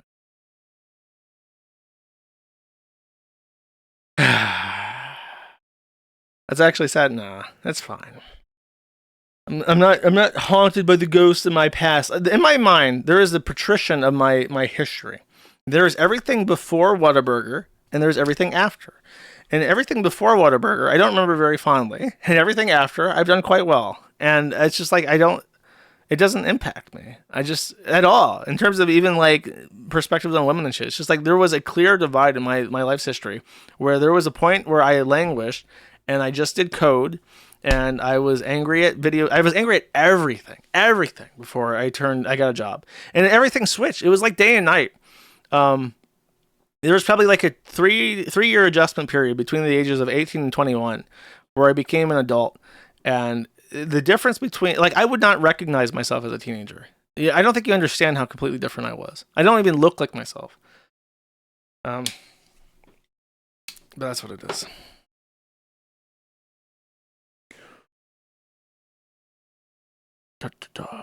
Okay, let us read the Super Berries. Now, I am once again asking that everyone subscribe to the locals. I know it's a pain in the ass if you don't have a Rumble account, but if you go to if you're on Rumble, you just click join, and I pinned the link for Kick. I really appreciate it. I'm trying to get back to what we were on Gumroad before the great tragedy of Stripe terminating my fucking account for no fucking reason whatsoever for the millionth fucking time. That would be awesome. To be quite honest with you, I have exclusive content. What am I thinking of? I wanted to watch that Chinese show where that guy was on it. I wanted to read. I have a special book that I want to read. If Keffels puts out his book, I'll read that. And then I'm still watching Adolescence. I watch like one episode a night, and I'm debating if I want to comment on that because it's like the current thing everyone's upset about, and the UK is passing laws over it. But I've watched like 2 episodes, and it's honestly not good. I don't know what the fuck people are getting out of it. Bossman. Okay. There's actually one thing about Bossman. Bossman's back in there's no like video to show this, so I didn't line it up. Bossman's back in rehab. He's apparently doing a 6-month inpatient rehab. It's not quite clear if it's inpatient or outpatient. He's kind of waffled on this and been like, well, I think I just have to stay sober, and then it's like, then I have to go in. But I think it's a 6-month inpatient rehab that's court appointed. He either does it or he goes back to jail. And the penalties for him failing this are really high. So it's going to be a long time before anything about Bossman comes up again on stream. Oh, 6 weeks. Oh my God. I was preparing for the long haul. 6 weeks. Okay. Much better. Hopefully he can do it. But you know, the odds of people ever coming out of rehab, especially court appointed rehab that they didn't go into voluntarily, the odds of people ever coming out sober and staying sober is like nothing. It's nothing. You know, sorry to say, but once somebody's a drug addict, they're always a drug addict. They're never not a drug addict. And I think they even say this. They're like, I'm an alcoholic and I'm 40 weeks clean. It's a dry alcoholic, but I don't know. We did get some good content from Austin. He was pretty classic. Yeah, oh no, my Oshi. Exactly right. We got some good content from him on this break. Hopefully he does fine. I don't want him to go to jail. But, you know, it is what it is. 6 weeks, yeah, I can survive 6 weeks. I did it before, I'll do it again. And then all the sick bastards who don't like Bossman Tint can celebrate their sadistic pleasures, which I cannot comprehend. Get some water.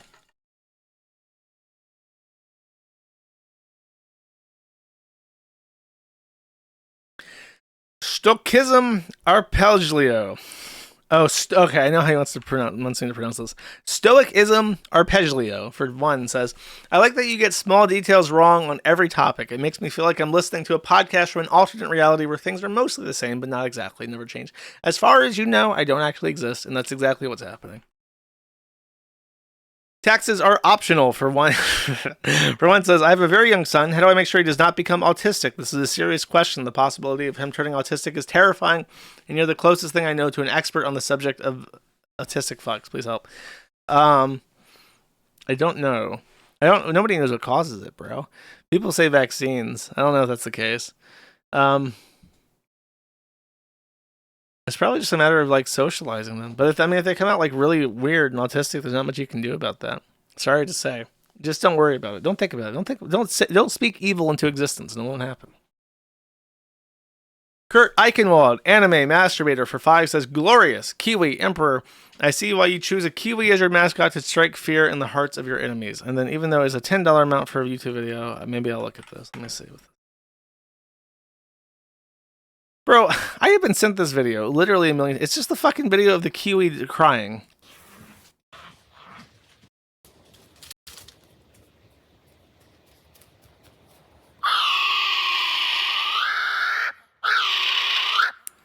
It does sound like a dinosaur. It's very spooky. I've seen it. Let the record show I've seen this video literally 10 million times. MAGA communist, for one, says, you're mad at FDR for being a socialist? Well, wait till you see what Donald J. Trump has planned for you. And then there is a Reddit drama link. Let's see what this is.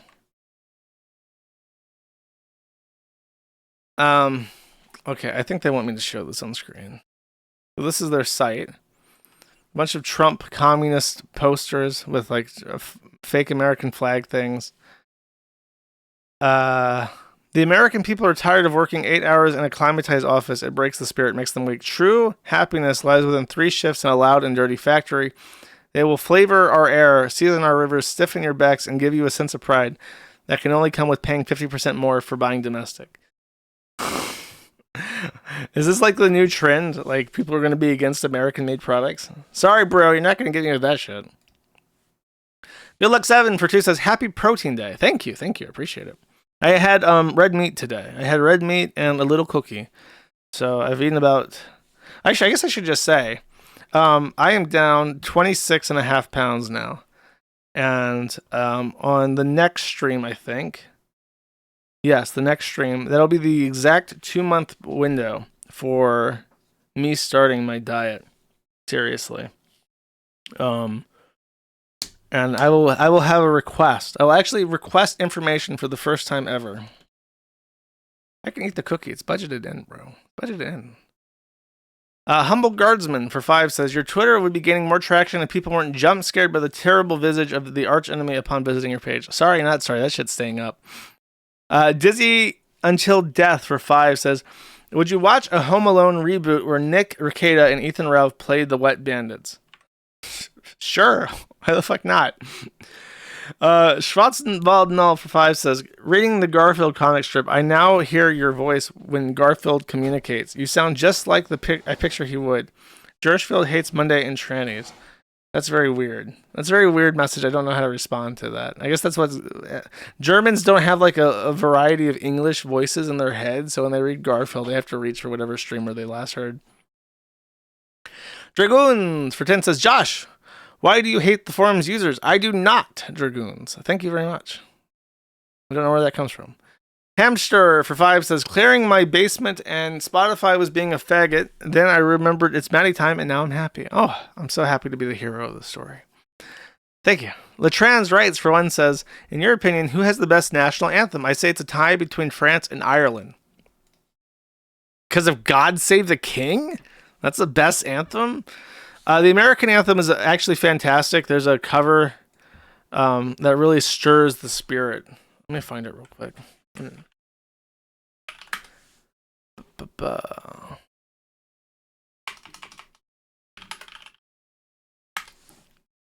There's a very specific version that's like, I think it's on Engine's channel or something. Yeah, I think it is. Or it's like a collection of voices singing. And that's what makes it really, really good. It starts like a little boy, and then it's like the... Yeah, this is it. Then it breaks out.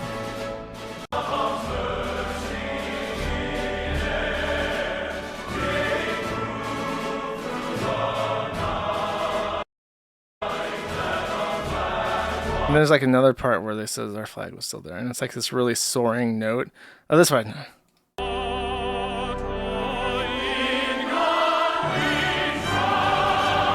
This is a fucking awesome rendition of the national anthem. This is like the best fucking rendition I've ever fucking heard. That's pretty good. The Soviet anthem's pretty good. I actually really like the Ukrainian anthem as well, though it's kind of like a Debbie Downer song. The Ukrainian anthem is, if I remember correctly, it's called Ukraine is Not Yet Lost, which is not exactly the inspirational message that you want to hear, but I guess it's pretty apropos at the current moment. Though it was on the anthem, Teufelslied is one of the most banger fucking songs ever composed, especially for like old music. Sneedo for 1 says, not the first time German. Then again, Jablotchka is also a very good song. Sneedo for 1 says, not the first time Germans took down multiple Jews. I read that on air as it came in, and yes, very true. Space Allen for $50 says, Ham Jam. Thank you, Space Allen, very much. I appreciate it. David S877 for $25 says, you previously mentioned you were driving a lot. How long are you estimating until you finish every Buc-ee's in the country? I've been to Buc-ee's. I have been to Buc-ee's. I have had the beaver nugs. I've had the jerky. I've had the pulled pork sandwiches. I've even bought little beaver mementos. Buc-ee's is truly a fucking American. Buc-ee's is probably the most American thing that a tourist can see in this country right now that encapsulates the American spirit. Thank you. Coyadante for 10 says, Poland got richer and England poorer because of all the Poles moved to England. What? They would get richer then, because the Poles seem to accumulate wealth. Thank you. Humble Guardsman for 1 says, was being serviced by the British how you lost your foreskin? No, I was serviced by a different type of person. Red Eyes Black Dragon for 5 says, trust no bish. That's right, trust no bish. The false copy of Sender for 1 says, read tariffs. I would literally pay $15 for a loaf of bread if it meant liberals could be eradicated. Like they really thought we would just brush over how they want to murder us and groom our children. Bro, if it gets rid of the fucking Indians, I don't care what the price is. I'll be in poverty living out of a fucking trailer on a half acre. I don't give a shit. Ballistic Characteristic for $20 says, here's a crisp 20 dude. Have a great weekend. Thank you. Thank you very much. I appreciate it. Octavia Sales Rep for 10 says, fishy. I don't know what that's a reference to, but fishy. Maybe he was talking about Keffels at the time. Not sure. Sergeant Wizardfist for 10 says, very funny watching the Brits and other Euros who are neighbor cattle still prattle off about America while they get wiped out by Browns. There's a video by Sargon of Akkad put out recently where he went to the United States and talked about how much he liked being in the U.S. So he might be expatriating. Dude, the Euros that want to stay in Europe, just fucking let them. Don't worry about it. Judy Tester for 3 says, how to get permanent residency in the UK, and I don't need to read this, I've already seen it. It is the deportation tribunal in the UK said that this convict with his multiple rape offenses was so terrible that if they deported him to Jamaica, he would actually be at risk of physical harm, and therefore they can't legally do that, so he gets to stay in the UK forever for free because he's such a reprehensible fucker that they might harm him by deporting him. So the British just have to deal with him for the rest of his life now. No Hurt Mr. Metal for 5 says, nice to catch another live stream. Real question, is the tariff retard war going to revive the old production industry in our old industry cities like Chicago and Detroit? Would like to see Ford Steel. Probably not in those cities because they suck ass. They're probably going to move to Republican areas, and then those areas are going to be fucked up forever, basically. Unless we get rid of the people that fuck up the cities. Euclid Sneed for 5 says, Jerish, we all know you have multiple kids in third world countries like a true passport bro. My oats are not sown to the wild. Euclid Sneed. At least to the best of my knowledge. Steen Frieden for 1 says, as someone who only knew surface level DSP lore, I genuinely thought Phil was having a redemption arc when he linked up with Kino Casino. Guess I'm retarded. It's like with Chris, you can bring a horse to water, but you can't make him drink. You know, I think that the idea that PPP was playing out the whole DSP thing as like this long con, like orchestrated from the beginning, I think that's fallacious. I think that originally he was trying to just interact with DSP and try to help him. And then when the A-logs got so fucking annoying, he wanted to genuinely spite all the A-logs. And then what happened is that he realized that he couldn't stand DSP and there was no helping him. And eventually he just like, whatever, I guess the A-logs were right. Let's pander to them and threw him under a bus. And that's how that worked out. So it was just like, I think it was very much opportunistic. It's like, let's have DSP on. And then it's like genuinely like, fuck these guys. And then like later it's like, okay, well, fuck this guy too. You listening for 2 says, Bo Blacks, no more blacks. I don't know what that means. I know his name is Blow Blacks. That's his real name. Dark Western for 5 says, have a great weekend. Thank you. I appreciate it. No Hurt Mr. Metal for 1 says, Josh, you're jerking off trannies with your coverage. 7 minutes of humiliation fetish. Listen, I laugh and I don't care what they do, and that's my modus operandi. Gormless Wonder for 10 says, stomping on everyone you hate. Preach it, Josh Hamroll. Thank you. I will. I'll continue to stomp. No Hurt Mr. Metal for 1 says, Keffels, Fenster, Blow Black's tranny humiliation fetish for 12 minutes now. You're welcome. Pimmel Fetch Stuff for 2 says, tuna money. Thank you. I appreciate it. Laserdisc Spin Man for 3 says, happy pizza day. It's not pizza day today. I might eat pizza tomorrow, though. I just got to budget in a full day's calories. Breadwash for 5 says, YouTube link. Please replay your amazing rant 974 in case the timestamp doesn't work. Oh, I think I know what this is.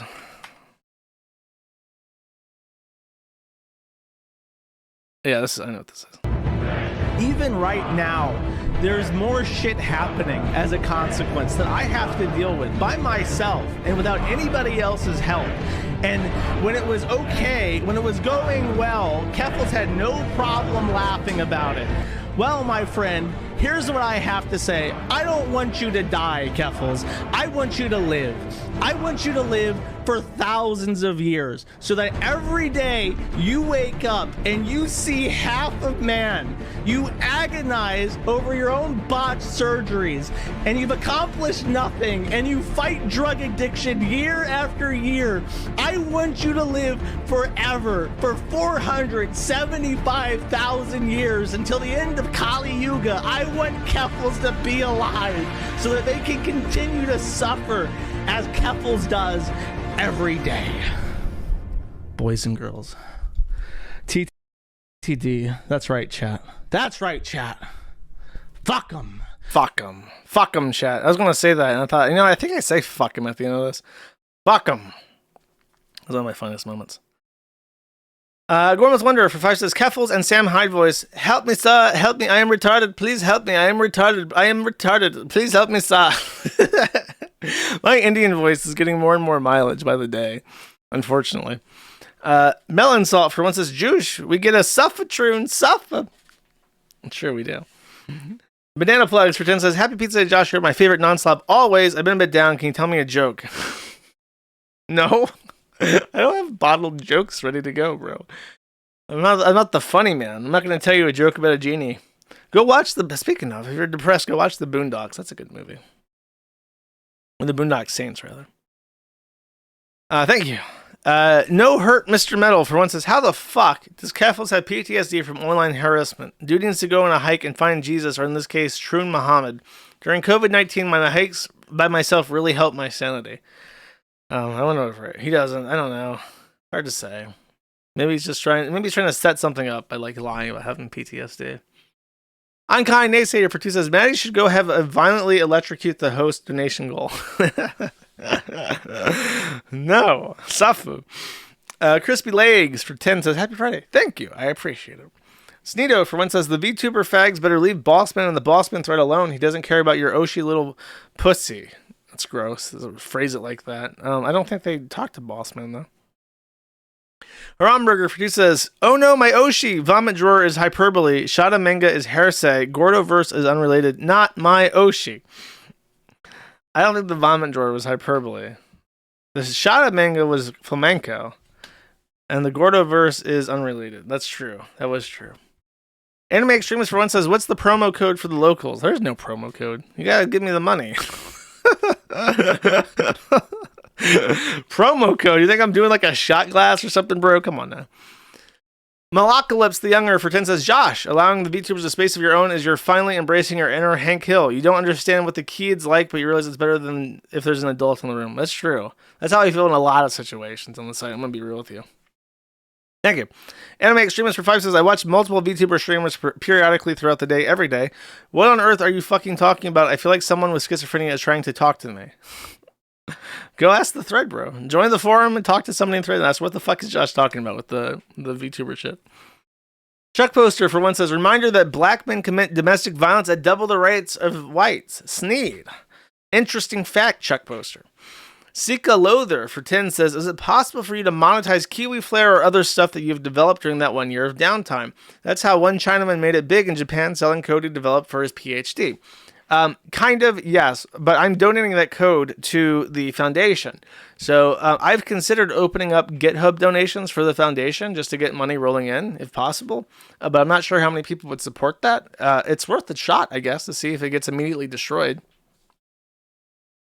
Anime Extremist for 10 says, Devin Stack / Backpilled create a new fun game. Would you care to play a round or two with us? Depends on how much time it takes. Let's see.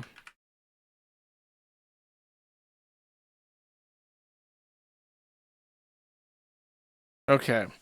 Fun game. Make up a fake sounding black name, then search for that in the word arrested. I chose Quadarius and Shalanda. Okay. Sneed Arius arrested. Legarius Sneed, not accused. Dominique Xavier Sneed of Marshall was arrested and charged with a felony. Tyrone. Tyrone's an easy one. How about Tyrone Sneed? Oh my god. He's actually a football player with the... This guy looks like he's super fucking arrested. Driver delivery robbed at gunpoint by Tyrone Sneed. Corey Tyrone Sneed of Wellington. That's Tyrone Sneed. That's pretty good. Great idea. Wonderful. Devious to V for 2 says, well. I know, right? I can't believe it. Seek a Loather for 5 says, I can't stop giving suggestions on money making and grifting. The Chinaman's urge to think of ways to make money is as strong as the Sika's urge to shit on the street. Well, trust me, I do a lot of brainstorming myself. You're not alone. Gormless Wonder for 5 says, we need to make a null-approved ancient meme video list. All the classics. Yatta. Maybe you can watch and rank them for locals. I do like Yatta. I like the black men's... I don't know. There's a lot of old ones. I like that Castlevania music. That da da da da da. That song. That's a classic meme. David, the firing of my laser rap song, the Pokemon rap song. All my favorite memes are musical related.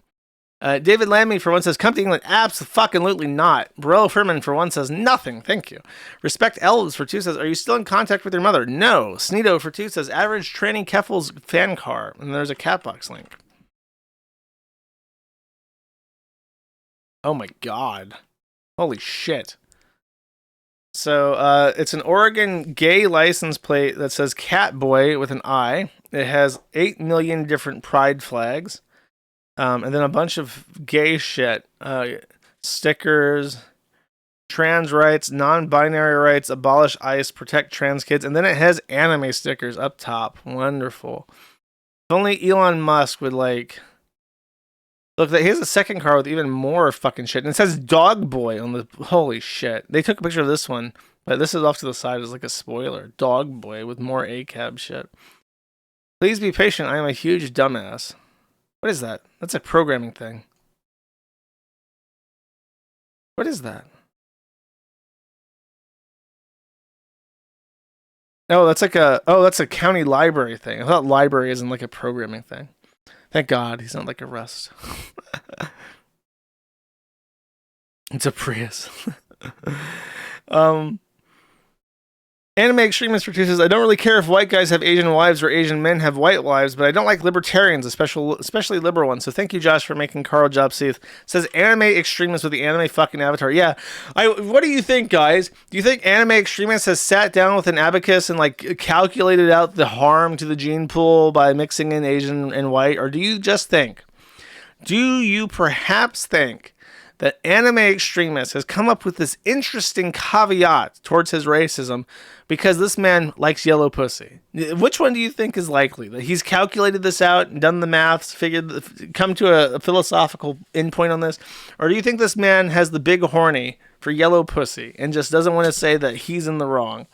The Bugs for 10 says X-Link. Okay, let's see.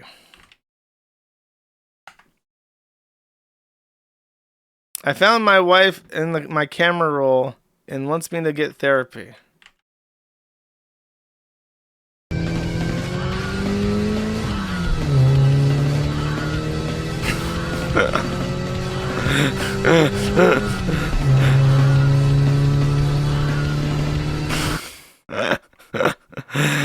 I mean, that's fake, but that's funny. I like that video.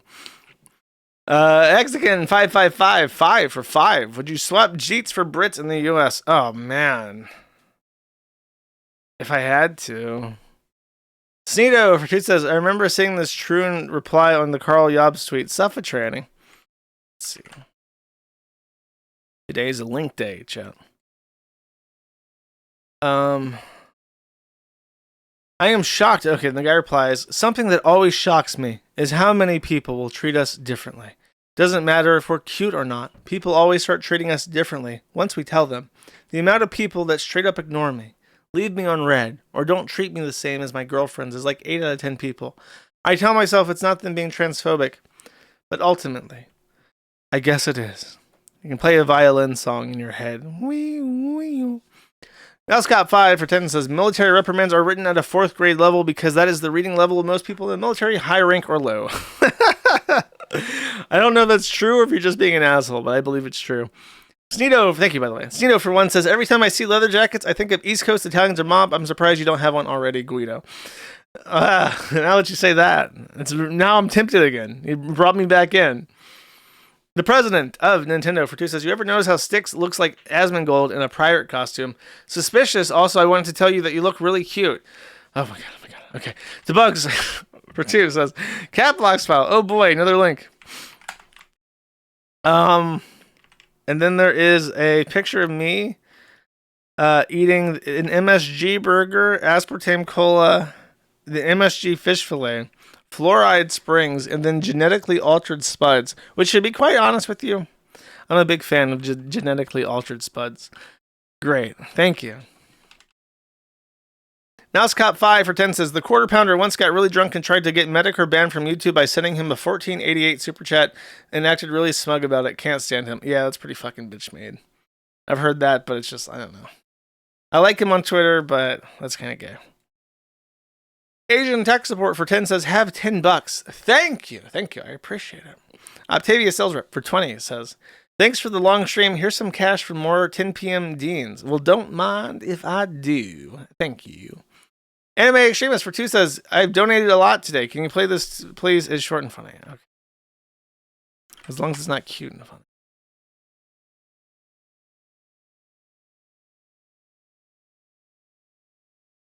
I can't even breathe. Oh. Man, what the fuck am I doing in India, nigga? This place smells so bad I can't even breathe here. I'm finna get some Indian street food and feast in this bitch. Hello, Mr. Floyd. Come feast on this chicken tikka masala, my friend. Man, this looks fucking delicious. Oh fuck, what did I just eat? Ha ha ha, you stupid fuck. It was my poop, sir. Ha ha ha. Ah, fuck nigga, I'm gonna shit myself. I like how he turns to mud. Man, what the fuck am I doing? That's the best part. People reply to these memes and say white people are obsessed with George Floyd. I'm sorry, it is you who buried him in a gold casket and ruined cities for it. Lilanthia for 5 says, thanks, Josh. Thank you. Grummz Wonder for 1 says, if you ever become wealthy beyond your wildest dreams, would you help support your mom in her waning years? I guess. Umpty Madhu for 1 says, pro tip, step 1, find the banking info of Supreme Court justices. Step 2, direct us to donate to them under the guise of donating to you. Step 3, get a justice to bank. Step 4, profit. That's called fraud. You cannot do that. Kurt Eichenwald, anime masturbator for 10 says, my apologies, Kiwi Emperor. I don't know what you're apologizing for. You sent something at the early segment, and now I don't know what. Thank you. Bought or not for 20 says, Josh, I saw your tweet about headlights, and as a truck driver, I sympathize. Have a separate pair of sunglasses I wear at night just for it. Dude, it's awful. And anyone saying that it's not awful is like fucking retarded. It's so bright that you have to like when they start coming and you realize they have these fucking xenon lights, you have to look at the ground and focus on the yellow line, because when they get close, number 1, looking down helps you avoid some of the light. Number 2, you can't see anything else. If you just look straight forward, you can't fucking see. And it's not like they have their brights on. They just have their normal headlights on, and their normal headlights are fucking ridiculous. It's like genuinely a fucking hazard. I never saw any lights like that in Europe, ever, for any reason. But here, it's all the fucking time.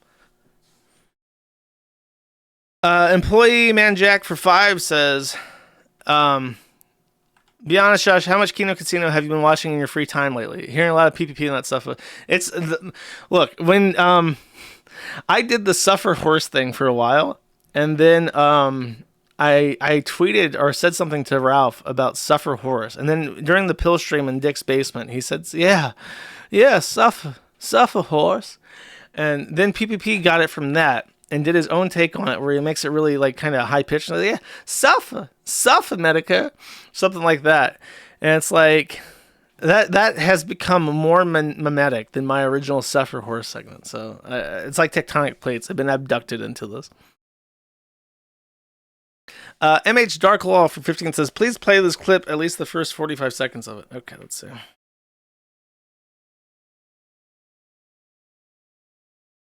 Here's my question to you. Do you really want? Yes, I do. Because being a partner in a law firm isn't all it's cracked up to Hey, be. it's that guy that really hates Red Letter Media. But the money's good, right? Who are you? Oh, that guy looks really familiar. He looks like I want to say he looks like one of the very important politicians in Germany. He looks super familiar. part of the Neighborhood Crime Watch. The way this works is you watch, I commit the crime. Oh my God. Now. No. There's no talking. You just give me your watch and wallet now. Here's my problem. You're black. What? I'm Denny Crane. I'm a big shot. So am I. If you kill me, the headline is going to be Black Guy Kills White Big Shot. And that's the last thing we need when we're trying to elect an African American as president. Dear God. How about if I just blow your brains out right now? That doesn't work for me. Work for you? Kitty, please. Hey. All right.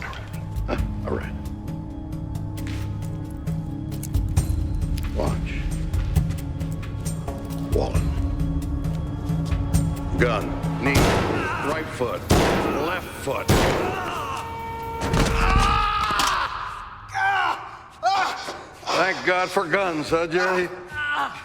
Only in America. Sweet land of liberty valance. Is that William Shatner being racist? Denny Crane. His name is Denny Crane, but he's just William Shatner. I don't understand. How is this possible? How is it possible to be Denny Crane and then also William Shatner at the same time? Truly remarkable. Thank you. Fentard Professors got recommended. Oh my god, another fucking link. It's $10 for a video. I'm being serious. Next stream, I'm putting my foot down because I can't get through the super chats. I have to open the fucking link constantly. Fentard for 5 says, I got recommended a video while drunk. It's called some kind of midlife crisis, or I deleted my 4chan photo, Discord, and seen about a bike from a gypsy, so I don't have to show up later. It was stolen. Okay, let's see. Velocruz, what the fuck? Why are you guys so surprised? You should have seen this coming ages ago. Okay? I watch Forsen. I have no friends. I'm from Finland. I'm an alcoholic. Like somewhere down the spiral, I was gonna start wearing dresses. And I'm in computer science. Okay? I don't know why you're all so shocked.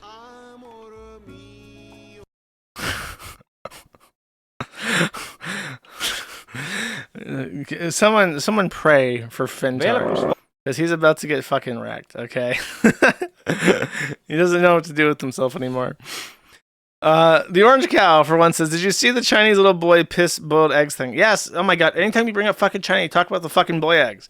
Devious to V for one says 333, and he successfully fucked me up. Chimpanzee that for 2 says, new Poe 2 League is out. Are you going to try the new class? No. I tried playing Poe 2. I did not like it. I didn't like the maps.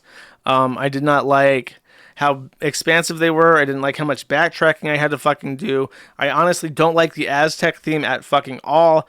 I really, there was not, I had no joy playing Path of Exile 2. I got all the way up to maps, and I tried doing a couple maps, and my gear had fallen off, and I'm like, I really don't want to fucking grind anymore. I'm done. I've been struggling the entire fucking game with my build, and I'm sick of playing this, and I don't want to start a new character, because I don't want to fucking meander around a bunch of swamps for 8 fucking hours, and then go into a fucking Aztec world. You know how much I care about Mesoamerican culture? 0. Put me in a gothic castle with zombies in fucking Europe. I don't want to be in a fucking Mesoamerican pyramid that goes on and on for 10 fucking miles. I don't care about fucking Aztecs or Incans or whatever the fuck.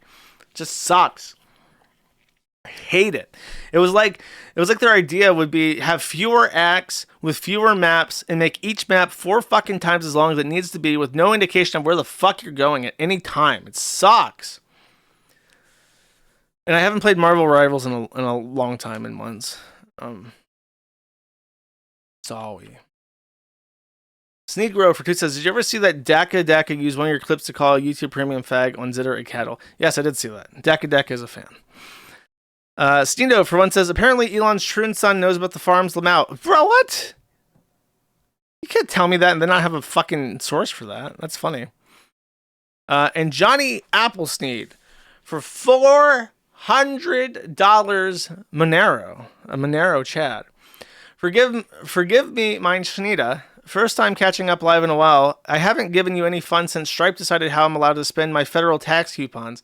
Here's some internet shekels with interest to make up for it. Godspeed. Thank you. We are on locals. So, as I said, Maddie.live/Jono, or if you click join on the Rumble chat. And I even pinned it in the Kick chat.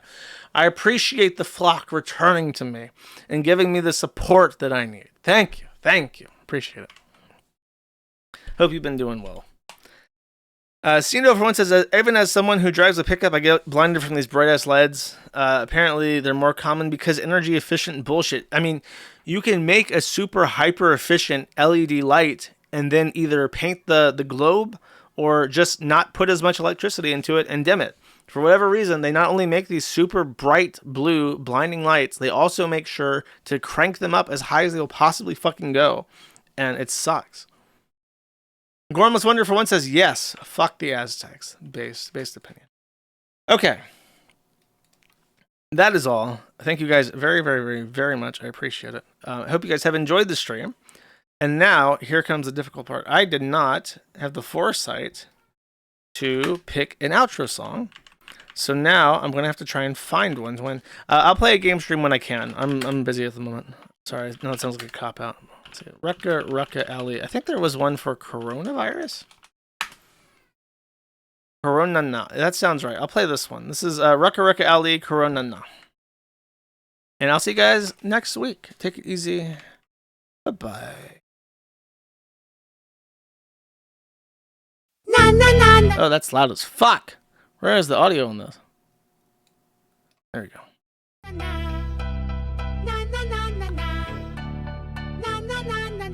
DJ Nuts Nice. I tell you where it's from. China. That's from where Corona comes. Kwanzaa. It arrived on Tuesday. It flew over here on a bad some due day. I put it in stir fry, I give it to the guests. I sew it on Nike, I cook it in the mess. I wash it in dry clean, give it to Markov. No one suspect me cause I had small cock. They scared, it's bad. Coronavirus is thinking, they mad. 45 minutes, I wait here, no I get eat chopsticks. I sorry but I have it and you have it, or you ate it when I made it in chicken and celery. I guess you should've ordered some Mickey D's reason. I had Kuro, and you had Kuro, and we had Kuro, everybody had Kuro, Serena had Kuro, Justin had Kuro, Taylor had Kuro, Jesus had Kuro, Corona. In California we got a drone now, they had Corona. Every shitty wall that we build get knocked down by Mongolians. Airport, check if he brack. He could be a roadman wearing mask. In fact, keep an eye on the brack IP. Could be BTS with a fake IP. And the Cosby's could have Corona. Take his clothes off. Could be Kim Jong in disguise. Throw rice from the plane to tariff Obama's reary Asian. They brag. They could have Corona because they're really Arab, which also means Asian. Could be wearing fake face, which means they're black, but they traded their race. I got another Chinese Obama, so they all got Ebola, and black people are Chinese men. Corona's not a Mexican alcohol, it's all of Africans. I had Corona, you had Corona, Obama had Corona, Kanye had Corona, Rick Me had Corona, Tupac had Corona, Steve Harvey had Corona, Magic Johnson had Corona, and Timothy, Freddie, Dominica, Nigga, Higa, Harry Bora, Michael Jordan, Kobe Bryant, and Karl Malone have Corona. Chinese dry cleaning in Arizona have Corona. Every shitty wall that we build get knocked down. Rona, rah. You had Corona. Ken Jong had Corona. Jan Cho had Corona. Mr. Miyagi had Corona. Bruce Lee had Corona. Bruce Lee had Corona. Rob Schneider had Corona. Tiger Woods had Corona. And Ebola. I had some Corona. We all had Corona. We need a big sauna and some Asian donuts. Tommy had Corona. Mary had Corona. Zach has Ebola. Trini had Corona. Wait, no, she Asian, so that means she really black. No, if she really black, then that means she really Asian. No, if she Asian, then she black. But then she really Asian again because she was black before she was Asian. She was black because she was Asian.